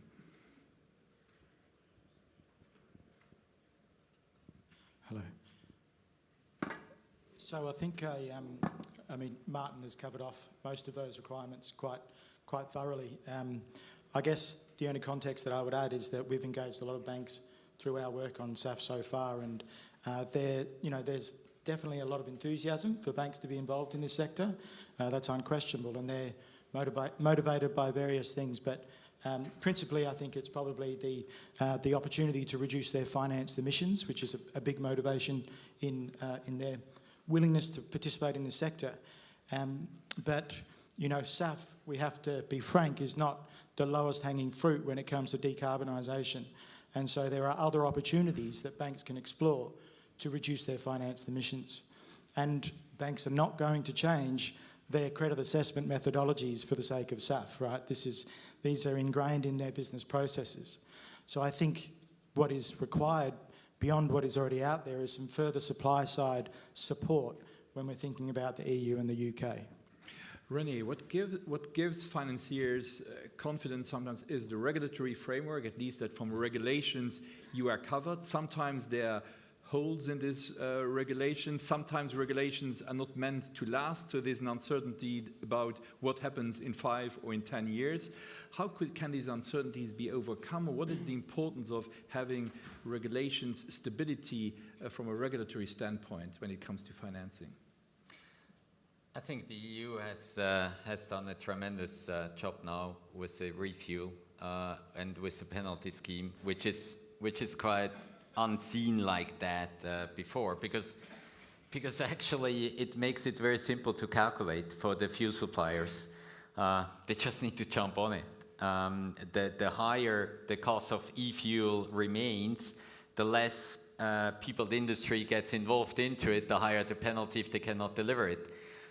So that is framing actually a motivation about getting into the industry and getting the financing up. I think what is as well important, of course, on the regulations, and we have that in Switzerland, with the CO2 tax coming along, because you principally could also say, look, why are we discussing all of that at all? Because the whole free market is directed by pricing. And so internalizing all those costs of global warming, etc., into CO2 actually is leading us to do the resource allocations into the right spots. I learned that at university already 40 years ago. It's a no-brainer. We were just not able to do it so far. Josh, when it comes to regulations, how important are regulations in projects and in project financing? I mean, they're absolutely critical in a market like SAF that is nascent, that is effectively non-existent for second and third generation. Having a regulatory framework that requires that demand is essential. And, in the UK, echoing René's comments on the EU, in the UK, I think the Department for Transport have done a really good job modelling the SAF mandate. It provides a really good overall demand signal to the market. We've been engaging across the supply chain over the last few weeks after it was recently, the final version was published. And it's evident that across the supply chain, it seems to tick all the boxes. Well, there's general acceptance of it, and which I think is a challenge, to get all of those members of the supply chain enthusiastic about it. So, yeah. The problem that we very often have with SAF projects is that investments come, like with other projects, but especially here in this technology, with SAF we invest today, first revenues might only come in 4 to 5 years, very difficult to get traction from investors, from financiers very often. Cindy, how important are government subsidies or other government incentives? Is SAF financing possible without them? I'll put a little bit of context to this. So government subsidies are important, and the fossil fuel industry has had subsidies of about 60 billion each year for the last 10 years. So that's the fossil fuel, including natural gas, oil, coal, etc. And on top of that, 2023 was 120 billion. So this is just the fossil fuel industry, one that we are trying to get parity with SAF, which I think is ambitious. And we're trying to start a new industry. You know, we're talking about the Gen 2s and the Gen 3s, which there may be cost disruptions, but there are new technologies, there are certification pathways, there are regulatory challenges, there are a lot of things. So government subsidies, I would say, are imperative at this point to kickstart this the SAF industry, especially as we're thinking about moving away from UCO and HEFA. I mean, we've heard from a lot of panelists, the oils, as well as the used cooking oil, as well as the HEFA, they both have limited feedstock availability. So then what are we looking at, right? The future Gen 2s and Gen 3s. So in my view, government subsidies are really critical to get it financed. Do you agree, Martin? From my side, I think that lots of SAF production pathways, some of them already receiving subsidies. I mean, like the HEFA receive subsidies thanks to the road transport, at least in Europe. Hydrogen or P2L can get subsidies under the hydrogen bank. So, you know, the framework is getting there. What I think it doesn't happen that you award some sort of a support based on carbon intensity. And that's, I think, where potentially UK government is doing the right thing. They're just looking at CFD, like contract for few plants, but they would like to have a certificate regime that provides number of certificates dependent on carbon intensity, effectively giving more money to projects that are more difficult, more costly, more technologically difficult to do, which I think is missing in a Refuel EU, to be honest. Josh, many SAF projects are still led by relatively small companies. Yes, the larger corporations, they get into a certain number of projects, but they are still a little bit prudent and they are looking at various options. Will we see more larger corporations doing partnerships or really taking equity stakes in SAF projects, according to you? I'm assuming you're sort of pointing to the big energy players when we're talking about this, and I think it wouldn't be a stretch to say that most people in the room would like the big energy players to take a bigger role in second gen and third generation SAF. I expect that they will, but they have the benefit of taking time to look at the best technologies that float to the surface. They undoubtedly will bring a great deal of benefit when they do invest heavily in second and third generation SAF, not least because of that corporate balance sheet that they bring along as a strategic investor. Having that balance sheet behind them enables them to carry risks that some of the startups simply can't carry because they don't have that balance sheet. But these big energy providers are also undoubtedly the best in the market to execute some of these projects, right? If anyone can, build and operate these plants, it's these guys that have been doing this in the fossil sector for, a very, very long time. And importantly, they also have some of the best skills out there to actually optimize the processes and bring down cost. So I think they've got a lot of potential to get active in this space. Martin, according to you, how long will this last to get larger energy corporations really massively into that space? Will it be 1 or 2 years? Will it be 5 years? Well, what is the timeline here that you foresee? So I think that the big energy players will consolidate the industry at some point in time. But I think that expectation that they will dominate the industry like in a traditional fossil-based model, I think it's quite difficult to contemplate.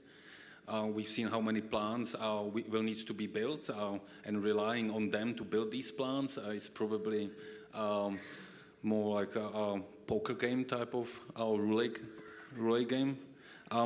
But I think they're looking at their own assets today. They're leveraging and converting their brownfield sites.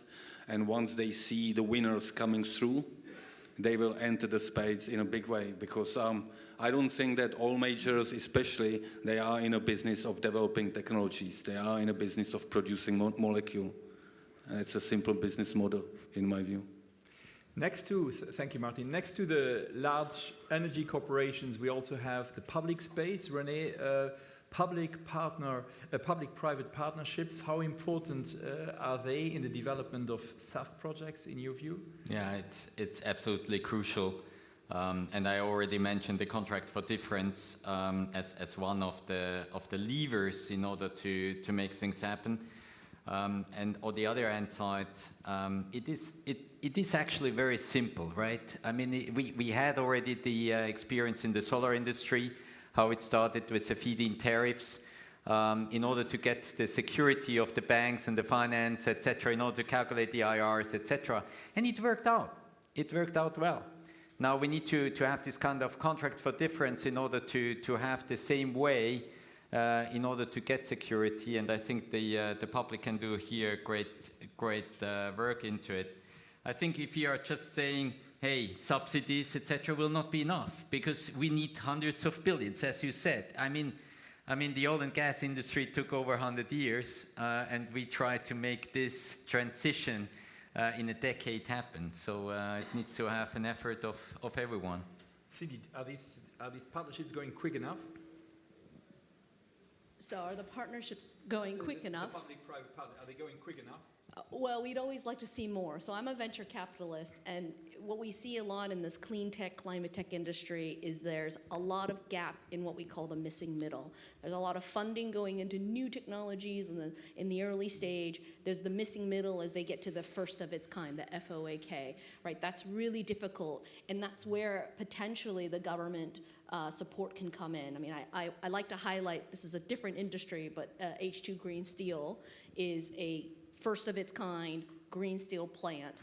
And it's of the $6 billion for the first of its kind plant, $4 billion comes from the lender side, and the lender side also includes government support. So I think we need more of that, and I think this industry needs more of that.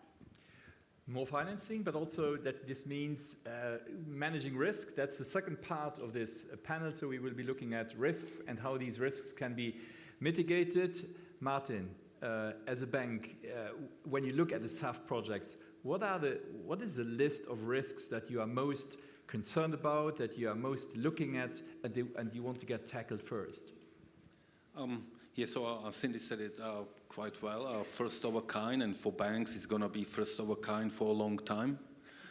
Given the production pathway and sheer number, we as a SMBC are technology agnostic today, so we would like to try to fund as many of the pathways as we can. But again, some of them, I would say, feedstock. It might not be for PTL. I think that the lenders are quite comfortable with PTL. But for some of the biofuels plants, I think the feedstock, the market is completely, intransparent. It's occupied by small, fragmented producers of the feedstock, so it's really difficult.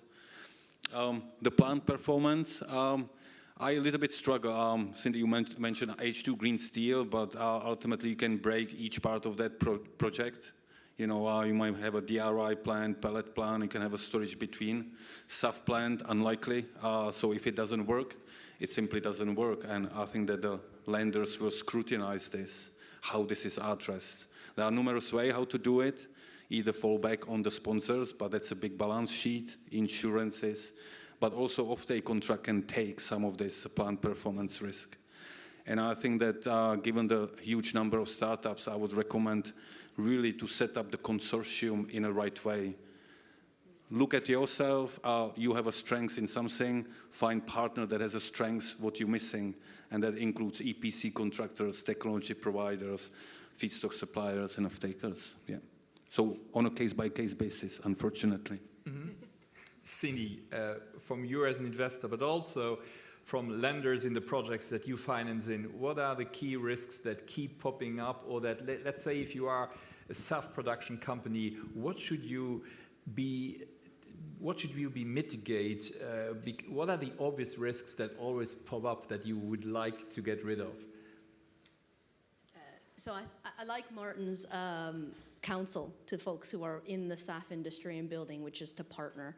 I would say the risks depend on the level of the level of the organization. So early stage organizations are focused on technology, developing the technology, and getting to that, de-risking the technology side of it. That's basically getting from your lab scale and upwards. And you don't get to your de-risking of large scale until you then hit your second risk, which is then certification, right? Getting ASTM certified is a long process. It's 1 to 3 years. Let's hope whoever is kind of working on those bodies can reduce those timeframes. If you're looking at just a modification of Fischer-Tropsch with a novel catalyst, maybe you can get that faster. Maybe that can be 12 months. I put those out there working in that space, but that's a risk, right, that companies face. And investors think about, like, how long is that going to take to get that certification, and then what's that blending rate look like? And then on top of that, then we get to Martin's risk, right? We're starting to think about building a plant at scale where the technology and the regulatory side has been de-risked. And now you're talking about scale, unit economics, financing, et cetera, and that's where partnerships, I think, are really key. Renee, Cindy spoke about technological risks. How can they be mitigated? And there's also a risk that I didn't hear directly, is probably that always pops up, is the pricing risk. What will be the prices? What will be the revenue, the cash flow, certainly in the future? How can these risks be mitigated, technological risks and potentially also pricing risk? Yeah. So as an investor in this space, we came to the same conclusion very quickly and say, look, we cannot just make renewable transition, the energy transition happen by investing and selecting, but we build up our own engineering teams. We actually just acquired an EPC as well, because we saw that EPC was gone for renewables, for solar plants all of a sudden because of COVID, many went bankruptcy. So we had to secure in order to actually also do it. And that's why we looked into the whole value chain. Okay, what do we need and what are technologies in order to get into it? So we partner up with the tier 1 suppliers in the electrolyzer industry and for the modules, for the Fischer-Tropsch, then processes, etc. That's the way we go. So whatever we can do in our engineering on the whole value chain, we do ourselves, but then we take the best technology in. Josh, you're also working together with SAF producers, with the UK government to try to make it work. How do you manage some of the risks? How do you go along? So I think for both price and technology risk, the best mitigation strategy will be time. Just by the passage of time, these risks will be mitigated as the technology is proven, as we get our market developing and these prices are proven in the market. But because we have these mandates in place that are requiring, certain technologies like PTL and in the UK advanced second-gen SAF, we don't have that time available to us. So I think some further government intervention on the supply side is what's required here. And Renee touched on the CFD type mechanism, which is being contemplated in the UK, is a really good way of addressing price risk. In terms of technology risk, again, from the government perspective, providing guarantees are a really useful way of mitigating that technology risk. Let's talk. Yes, Martin? Can I maybe comment on this, the role of government? And you mentioned UK. So we are now dealing with the CCS projects in the UK, and if you have a look on that framework, it's probably far better than CFD, because government takes some of the risk that commercial industry cannot take, not even oil and gas majors. And I'd like to see that from UK government doing it for SAF plants as well. Some guarantees, completion risk being addressed, not just the CFD. Very good point, Martin, very good. Well noted. When we go to, maybe we stay with you, and a question that pops up, do projects need to be big in order to be attractive to financiers, or if they are small, how important is scalability, that they can be scaled up to something larger? From your perspective, are bigger projects easier to be financed than smaller projects, or doesn't it matter, or how important is size or scalability? So SMBC, like in general, big projects, because we've been financing like oil and gas, upstream projects and so on. if I turn to a SAF, I think that we are open to small and big projects. I think the bigger projects have a limit today on a feedstock, and be it a supply of CO2 potentially or bio. So there is a limit on it until the systems, maybe CCS system, develop hydrogen production and better collection rates. I think that I like seeing modularization. Some of the developers sitting here trying to modularize these plants, and I think that that I like far better than build big. So maybe go smaller and multiple units sounds better approach today. René, based on your experience, does size matter when it comes to financing?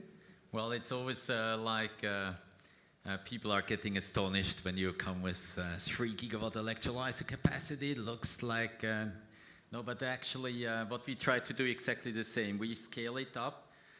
So the Project Galileo, what I showed, which got the COP28 award, is a 400 megawatt solar plant and then 125 megawatt electrolyzer capacity, but it goes up to 750 megawatt solar and 250 in the electrolyzer and so on. It will have 3 phases, so that in the first phase we can produce quite quickly, and then this gives enough of confidence and credibility as well of the investors in order then to get to the next phases. I'm a little bit against that you just have one large project and then nothing happens because the risk is then so high. So rather scale it. Also in the discussions we are having with the electrolyzer producers, they also modularize now the electrolyzer so that you can have blocks lined up then. And that's the more secure way.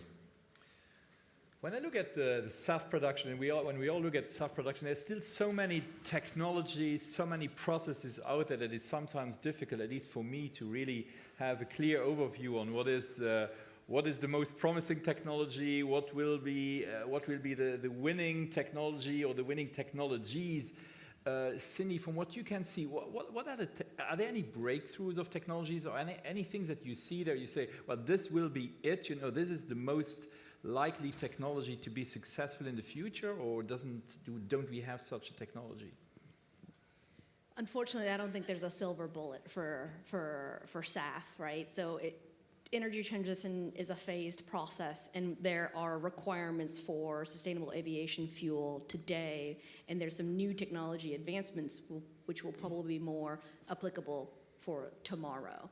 And I think if you're thinking about a phased transition, and we think about this from an investment thesis perspective, what are the technologies that we can invest in today that can deliver in the next 5 years? You know, that looks more promising. You know, alcohol to jet, LanzaJet has 2018. They've gotten their ASTM certification, and they can use whether it's corn stover, or they can think about municipal solid waste, whatever that can produce ethanol to do the ethanol to jet. Could be a more near-term opportunity from a technology perspective. But then if you're thinking about longer term, we all see the promise of e-fuels. We see the promise of even solar fuels, right? And thinking about how can we get there. But renewable energy, it's the cheapest form of electricity today, but it's still intermittent. And is hydrogen the best use case of that today? Then there's hydrogen electrolyzers. Those need to come down in cost. Then you're adding it to a whole system, as you call it, of different technologies, whether it's Fischer-Tropsch, et cetera. And so that's going to be a longer term play from a technology perspective. But what I think is really interesting, there are new companies coming in there trying to innovate in terms of lower temperatures, in terms of thinking about reducing steps and thinking about energy intensity. And I think those things will help reduce the cost structure overall when e-fuels become more prevalent. Martin, any new technologies that you see getting through and being the most promising? I'm probably going to have a go at it from a different angle. I think we will need all of them. You know, we heard about the scale-up, what we need to deliver. Myself, as a senior lender, I come when these technologies effectively are in some sort of a commercialization stage. That's the first time I would probably look at it.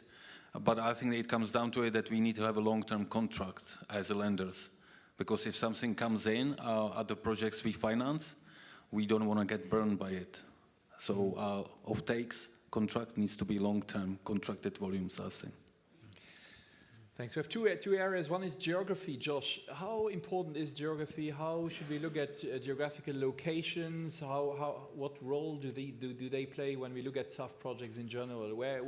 Which regions should we look at? Or where should SAF projects be placed?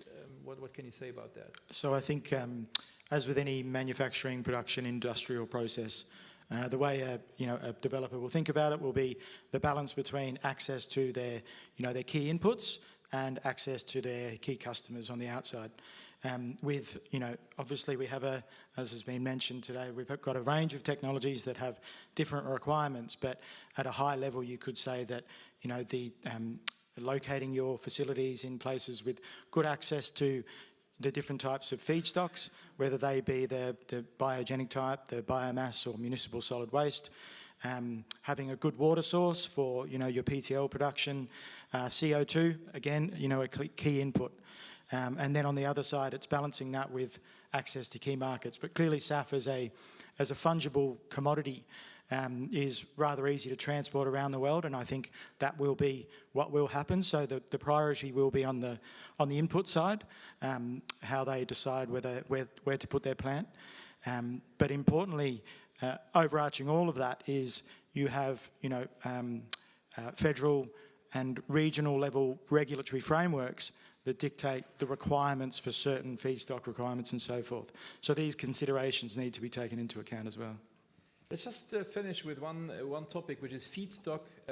What can we do to guarantee feedstock for various SAF projects and also some initial ones, maybe not the ones you are necessarily working on, where we have projects where feedstock is competing with food.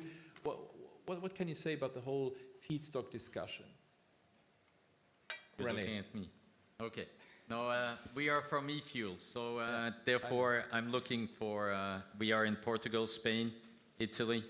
The sun is shining more than in Switzerland, for instance. So that's good as a feedstock, right? Solar, to have it. And then on the placing side, you need to be close to the offtake. So close to the airports like we did, close to cement factory where you get the CO2 into it.